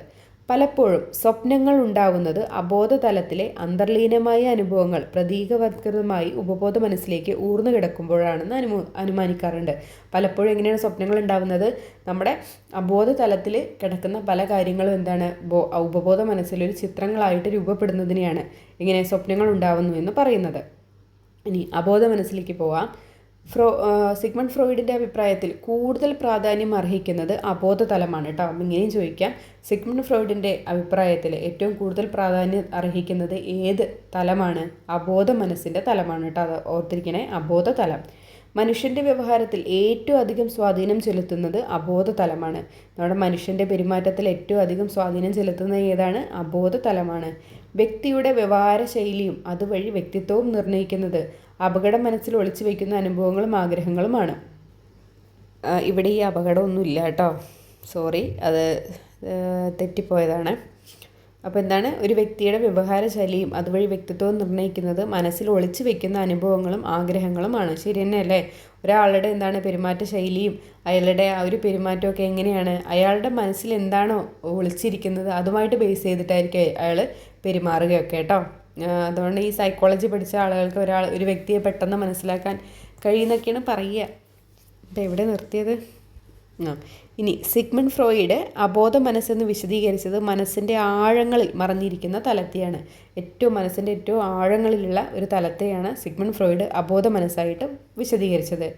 ജന്മസിദ്ധമായ വാസനകളുടെ സംഭരണിയായി കണക്കാക്കുന്നത് അബോധ മനസ്സാണ്. അപ്പോൾ അബോധ മനസ്സ് ഇമ്പോർട്ടൻ്റ് ആണ് കേട്ടോ. ഓരോ പോയിന്റുകളും നല്ല അടിപൊളിയായിട്ട് പഠിച്ചിരിക്കണം കേട്ടോ. സ്റ്റേറ്റ്മെൻറ്റ് ടൈപ്പിലൊക്കെ വന്നാലും വരും. അപ്പോൾ ജന്മസിദ്ധമായ വാസനകളുടെ സംഭരണി ഏതാണ്? അബോധ മനസ്സാണ്. മനസ്സിൻ്റെ പൂർണ്ണമായും ആഴത്തിലുള്ളതുമായൊരു തലമാണ് അബോധ മനസ്സ് എന്ന് പറയുന്നത്. മനസ്സിൻ്റെ അബോധതലത്തിലെ ശേഖരങ്ങളാണ് മറഞ്ഞിരിക്കുന്ന ഓർമ്മകൾ, ആഗ്രഹങ്ങൾ, വേദനാജനകമായ അനുഭവങ്ങൾ എന്നിവ കേട്ടോ. ഒരു മനസ്സിൻ്റെ അബോധതലത്തിലുള്ള ശേഖരങ്ങൾ എന്തൊക്കെയായിരിക്കും? മറഞ്ഞിരിക്കുന്ന ഓർമ്മകൾ, ആഗ്രഹങ്ങൾ, വളരെ സങ്കടം തോന്നിയിട്ടുള്ള അനുഭവങ്ങൾ. നമ്മുടെ വ്യക്തിത്വത്തെ പ്രധാനമായും നിയന്ത്രിക്കുന്ന അബോധ മനസ്സിൻ്റെ ഉള്ളടക്കം ചിലപ്പോൾ സ്വപ്നങ്ങളിലൂടെ പുറത്തു വരുമെന്ന് ഫ്രോയിഡ് അനുമാനിക്കുന്നുണ്ട്. അതുകൊണ്ട് തന്നെ എന്താണ്, മാനസിക പ്രശ്നങ്ങളുള്ളവരെ ചികിത്സിക്കുന്നതിന് ഫ്രോയിഡ് സ്വപ്നാഭിഗ്രഥനം എന്ന രീതിയാണ് പ്രയോജനപ്പെടുത്തിയിരിക്കുന്നത്. പറയാൻ ആഗ്രഹിക്കാത്ത ചില കാര്യങ്ങൾ അറിയാതെ പറഞ്ഞു പോകുന്നത്, അതായത് തെറ്റുകൾ പോലും പലപ്പോഴും ഒരു വ്യക്തിയുടെ യഥാർത്ഥ മനോവികാരങ്ങളെ ആയിരിക്കും പ്രതിഫലിപ്പിക്കുന്നതെന്നും ഫ്രോയിഡ് വ്യാഖ്യാനിക്കുന്നുണ്ട്. സംഭവം സത്യമാണ് അല്ലേ. നമ്മളെന്താണ്, പെട്ടെന്ന് ഒരാൾ ഒരു കാര്യം സംസാരിച്ചുകൊണ്ടിരിക്കുന്നതിൻ്റെ ഇടയിൽ പെട്ടെന്ന് അയാളുടെ ഒരു അഭിപ്രായം പെട്ടെന്ന് പുറത്തേക്ക് വരികയാണ്. പെട്ടെന്ന് അതെന്താണ്, ആ പുറത്തേക്ക് വരുന്നതായിരിക്കും അയാളുടെ റിയലായിട്ടുള്ള അഭിപ്രായം എന്ന് പറയുന്നത്. അയാൾ ചിലപ്പോൾ അതെന്താണ്, നാക്ക് പിഴ കൊണ്ട് സംഭവിച്ചായിരിക്കും. പറയണമെന്ന് വിചാരിച്ച കാര്യമാവില്ല അയാൾ ചിലപ്പോൾ പറയുക. അയാളുടെ അത് ഉള്ളിൽ നിന്ന് വന്നിട്ടുള്ള കാര്യമാണ്. അതായിരിക്കും അയാളുടെ ശരിക്കുള്ള അഭിപ്രായം എന്ന് പറയുന്നത്. സിഗ്മണ്ട് ഫ്രോയിഡിൻ്റെ മനോവിശ്ലേഷണ സിദ്ധാന്തപ്രകാരം സ്ലിപ്പ് ഓഫ് ടങ്, നാക്ക് പിഴയ്ക്ക് കാരണമാകുന്നത് എന്താണ്? അബോധ മനസ്സാണ് കേട്ടോ. ഇമ്പോർട്ടൻ്റ് പോയിൻ്റാണ്. സിഗ്മണ്ട് ഫ്രോയിഡിൻ്റെ മനോവിശ്ലേഷണ സിദ്ധാന്തപ്രകാരം സ്ലിപ്പ് ഓഫ് ടങ് അല്ലെങ്കിൽ നാക്ക് പിഴ കാരണമാകുന്നത് എന്താണ്? അബോധ മനസ്സാണ്. ഇനി നമുക്ക് മനസ്സിൻ്റെ രണ്ടാമത്തെ ഭാഗത്തെക്കുറിച്ച് എന്താണ് രണ്ടാമത്തെ ഭാഗം പറഞ്ഞിട്ടുണ്ടായിരുന്നത്? മനസ്സിൻ്റെ ഘടനയെക്കുറിച്ചുള്ള സങ്കല്പങ്ങളായിരുന്നു അല്ലേ. എന്തൊക്കെയായിരുന്നത്? ഇത്, എന്താണ്, അഹം, അത്യഹം എന്നിവയായിരുന്നു. നമ്മൾ മുന്നത്തെ ക്ലാസ്സിൽ പഠിച്ചതാണ്. ജസ്റ്റ് പറഞ്ഞു പോവാണ്, കേട്ടിരിക്കണേ. അപ്പോൾ ഇത് എന്ന് പറഞ്ഞാൽ എന്താണ്? സാൻമാർഗിക ബോധമില്ലാത്തതിനാൽ എല്ലാ അസാൻമാർഗിക പ്രവർത്തനങ്ങളുടെയും പിന്നിൽ പ്രവർത്തിക്കുന്നത് എന്താണ്? ഇതാണ്. ജനനം മുതൽ തന്നെ ഒരു വ്യക്തിയിൽ കാണപ്പെടുന്നു. ഇമ്പോർട്ടൻ്റ് പോയിൻ്റാണ്. ജനനം മുതൽ തന്നെ ഒരു വ്യക്തിയിൽ കാണപ്പെടുന്നത് ഏത് ഘടനയാണ്? ഇതാണ്. വിത്തുകളിൽ കാണപ്പെടുന്ന ശാരീരിക ആവശ്യങ്ങൾ, ആഗ്രഹം, വ്യക്തികളിൽ നിന്നാണ് കേട്ടോ. വിത്തുകളിലാത്രേ, എന്തൊക്കെ വായിക്കണേ. വ്യക്തികളിൽ കാണപ്പെടുന്ന ശാരീരിക ആവശ്യങ്ങൾ, ആഗ്രഹങ്ങൾ, പെട്ടെന്നുള്ള പ്രതികരണങ്ങൾ, ലൈംഗിക വിചാരങ്ങൾ എന്നിവയുടെ ഉറവിടം എവിടെയാണ്? ഇതാണ് കേട്ടോ. ഒരു വ്യക്തിയുടെ മാനസിക പ്രവർത്തനങ്ങൾക്ക് വേണ്ട ഊർജ്ജം പ്രദാനം ചെയ്യുന്നുണ്ട് സുഖതത്വം അനുസരിച്ച് പ്രവർത്തിക്കുന്ന മനോഘടകം. അതും ഇമ്പോർട്ടൻ്റ് പോയിൻ്റാണ്. അപ്പോൾ ഇവിടെ ജനനം മുതൽ തന്നെ ഒരു വ്യക്തിയിൽ കാണപ്പെടുന്നത് ഇതാണ്.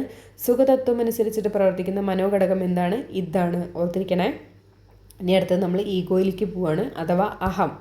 ഒരു വ്യക്തിയെ യാഥാർത്ഥ്യബോധം ഉൾക്കൊണ്ട് പെരുമാറാൻ സഹായിക്കുന്ന അഹം പ്രവർത്തിക്കുന്നത് യാഥാർത്ഥ്യബോധതത്വം അനുസരിച്ചാണ്. സുഖതത്വം അനുസരിച്ച്, യാഥാർത്ഥ്യബോധതത്വം അനുസരിച്ചിട്ട് രണ്ടും ഓർമ്മയുണ്ടാവണം കേട്ടോ. സുഖതത്വം അനുസരിച്ചിട്ട് പ്രവർത്തിക്കുന്നത് ഇതാണ്. യാഥാർത്ഥ്യബോധം അനുസരിച്ച് പ്രവർത്തിക്കുന്നത് ഏതാണ്? അഹമാണ്, അല്ലെങ്കിൽ ഈഗോ. ഒരു നിയന്ത്രണ ഘടകമായിട്ട് പ്രവർത്തിക്കുന്നത് എന്താണ്? അഹമാണ്. ഇത് കാരണമുണ്ടാകുന്ന വൈകാരിക ത്വരയെ പ്രായോഗിക തലത്തിൽ കൈകാര്യം ചെയ്യാൻ സഹായിക്കുന്നു. മനുഷ്യ മനസ്സിലെ പോലീസ് ഫോഴ്സായും വ്യക്തിത്വത്തിൻ്റെ പാലകനായും അറിയപ്പെടുന്നത് ഏതാണ്? അഹമാണെന്ന് ഓർത്തിരിക്കട്ടെ. ഇമ്പോർട്ടൻ്റ് പോയിൻ്റാണ്. മനുഷ്യ മനസ്സിലെ പോലീസ് ഫോഴ്സായും പിന്നെന്താണ്, വ്യക്തിത്വത്തിൻ്റെ പാലകനായിട്ടും അറിയപ്പെടുന്നത് ഏത് തലമാണ്? അഹമാണ്, അല്ലെങ്കിൽ ഈഗോ. യാഥാർത്ഥ്യ തത്വമനുസരിച്ചിട്ടാണ് അഹം പ്രവർത്തിക്കുന്നത്.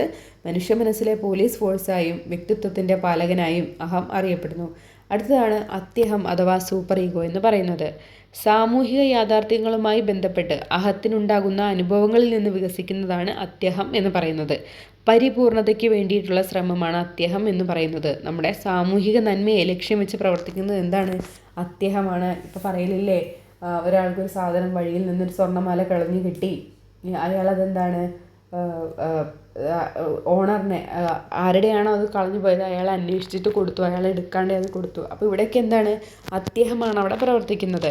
സാമൂഹിക നന്മയെ ലക്ഷ്യം വെച്ച് പ്രവർത്തിക്കുന്നതാണ് അത്യഹം എന്ന് പറയുന്നത്. ഞാനൊരു എക്സാമ്പിൾ പറഞ്ഞേ ഉള്ളൂ കേട്ടോ. അതുമായിട്ട് ബന്ധപ്പെട്ടിട്ടുള്ള സമൂഹം അംഗീകരിച്ചിട്ടുള്ള സാൻമാർഗിക മാനദണ്ഡങ്ങൾക്കനുസരിച്ചിട്ട് പ്രവർത്തിച്ചിട്ട് ശരിയും തെറ്റും നിർണ്ണയിക്കുന്നത് എന്താണ്? അത്യഹം എന്ന ഘടകമാണ്. സാൻമാർഗിക തത്വം അനുസരിച്ചിട്ട് പ്രവർത്തിക്കുന്നു. ആര്? അത്യഹം. അപ്പോൾ ഇവിടെ നമുക്കൊന്നും കൂടെ നോക്കാം. ഇതെന്താണ്? സുഖതത്വം അനുസരിച്ചിട്ട് പ്രവർത്തിക്കുന്നു. അഹം യാഥാർത്ഥ്യ തത്വം അനുസരിച്ചിട്ട് പ്രവർത്തിക്കുന്നു. പിന്നെ എന്താണ്? അത്യഹം സാൻമാർഗിക തത്വം അനുസരിച്ചിട്ട് പ്രവർത്തിക്കുന്നു. Principle of pleasure, principle of reality, principle of morality. ഇത് ഇമ്പോർട്ടൻ്റ് ആണ്. ഇത് ഇമ്പോർട്ടൻ്റ് പോയിൻ്റ് ആണ്. ഇത് സ്റ്റേറ്റ്മെൻറ്റ് ടൈപ്പിൽ ചോദിക്കാം. ചിലപ്പോൾ അങ്ങനെയല്ല എന്നുണ്ടെങ്കിൽ എന്താണ് മാച്ച് ദ ഫോളോവിങ് ഒക്കെ ആയിട്ട് ചോദിക്കാനുള്ള ചാൻസ് ഉണ്ട്. പഠിച്ചിരിക്കണേ. ഇനി അടുത്ത മൂന്നാമത്തേതായിരുന്നു മനോലൈംഗിക വികാസഘട്ടങ്ങൾ എന്ന് പറയുന്നത്. മൂന്നാമത്തെ ഭാഗം ഏതായിരുന്നു? മനോലൈംഗിക വികാസഘട്ടങ്ങൾ എന്ന് പറയുന്നത്. സിഗ്മണ്ട് ഫ്രോയിഡിൻ്റെ പ്രശസ്തമായ മനോലൈംഗിക വികാസ തത്വം പ്രകാരം ഒരു വ്യക്തിയുടെ വ്യക്തിത്വം രൂപപ്പെടുന്നത് കുട്ടിക്കാലത്തെ 5 പ്രധാന ഘട്ടങ്ങളിലൂടെയാണ്. ഓരോ ഘട്ടത്തിലും ശരീരത്തിലെ ഓരോ പ്രത്യേക ഭാഗങ്ങളിൽ നിന്നാണ് കുട്ടി ആനന്ദം കണ്ടെത്തുന്നത്. അപ്പോൾ എന്താണ് മനോലൈംഗിക വികാസ സിദ്ധാന്തം എന്ന് പറയുന്നത്? ആരുടെയാണ്? സിഗ്മണ്ട് ഫ്രോയിഡിൻ്റെയാണ്. അതിലെന്താണ് പറയുന്നത്? ഒരു വ്യക്തിയുടെ വ്യക്തിത്വം രൂപപ്പെടുന്നത് കുട്ടിക്കാലത്തെ 5 പ്രധാന ഘട്ടങ്ങളിലൂടെയാണ് എന്നാണ് പറയുന്നത്. ഈ ഓരോ ഘട്ടത്തിലും എന്താണ്? ശരീരത്തിലെ ഓരോ പ്രത്യേക ഭാഗങ്ങളിൽ നിന്നാണ് ഒരു കുട്ടി എന്താണ് ആനന്ദം കണ്ടെത്തുന്നത്.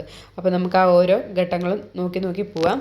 ഓറൽ സ്റ്റേജ് അഥവാ വദനഘട്ടം കേട്ടോ. അതിന് മലയാളം പഠിച്ചിരിക്കുക. ഓറൽ സ്റ്റേജ് അല്ലെങ്കിൽ വദനഘട്ടം കാലയളവ് ജനനം മുതൽ 2 വയസ്സ് വരെയാണ് കേട്ടോ. പ്രധാന ഭാഗം ഏതാണ്? വായയാണെന്ന് ഓർത്തിരിക്കുക. മുല കുടിക്കുന്നതിലൂടെയും കടിക്കുന്നതിലൂടെയും കുട്ടി ആനന്ദം കണ്ടെത്തുന്നു.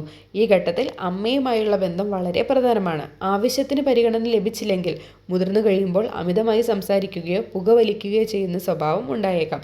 അപ്പോൾ ഓറൽ സ്റ്റേജിൽ എന്താണ് പറയുന്നത്? അല്ലെങ്കിൽ വദനഘട്ടം എന്ത് മുതലാണ്? ജനനം മുതൽ 2 വയസ്സ് വരെ നീളുന്നതാണ് വദനഘട്ടം എന്ന് പറയുന്നത്.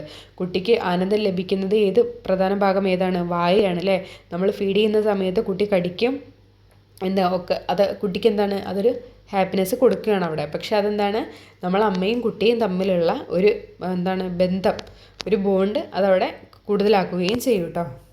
ഇനി അടുത്ത ഘട്ടമാണ് ഏനൽ സ്റ്റേജ് എന്ന് പറയുന്നത്, അല്ലെങ്കിൽ ഗുദഘട്ടം എന്ന് പറയുന്നത് കേട്ടോ. ഏനൽ സ്റ്റേജ് അഥവാ ഗുദഘട്ടം കാലയളവ് 2 വയസ്സ് മുതൽ 3 വയസ്സ് വരെയാണ് കേട്ടോ. 2 മുതൽ 3 വയസ്സ് വരെയാണ് ഗുദഘട്ടത്തിൻ്റെ കാലയളവായിട്ട് പറയുന്നത്. പ്രധാന ഭാഗം എന്താണ്? വിസർജന അവയവങ്ങളാണെന്ന് ഓർത്തിരിക്കുക. മലവിസർജനം നിയന്ത്രിക്കാൻ പഠിക്കുന്നതിലൂടെ കുട്ടി സ്വയം നിയന്ത്രണം ശീലിക്കുന്നത് ഏതാണ്? ഗുദഘട്ടത്തിലാണ്. ടോയ്ലറ്റ് ട്രെയിനിങ് ഈ ഘട്ടത്തിലെ പ്രധാന കാര്യമാണ്. ഇത് കഠിനമായാൽ മുതിർന്ന പ്രായത്തിൽ അമിത വൃത്തിയോ അല്ലെങ്കിൽ അലസതയോ ഉണ്ടാകാൻ വേണ്ടിയിട്ട് കാരണമാകും. അപ്പോൾ ഇതാണ് ഏനൽ സ്റ്റേജ് അല്ലെങ്കിൽ ഗുദഘട്ടം എന്ന് പറയുന്നത്. അവർക്ക് ഉദ്ദീപനം ലഭിക്കുന്നത് വിസർജന അവയവങ്ങളിലൂടെയാണ്. നമ്മൾ കുട്ടി ഇപ്പോൾ കുട്ടി ടോയ്ലറ്റിൽ പോകുന്ന സമയത്ത്, മോശം പോകുന്ന സമയത്ത് അവരത് പെട്ടെന്ന് പ്രഷർ കൊടുത്തിട്ട് പുറത്തേക്ക് തള്ളും. അതുപോലെ തന്നെ പിടിച്ച് വയ്ക്കും. ഇതിലൊക്കെ കുട്ടിക്കൊരു ഹാപ്പിനെസ് കിട്ടുന്നുണ്ട്. അതാണ് പറയുന്നത് കേട്ടോ. ഈ സമയത്ത് തന്നെയാണ് ടോയ്ലറ്റ് ട്രെയിനിങ് പഠിപ്പിക്കേണ്ട ഒരു ഘട്ടം. പക്ഷേ ഇത് അമിതമായി കഴിഞ്ഞാൽ കുട്ടിക്ക് വൃത്തിയോടുള്ള അല്ലെങ്കിൽ ആ ഒരു ഇതിനോടുള്ള അമിതമായിട്ടുള്ള ഒരു ആങ്സൈറ്റി ഉടലെടുക്കാനും അത് പിന്നീട് പ്രശ്നങ്ങളിലേക്കൊക്കെ വഴിവെക്കും കേട്ടോ. അമിതമായിട്ടുള്ള ഈ ഉത്കണ്ഠ അമിതമായിട്ട് കൂടാനും ഒക്കെ കാരണമാവും ഇത്. അപ്പോൾ ഒരുപാട് നിയന്ത്രിക്കാണ്ട് നല്ല രീതിയിൽ ടോയ്ലറ്റ് ട്രെയിനിങ് ചെയ്യിക്കുക കേട്ടോ. ഈ സമയത്ത് ഞാൻ പറഞ്ഞില്ലേ, മുതിർന്ന പ്രായത്തിൽ അമിത വൃത്തിയോ അല്ലെങ്കിൽ അലസതയോ ഒക്കെ ഉണ്ടാകാൻ വേണ്ടിയിട്ട് കാരണമാകും. ഇനി അടുത്ത സ്റ്റേജാണ് 3 മുതൽ 5 വയസ്സ് വരെ നീളുന്ന ഫാലിക് സ്റ്റേജ് എന്ന് പറയുന്നത്, അല്ലെങ്കിൽ ലിംഗഘട്ടം എന്ന് പറയും. 3 മുതൽ 5 വയസ്സ് വരെയുള്ള ഫാലിക് സ്റ്റേജ് അല്ലെങ്കിൽ ലിംഗഘട്ടം. പ്രധാന ഭാഗങ്ങൾ ജനനേന്ദ്രിയങ്ങളാണ്. കുട്ടി സ്വന്തം ശരീരത്തെ തിരിച്ചറിയാൻ തുടങ്ങുന്നത് ലിംഗഘട്ടത്തിലാണ്. ഈ ഘട്ടത്തിലാണ് ഫ്രോയിഡ് നിരീക്ഷിച്ച ഈഡിപ്പസ് കോംപ്ലക്സ് അല്ലെങ്കിൽ ഇലക്ട്ര കോംപ്ലക്സ് എന്നിവ സംഭവിക്കുന്നത്. അതായത് ആൺകുട്ടികൾക്ക് അമ്മയോടും പെൺകുട്ടികൾക്ക് അച്ഛനോടും കൂടുതൽ അടുപ്പം തോന്നുന്നൊരു സമയം. ഇനി എന്താണ് ഈഡിപ്പസ് കോംപ്ലക്സ് എന്ന് പറയുന്നത്? ആൺകുട്ടികൾക്കും മാതാവിനോടുള്ള വൈകാരികമായ സ്നേഹവും അഭിനിവേശവും പിതാവിനോടുള്ള അസൂയയും ശത്രുതയും നിമിത്തമുണ്ടാകുന്ന ഒരു മാനസിക സംഘർഷം, അതാണ് മാതൃകാമന അല്ലെങ്കിൽ ഈഡിപ്പസ് കോംപ്ലക്സ് എന്ന് പറയുന്നത്. ഈ പിതൃകാമന അല്ലെങ്കിൽ ഇലക്ട്ര കോംപ്ലക്സ് എന്ന് പറയുന്നത് നേരെ ഓപ്പോസിറ്റാണ്. പെൺകുട്ടികൾക്ക് പിതാവിനോടുള്ള സ്നേഹവും ആഗ്രഹവും മാതാവിനോടുള്ള അസൂയയും ശത്രുതയും നിമിത്തമുണ്ടാകുന്ന ഒരു മാനസിക സംഘർഷത്തെയാണ് പിതൃകാമന അല്ലെങ്കിൽ ഇലക്ട്ര കോംപ്ലക്സ് എന്ന് പറയുന്നത്. അടുത്തതാണ് നിർലീനഘട്ടം അല്ലെങ്കിൽ അന്തർലീനഘട്ടം അല്ലെങ്കിൽ ലാറ്റൻസി പീരീഡ് അല്ലെങ്കിൽ സുപ്താവസ്ഥ എന്ന് പറയുന്നത്. ഈ വേർഡ്സ് കംപ്ലീറ്റ് പഠിച്ചു വെക്കണം കേട്ടോ. ലാറ്റൻസി പീരീഡ്, സുപ്താവസ്ഥ, അന്തർലീനഘട്ടം, നിർലീനഘട്ടം. കാലയളവ് 5 വയസ്സ് മുതൽ 12 വയസ്സ് വരെയാണ്. ഈ ഘട്ടത്തിൽ ലൈംഗിക താല്പര്യങ്ങൾ എന്താണ് താൽക്കാലികമായിട്ട് അടിച്ചമർത്തപ്പെടും. കുട്ടി എന്ത് ചെയ്യാണ്? പഠനം, കളി, സൗഹൃദങ്ങൾ ഇവയിലാണ് കൂടുതലായിട്ട് ശ്രദ്ധ കേന്ദ്രീകരിക്കുന്നത്. സാമൂഹികമായ കഴിവുകൾ വികസിപ്പിക്കുന്നത് ഏത് ഘട്ടത്തിലാണ്? നിർലീന ഘട്ടത്തിലോ അന്തർലീന ഘട്ടത്തിലോ ലാറ്റൻസി പീരീഡിലോ അല്ലെങ്കിൽ സുപ്താവസ്ഥയിലോ ആയിരിക്കും. ഇനി അടുത്ത ഘട്ടമാണ് ജനനേന്ദ്രിയ ഘട്ടം അല്ലെങ്കിൽ ലൈംഗിക ഘട്ടം എന്ന് പറയുന്നത്. കാലയളവ് 12 വയസ്സ് മുതൽ അങ്ങോട്ടേക്ക്. ലൈംഗിക താല്പര്യങ്ങൾ വീണ്ടും ഉണരുന്നു. ഈ ഘട്ടത്തിൽ വ്യക്തി മറ്റുള്ളവരോട് ആകർഷനാവുകയും പക്വമായ ലൈംഗിക ബന്ധങ്ങളിലേക്കും കുടുംബജീവിതത്തിലേക്ക് തിരിയുകയും ചെയ്യുന്നു. ഈ ഘട്ടത്തിൽ ലൈംഗിക പക്വത നേടുന്നതിനാൽ സ്ത്രീ പുരുഷ ബന്ധങ്ങളിൽ മുതിർന്നവരുടേതുപോലെയുള്ള സമീപനമായിരിക്കും കുട്ടി പ്രകടിപ്പിക്കുന്നത്. ഈ ഘട്ടങ്ങളിൽ എന്തെങ്കിലും കാരണവശാൽ വികാസം തടസ്സപ്പെട്ടാൽ അത് വ്യക്തിയുടെ മുതിർന്ന പ്രായത്തിലെ സ്വഭാവത്തെ ബാധിക്കുമെന്നും ഫ്രോയിഡ് വിശ്വസിച്ചിരിക്കുന്നു. അപ്പോൾ ഇത്രയാണ് നമ്മുടെ ഫ്രോയിഡിൻ്റെ മനോവിശ്ലേഷണ സിദ്ധാന്തവുമായിട്ട് നമുക്ക് പഠിക്കാനുള്ളത്. അദ്ദേഹം എന്താണ് 3 ഭാഗങ്ങളായിട്ടാണ് ഈ മനോവിശ്ലേഷണ സിദ്ധാന്തത്തെ അതുമായിട്ട് ബന്ധപ്പെട്ടുള്ള കാര്യങ്ങൾ തിരിച്ചിട്ടുണ്ടായിരുന്നത്. വ്യക്തിത്വത്തിൻ്റെ ചലനാത്മകതയെ സംബന്ധിച്ച സിദ്ധാന്തം, അതായത് 3 തലങ്ങൾ നമ്മൾ പറഞ്ഞു. പിന്നെ വ്യക്തിത്വ ഘടനയെക്കുറിച്ചുള്ള സിദ്ധാന്തം, പിന്നെ മനോലൈംഗിക വികാസ സങ്കല്പങ്ങൾ എന്നിവ കേട്ടോ. അപ്പോൾ ഇത് ഇമ്പോർട്ടൻ്റ് ആണ് കേട്ടോ. ഈ ഒരു ടോപ്പിക്ക് മനോവിശ്ലേഷണ സിദ്ധാന്തം എന്ന് പറയുന്നത് ഇമ്പോർട്ടൻ്റ് ആണ്. ക്വസ്റ്റ്യൻസ് വന്നിട്ടുള്ളൊരു ഭാഗമാണ്. ഇനി അടുത്തതാണ് ആക്രമണോത്സുകത എന്ന് പറയുന്നത്. എന്താണത്? മറ്റൊരു വ്യക്തിയെ മാനസികമായും ശാരീരികമായി വേദനിപ്പിക്കുന്നതിൽ കേന്ദ്രീകരിക്കുന്ന പെരുമാറ്റങ്ങളെയാണ് ആക്രമണോത്സുകത എന്ന് പറയുന്നത്. മറ്റൊരു വ്യക്തിയെ മാനസികമായി അല്ലെങ്കിൽ ശാരീരികമായി വേദനിപ്പിക്കുന്ന ഒരു പെരുമാറ്റത്തെയാണ് നമ്മൾ ആക്രമണോത്സുകത എന്നുകൊണ്ട് പറയുന്നത്. അത് 2 തരത്തിലുണ്ട്. പ്രത്യക്ഷ ആക്രമണമുണ്ട്, പരോക്ഷ ആക്രമണമുണ്ട്. എന്താണ് പ്രത്യക്ഷ ആക്രമണം എന്ന് പറയുന്നത്? ഒരു വ്യക്തി മറ്റൊരു വ്യക്തിയെ നേരിട്ട് വേദനിപ്പിക്കുന്നതിനെയാണ് പ്രത്യക്ഷ ആക്രമണം എന്ന് പറയുന്നത്. ഇനി പരോക്ഷ ആക്രമണമാണെങ്കിൽ ഒരു വ്യക്തി തന്നെ മോഹഭംഗത്തിന് കാരണമായ പ്രഭവസ്ഥാനത്തിന് മാനിക്കാതെ മറ്റൊരു വ്യക്തിയെ ഉപദ്രവിക്കുന്നു. അതാണ് പരോക്ഷ ആക്രമണം എന്ന് പറയുന്നത്. എന്താണ്? ഒരു വ്യക്തിക്ക് തൻ്റെ എന്താണോ ഒരു നൈരാശ്യത്തിന് കാരണമായത് അല്ലെങ്കിൽ ഒരു തടസ്സത്തിന് കാരണമായൊരു ആള് അല്ലെങ്കിൽ എന്തെങ്കിലും ഒരു സംഭവം എന്തോ ആയിക്കോട്ടെ, അതിനെ മാനിക്കേണ്ട എന്താണ്?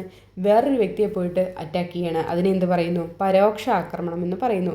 ഇനി നമുക്കിവിടെ അക്രമം ഉടലെടുക്കാനുള്ള കാരണമാകുന്ന ഘടകങ്ങൾ ഇമ്പോർട്ടൻ്റ് ആണ്. ഏതൊക്കെ വഴിയാണ്? ഭയത്തിൽ നിന്ന്, നിരാശയിൽ നിന്ന്, കോപത്തിൽ നിന്ന്, സമ്മർദ്ദത്തിൽ നിന്നെല്ലാം എന്താണ്? അക്രമം ഉണ്ടാവാനുള്ള വഴിയുണ്ട്. ഏതൊക്കെ നിന്നാണ്? ഭയം, നിരാശ, കോപം, സമ്മർദ്ദം ഇവയിൽ നിന്ന് എല്ലാം എന്താണ്? അക്രമം ഉടലെടുക്കാൻ ചാൻസ് ഉണ്ട്. ഇനി ഒന്നാണ് ആദേശിത ആക്രമണം എന്ന് പറയുന്നത്. കോപമുണർത്താൻ നേരിട്ട് കാരണക്കാരനാവാത്ത വ്യക്തിയോട് തോന്നുന്നൊരു കോപമാണ് ആദേശിത ആക്രമണം എന്ന് പറയുന്നത്. പ്രത്യേകം ശ്രദ്ധിക്കണം. സ്കൂൾ പ്രായത്തിൽ പൊതുവേ കുട്ടികളിൽ കണ്ടുവരുന്ന കോപം ഏതാണ്? ആദേശിത കോപമാണ് കേട്ടോ. അമർഷം, അരിശം, കലിതുള്ളൽ എന്നിവയാണ് ഈ കോപത്തിൻ്റെ വിവിധ വശങ്ങൾ എന്ന് പറയുന്നത്. അപ്പോൾ സ്കൂൾ പ്രായത്തിൽ പൊതുവേ കുട്ടികളിൽ കണ്ടുവരുന്ന ഒരു കോപം ഏതാണെന്ന് ചോദിച്ചാൽ ഏതാണ്? അത് ആദേശിത കോപമാണെന്ന് ഓർത്തിരിക്കുക. ഇനി കോപം, ഭയം എന്നിവയാൽ പ്രതിരോധിക്കപ്പെടുമ്പോൾ ഉണ്ടാകുന്ന ഒരു ആക്രമണമാണ് പ്രചോദിത ആക്രമണം എന്ന് പറയുന്നത് കേട്ടോ. ഇമ്പോർട്ടൻ്റ് ആണ്. കോപം, ഭയം എന്നുകൊണ്ട് പ്രതിരോധിക്കപ്പെടുമ്പോൾ ഉണ്ടാകുന്ന ഒരു ആക്രമണം ഏതാണെന്ന് ചോദിച്ചാൽ ഏതാണ്? പ്രചോദിത ആക്രമണമാണ് കേട്ടോ. ഇനി പ്രേരിത ആക്രമണം എന്ന് പറഞ്ഞാൽ എന്താണ്? എന്തെങ്കിലും ഒരു ലക്ഷ്യം നേടാൻ വേണ്ടിയിട്ട് കരുതി കൂട്ടിയിട്ടുള്ള ആക്രമണമാണ് പ്രേരിത ആക്രമണം എന്ന് പറയുന്നത്. നമുക്കൊരു ലക്ഷ്യം വേണം, അതിനു വേണ്ടിയിട്ട് നമ്മൾ എന്താണ്? കരുതി കൂട്ടി പ്രീ പ്ലാൻഡ് ആയിട്ടാണ് കാര്യങ്ങൾ ചെയ്യണം അല്ലെങ്കിൽ ആക്രമിക്കുകയാണ്. അതിനെ എന്ത് പറയുന്നു? പ്രേരിത ആക്രമണം എന്ന് പറയുന്നു. ഇനി കുറ്റവാസനയ്ക്ക് വിത്ത് പാകുന്ന ഘടകങ്ങളെക്കുറിച്ച് എന്തൊക്കെയാണ്? പാരമ്പര്യ ഘടകങ്ങൾ ഉണ്ടായിരിക്കാം. പിന്നെന്താണ്? ഘടനാ ഘടകങ്ങൾ ഉണ്ടായിരിക്കാം. കുടുംബപരമായിട്ടുള്ള ഘടകങ്ങൾ ഉണ്ടായിരിക്കാം. വിദ്യാലയ സംബന്ധമായിട്ടുള്ള ഘടകങ്ങൾ ഉണ്ടായിരിക്കാം. നമ്മൾ പറഞ്ഞു പാരമ്പര്യമായിട്ട് എന്താണ്? അക്രമവാസനയൊക്കെ ഉള്ളവരിലാണെങ്കിൽ കുട്ടി അത് കണ്ടുപിടിക്കും, കുട്ടിക്കും അത് ലഭിക്കും. ശരീരഘടനാ ഘടകങ്ങൾ, ഒരാൾക്കൊരു ഡിസേബിലിറ്റി ഉണ്ട്, അത് മറയ്ക്കാൻ വേണ്ടിയിട്ട്, അതിനെ പ്രതിരോധിക്കാൻ വേണ്ടിയിട്ട് അദ്ദേഹം എന്താണ്? ചിലപ്പോൾ മറ്റുള്ളവരെ ഉപദ്രവിച്ചു, അതിൽ നിന്നൊരു സാറ്റിസ്ഫാക്ഷൻ കിട്ടാൻ വേണ്ടിയിട്ട് അദ്ദേഹം എന്ത് ചെയ്യും? ചിലപ്പോൾ മറ്റുള്ളവരെ ആക്രമിച്ച് ആ ഒരു രീതിയിലൂടെ എന്താണ്? കുറ്റവാസന വരും. പിന്നെന്താണ്? കുടുംബപരമായിട്ടുള്ള ഘടകങ്ങൾ നമ്മൾ പറഞ്ഞു. നമ്മുടെ പാരൻസ് ചിലപ്പോൾ ഡെയിലി കലഹിക്കുന്ന പാരൻസ് കണ്ടു വളരുന്ന കുട്ടികൾ, അല്ലെങ്കിൽ എന്താണ്? ഡിവോഴ്സ്ഡ് ആയിട്ടുള്ള പാരൻസിൻ്റെ കുട്ടികൾ, ഇങ്ങനെയൊക്കെ എന്താണ്? അവർക്കൊക്കെ എന്താണ്? അക്രമവാസനയ്ക്ക് അല്ലെങ്കിൽ കുറ്റവാസനയ്ക്ക് എന്താണ്? വളരെയധികം സാധ്യതയുണ്ടെന്നാണ് പറയുന്നത്. പിന്നെ വിദ്യാലയ സംബന്ധമായിട്ടുള്ള ഘടകങ്ങൾ. വിദ്യാലയം തീർച്ചയായിട്ടും എന്താണ്? ഒരു കുട്ടീനെ നല്ലതും ചീത്തതും പഠിപ്പിക്കുന്നത് എവിടെ നിന്നാണ്? സ്കൂളുകളിൽ നിന്നാണ്. അധ്യാപകൻ്റെ മോശമായിട്ടുള്ള പെരുമാറ്റം മൂലം എന്താണ്? കുട്ടി ചിലപ്പോൾ എന്താണ്? അക്രമവാസനയ്ക്ക് എന്താണ്? തിരഞ്ഞെടുക്കും. അക്രമ രീതി ഒരു കുട്ടി തിരഞ്ഞെടുക്കും. മോശമായിട്ട് എല്ലാ ടീച്ചേഴ്സിൻ്റെയും മോശമായിട്ടുള്ള പ്രതികരണം. പിന്നെന്താണ് നമ്മളതിൽ പറഞ്ഞിട്ടുണ്ടായിരുന്നു, പഠിക്കുന്ന കാര്യങ്ങൾ ശരിയായ രീതിയിലല്ല എടുക്കുന്നത് എന്നുണ്ടെങ്കിൽ, ശരിയായ രീതിയിലല്ല പഠിപ്പിക്കുന്നത് എന്നുണ്ടെങ്കിൽ എന്താണ്, ആ കുട്ടി തെറ്റായ വഴിയിലേക്ക് പോകാനുള്ള സാധ്യതയുണ്ട്. നമുക്ക് കുറച്ച് ക്വസ്റ്റ്യൻ നോക്കാം. താഴെ തന്നിരിക്കുന്നതിൽ ആക്രമണോത്സുകതയ്ക്ക് കാരണമാകുന്നത് എന്താണ് എന്നാണ് ചോദിച്ചിരിക്കുന്നത്. ഭയം, വേദന എന്നിവയോടുള്ള പ്രതികരണം, മറ്റുള്ളവരോടുള്ള മത്സരത്തിൻ്റെ ഭാഗമായി ലക്ഷ്യം നേടുന്നതിനും ആധിപത്യം സ്ഥാപിക്കുന്നതിനും, ഇതെല്ലാം എന്താണ്, ആക്രമണോത്സുകതയ്ക്ക് കാരണമാണ് കേട്ടോ. അപ്പോൾ ഇതെല്ലാം പഠിച്ചു പോവുക. എന്തൊക്കെയാണ്? ഭയം എന്നിവയോടുള്ള, വേദന എന്നിവയോടുള്ള പ്രതികരണമായിട്ട് എന്താണ്, അറ്റാക്കിംഗ് ടെൻഡൻസി വരും. പിന്നെ എന്താണ്, മറ്റുള്ളവരോടുള്ള ഒരു മത്സരത്തിൻ്റെ ഭാഗമായിട്ട് എന്താണ്, ഈ ഒരു എന്താണ് ആക്രമണോത്സുകത വരും. പിന്നെ എന്താണ്, ലക്ഷ്യം നേടാൻ വേണ്ടിയിട്ടും ആധിപത്യം സ്ഥാപിക്കാൻ വേണ്ടിയിട്ടും നമ്മൾ പറഞ്ഞു കരുതി കൂട്ടിയിട്ട് പ്രേരിത ആക്രമണം, ഇതൊക്കെ എന്താണ് ആക്രമണോത്സുകതയ്ക്ക് കാരണമാകുന്നുണ്ട്. ആക്രമണോത്സുകതയുമായി ബന്ധപ്പെട്ട് താഴെ തന്നിരിക്കുന്ന പ്രസ്താവനകൾ ശരിയായത് ഏതാണെന്നാണ് ചോദിച്ചിരിക്കുന്നത്. പ്രേരിത ആക്രമണം ആസൂത്രിത ആക്രമണമാണ്. പ്രചോദക ആക്രമണം കോപം, ഭയം എന്നിവയുള്ള പ്രതികരണമാണ്. omega-3 ഫാറ്റി ആസിഡുകൾ ആക്രമണവാസന കുറയ്ക്കും. ഇവിടെ ആൻസർ വരുന്നത് എല്ലാം ശരിയാണ് എന്നുള്ളതാണ് കേട്ടോ. പ്രേരിത ആക്രമണവും പ്രചോദക ആക്രമണവും നമ്മൾ ഓൾറെഡി പറഞ്ഞതാണ്. അതിൽ omega-3 ഫാറ്റി ആസിഡുകൾ എന്ന് പറയുന്നത് പുതിയ പഠനങ്ങൾ അനുസരിച്ചിട്ട് എന്താണ്, ഈ മത്തി, സാൽമൺ പോലുള്ള മത്സ്യങ്ങളിലൂടെ ലഭിക്കുന്ന ഈ omega-3 ഫാറ്റി ആസിഡുകൾ എന്താണ്, ഈ അറ്റാക്കിംഗ് ടെൻഡൻസിയൊക്കെ ഒരു 30% വരെ കുറയ്ക്കാനാവുമെന്ന് പുതിയ പഠനങ്ങളൊക്കെ കണ്ടുപിടിക്കുന്നുണ്ട്. അപ്പോൾ താഴെ പറയുന്നവയിൽ ഉത്കണ്ഠയുടെ ശാരീരികമായ ലക്ഷണം ഏതെന്നാണ് ചോദിച്ചിരിക്കുന്നത്. ഏതൊക്കെയാണ്? താഴ്ന്ന രക്തസമ്മർദ്ദം, അസ്പഷ്ടമായ സംസാരം, മന്ദഗതിയിലുള്ള ശ്വസനം, വർദ്ധിച്ച ഹൃദയമിടിപ്പ്. അപ്പോൾ എന്തൊക്കെയാണ്? അസ്പഷ്ടമായ സംസാരം, മന്ദഗതിയിലുള്ള ശ്വസനം, വർദ്ധിച്ച ഹൃദയമിടിപ്പ്. ശാരീരികമായിട്ടുള്ള ലക്ഷണമാണ് ചോദിച്ചിരിക്കുന്നത്. അപ്പോൾ അതിൽ വർദ്ധിച്ച ഹൃദയമിടിപ്പാണ് വരിക കേട്ടോ. വർദ്ധിച്ച ഹൃദയമിടിപ്പ് ശാരീരികമായിട്ടുള്ളത് എന്താണ്? വർദ്ധിച്ച ഹൃദയമിടിപ്പാണ്. അപ്പോൾ അത് 4 മാത്രം ശരി എന്നുള്ളതാണ് നമ്മുടെ ആൻസറായിട്ട് വരിക കേട്ടോ. അപ്പോൾ താഴെ പറയുന്നവയിൽ ഉത്കണ്ഠയുടെ ശാരീരിക ലക്ഷണം നമ്മൾ നേരത്തെ പറഞ്ഞിട്ടുണ്ട്. അപ്പോൾ അതിൽ ലക്ഷണമായിട്ട് ഏതാണ് വരുന്നത്? വർദ്ധിച്ച ഹൃദയമിടിപ്പാണ്. അടുത്ത ടോപ്പിക്കിലേക്ക് പോവാം. വ്യക്തിയും സമൂഹവും. വ്യക്തിയുടെ സാമൂഹിക വികാസത്തിൽ നിർണായക പങ്കുവഹിക്കുന്ന ഘടകങ്ങൾ ഏതൊക്കെയാണ്? കുടുംബം, വിദ്യാലയം, സമൂഹം, സമവായ സംഘങ്ങൾ, വർത്തമാന മാധ്യമങ്ങൾ. ഇത്രയും ഘടകങ്ങൾ ഒരു വ്യക്തിയുടെ അവരുടെ സാമൂഹിക വികാസത്തിൽ എന്താണ് വളരെ പ്രധാനപ്പെട്ട പങ്ക് വഹിക്കുന്നുണ്ട്. ഇനി ശൈശവത്തിലെ സാമൂഹിക വികസനം. ജനന സമയത്തെ വ്യവഹാരം സാമൂഹിക പൂർവ്വ വ്യവഹാരം എന്നാണ് അറിയപ്പെടുന്നത്. ആ ജനന സമയത്തെ പെരുമാറ്റങ്ങളെ അല്ലെങ്കിൽ വ്യവഹാരത്തെ എന്ത് പറയുന്നു? സാമൂഹിക പൂർവ്വ വ്യവഹാരം എന്നറിയപ്പെടുന്നത്. Pre social behaviour. അനുകരണം, സംഭ്രമം, ലജ്ജ, ശത്രുത, വസ്തുക്കൾ സ്വന്തമാക്കാനുള്ള അഭിവാജ്ഞ ഒക്കെ എന്താണ്? ആദ്യകാല സാമൂഹിക വ്യവഹാര രൂപങ്ങളാണ്. നമുക്ക് ശരിയല്ല, ഒരു കുട്ടീനെ നമുക്ക് എന്താണ് എക്സാമ്പിളായിട്ട് എടുത്തു കഴിഞ്ഞാൽ തന്നെ നമുക്കറിയാമല്ലോ എന്താണ്? അനുകരിക്കും, പിന്നെ പേടിയുണ്ടാവും, നാണമുണ്ടായിരിക്കും, പിന്നെന്താണ് മറ്റുള്ളവരെ അടിക്കാനും ഒക്കെയുള്ളൊരു ശത്രുത പോലെ ഉണ്ടാവും. പിന്നെന്താണ്, അവരെന്താണോ ആഗ്രഹിച്ച വസ്തുക്കൾ അത് സ്വന്തമാക്കാനുള്ളൊരു വാശിയും അഭിവാജ്ഞയൊക്കെ അവർക്ക് ഉണ്ടാവും. അപ്പോൾ ഇത് ആദ്യകാല സാമൂഹിക വ്യവഹാര രൂപങ്ങളാണ്. അപ്പോൾ ശൈശവത്തിലെ സാമൂഹിക വികസനം എങ്ങനെയാണ് അറിയപ്പെടുന്നത്? സാമൂഹിക പൂർവ്വ വ്യവഹാരം അല്ലെങ്കിൽ പ്രീ സോഷ്യൽ ബിഹേവിയർ എന്നാണ് അറിയപ്പെടുന്നത്. ഇനി ആദ്യകാല ബാല്യത്തിലെ സാമൂഹിക വികസനം എന്താണ്? മറ്റുള്ളവരുമായി പൊരുത്തപ്പെടാനും സംഘപ്രവർത്തനങ്ങളിലും കളികളിലും ഒക്കെ ഏർപ്പെടാനും പഠിക്കുന്ന ഒരു ഘട്ടമാണ് ആദ്യകാല ബാല്യത്തിലെ സാമൂഹിക വികസനം എന്ന് പറയുന്നത്. ഈ ഘട്ടത്തിലെ സാമൂഹിക വ്യവഹാരങ്ങൾ പൊതുവെ ശത്രുത, കലഹം, സഹകരണം, അനുകമ്പ എന്നിവയാണ്. നമുക്കൊരു കുട്ടീനെ തന്നെ എടുത്താൽ അറിയാലേ, കുട്ടി എന്താണ് വഴക്ക് കൂടും, പിന്നെന്താണ് സഹകരിക്കും, പിന്നെന്താണ് അവർക്ക് മറ്റുള്ളവരോട് അനുകമ്പയൊക്കെ ഉണ്ടായിരിക്കും, പിന്നെന്താണ് ശത്രുതയും ഉണ്ടായിരിക്കും. അവരുടെ പെരുമാറ്റങ്ങൾ, വ്യവഹാരം എന്ന് പറഞ്ഞാൽ പെരുമാറ്റങ്ങൾ, ഇവയൊക്കെ ഇത്തരത്തിലുള്ളതായിരിക്കും. അപ്പോൾ ഇതാണ് മറ്റുള്ളവരുമായിട്ട് പൊരുത്തപ്പെട്ടും പിന്നെന്താണ് വീട്ടിൽ ഓരോ പണികളൊക്കെ ചെയ്തിട്ടും അല്ലെങ്കിൽ കുട്ടികളുമായിട്ട് കൂട്ടത്തിൽ കളിച്ചിട്ടും ഓരോരോ പ്രവർത്തനങ്ങളിലൊക്കെ ഏർപ്പെട്ടിട്ട് പഠിക്കുന്ന ഒരു ഘട്ടമാണ് ആദ്യകാല ബാല്യത്തിലെ സാമൂഹിക വികസനം എന്നുകൊണ്ട് ഉദ്ദേശിക്കുന്നത്. പിൽക്കാല ബാല്യകാല സാമൂഹിക വികസനം. വിദ്യാലയ ഘട്ടമാണ് പിൽക്കാല ബാല്യം എന്ന് പറയുന്നത്. പിൽക്കാല ബാല്യത്തിലെ അന്ത്യത്തോടെ കുട്ടികൾ സ്വലിംഗത്തിൽപ്പെട്ട കൂട്ടുകാരുമായിട്ടുള്ള അടുപ്പത്തിലേക്ക് ചുരുങ്ങും. ശരി തന്നെയാണ് അല്ലേ? കുട്ടികൾ എന്ത് ചെയ്യും? ആൺകുട്ടികൾ മാത്രമായിട്ടൊരു സെറ്റ്, പെൺകുട്ടികൾ മാത്രമായിട്ടൊരു സെറ്റ്, അവരവരുടെ കളികൾ, ആൺകുട്ടികളുടെ കളികൾ, അതിലേക്ക് മാത്രമായിട്ട് എന്തായി ഒതുങ്ങിപ്പോവും. അപ്പോൾ ഇതാണ് പിൽക്കാല ബാല്യത്തെ സാമൂഹിക വികസനം എന്നുകൊണ്ട് ഉദ്ദേശിക്കുന്നത്. അത് ഏത് ഘട്ടമാണ്? വിദ്യാലയ ഘട്ടമാണ് കേട്ടോ പിൽക്കാല ബാല്യം എന്ന് പറയുന്നത്. പിന്നെന്താണ്? കൗമാരം, സാമൂഹിക വികസനം. താൻ ഇഷ്ടപ്പെടുന്ന സംഘത്തിലെ ആളാകുന്നതിന് വേണ്ടിയിട്ട് സംഘമാനദണ്ഡങ്ങളൊക്കെ വ്യക്തി പാലിക്കുന്നു. നേതൃത്വ ഗുണങ്ങൾ വളർത്തുന്ന ഘട്ടമാണ് കൗമാരം അല്ലെങ്കിൽ സാമൂഹിക വികസന കാലഘട്ടം എന്ന് പറയുന്നത്. എന്താണ്? നേതൃത്വ ഗുണങ്ങൾ വളർത്തുന്ന ഒരു ഘട്ടമാണ് കൗമാര സാമൂഹിക വികസന ഘട്ടത്തിൽ ഉണ്ടാവുന്നത്. എന്തിലാണ്ടാണ് ആ ഒരു കുട്ടിക്ക് ഏത് ഒരു സംഘത്തിലാണോ ഇഷ്ടപ്പെടുക, അല്ലെങ്കിൽ ഒരു കൂട്ടുകാരുടെ ഒരു ഇതായിക്കോട്ടെ, അല്ലെങ്കിൽ എന്താണ് വീട്ടിലുള്ളൊരു കളിക്കുന്ന സമയത്ത് വീട്ടിലെ നെയ്ബേഴ്സായിട്ട് കളിക്കുന്ന അവരുടെ ഒരു സെറ്റായിക്കോട്ടെ, അതിലൊക്കെ എന്താണ് ആളാവാൻ വേണ്ടിയിട്ട് എന്താണ് അവർ പറയുന്ന മാനദണ്ഡങ്ങളൊക്കെ പാലിക്കാൻ വേണ്ടിയിട്ട് ആ കുട്ടി പഠിക്കുകയാണ്. പിന്നീട് എന്താണ്? നേതൃത്വ ഗുണങ്ങൾ, മറ്റുള്ളവരെ ലീഡ് ചെയ്യാനും കൂടെ പഠിക്കുന്നൊരു ഘട്ടമാണ് കൗമാരം സാമൂഹിക വികസന കാലഘട്ടം എന്ന് പറയുന്നത്. പിന്നീട് എന്താണ്?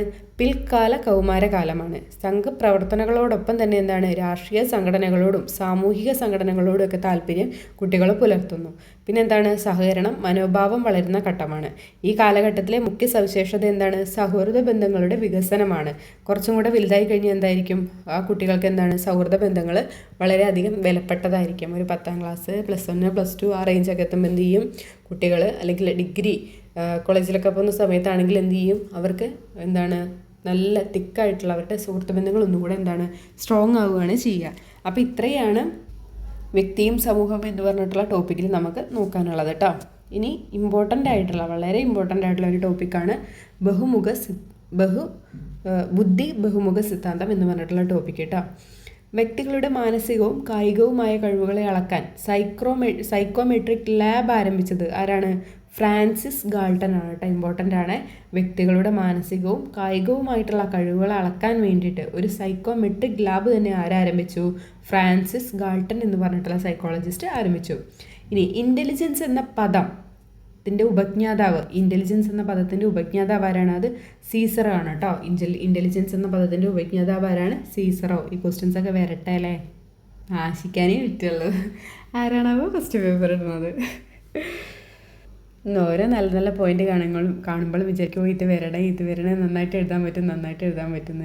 എവിടെ വന്നാൽ കാണാം. പഠിക്കുക തന്നെ അല്ലേ. വരേണ്ട എവിടെ പോകാനാ, അല്ലെങ്കിൽ ചാത്തന്മാർ കൊണ്ടുവരും. അപ്പോൾ കൂട്ടുകാരെ, നമ്മുടെ സൈക്കോളജി ഇതുവരെ പഠിച്ച എല്ലാ കാര്യങ്ങളും ഞാനിവിടെ ജസ്റ്റ് നിങ്ങൾക്ക് ഓർമ്മിക്കാൻ തരത്തിൽ എടുത്തു തന്നിട്ടുണ്ട്.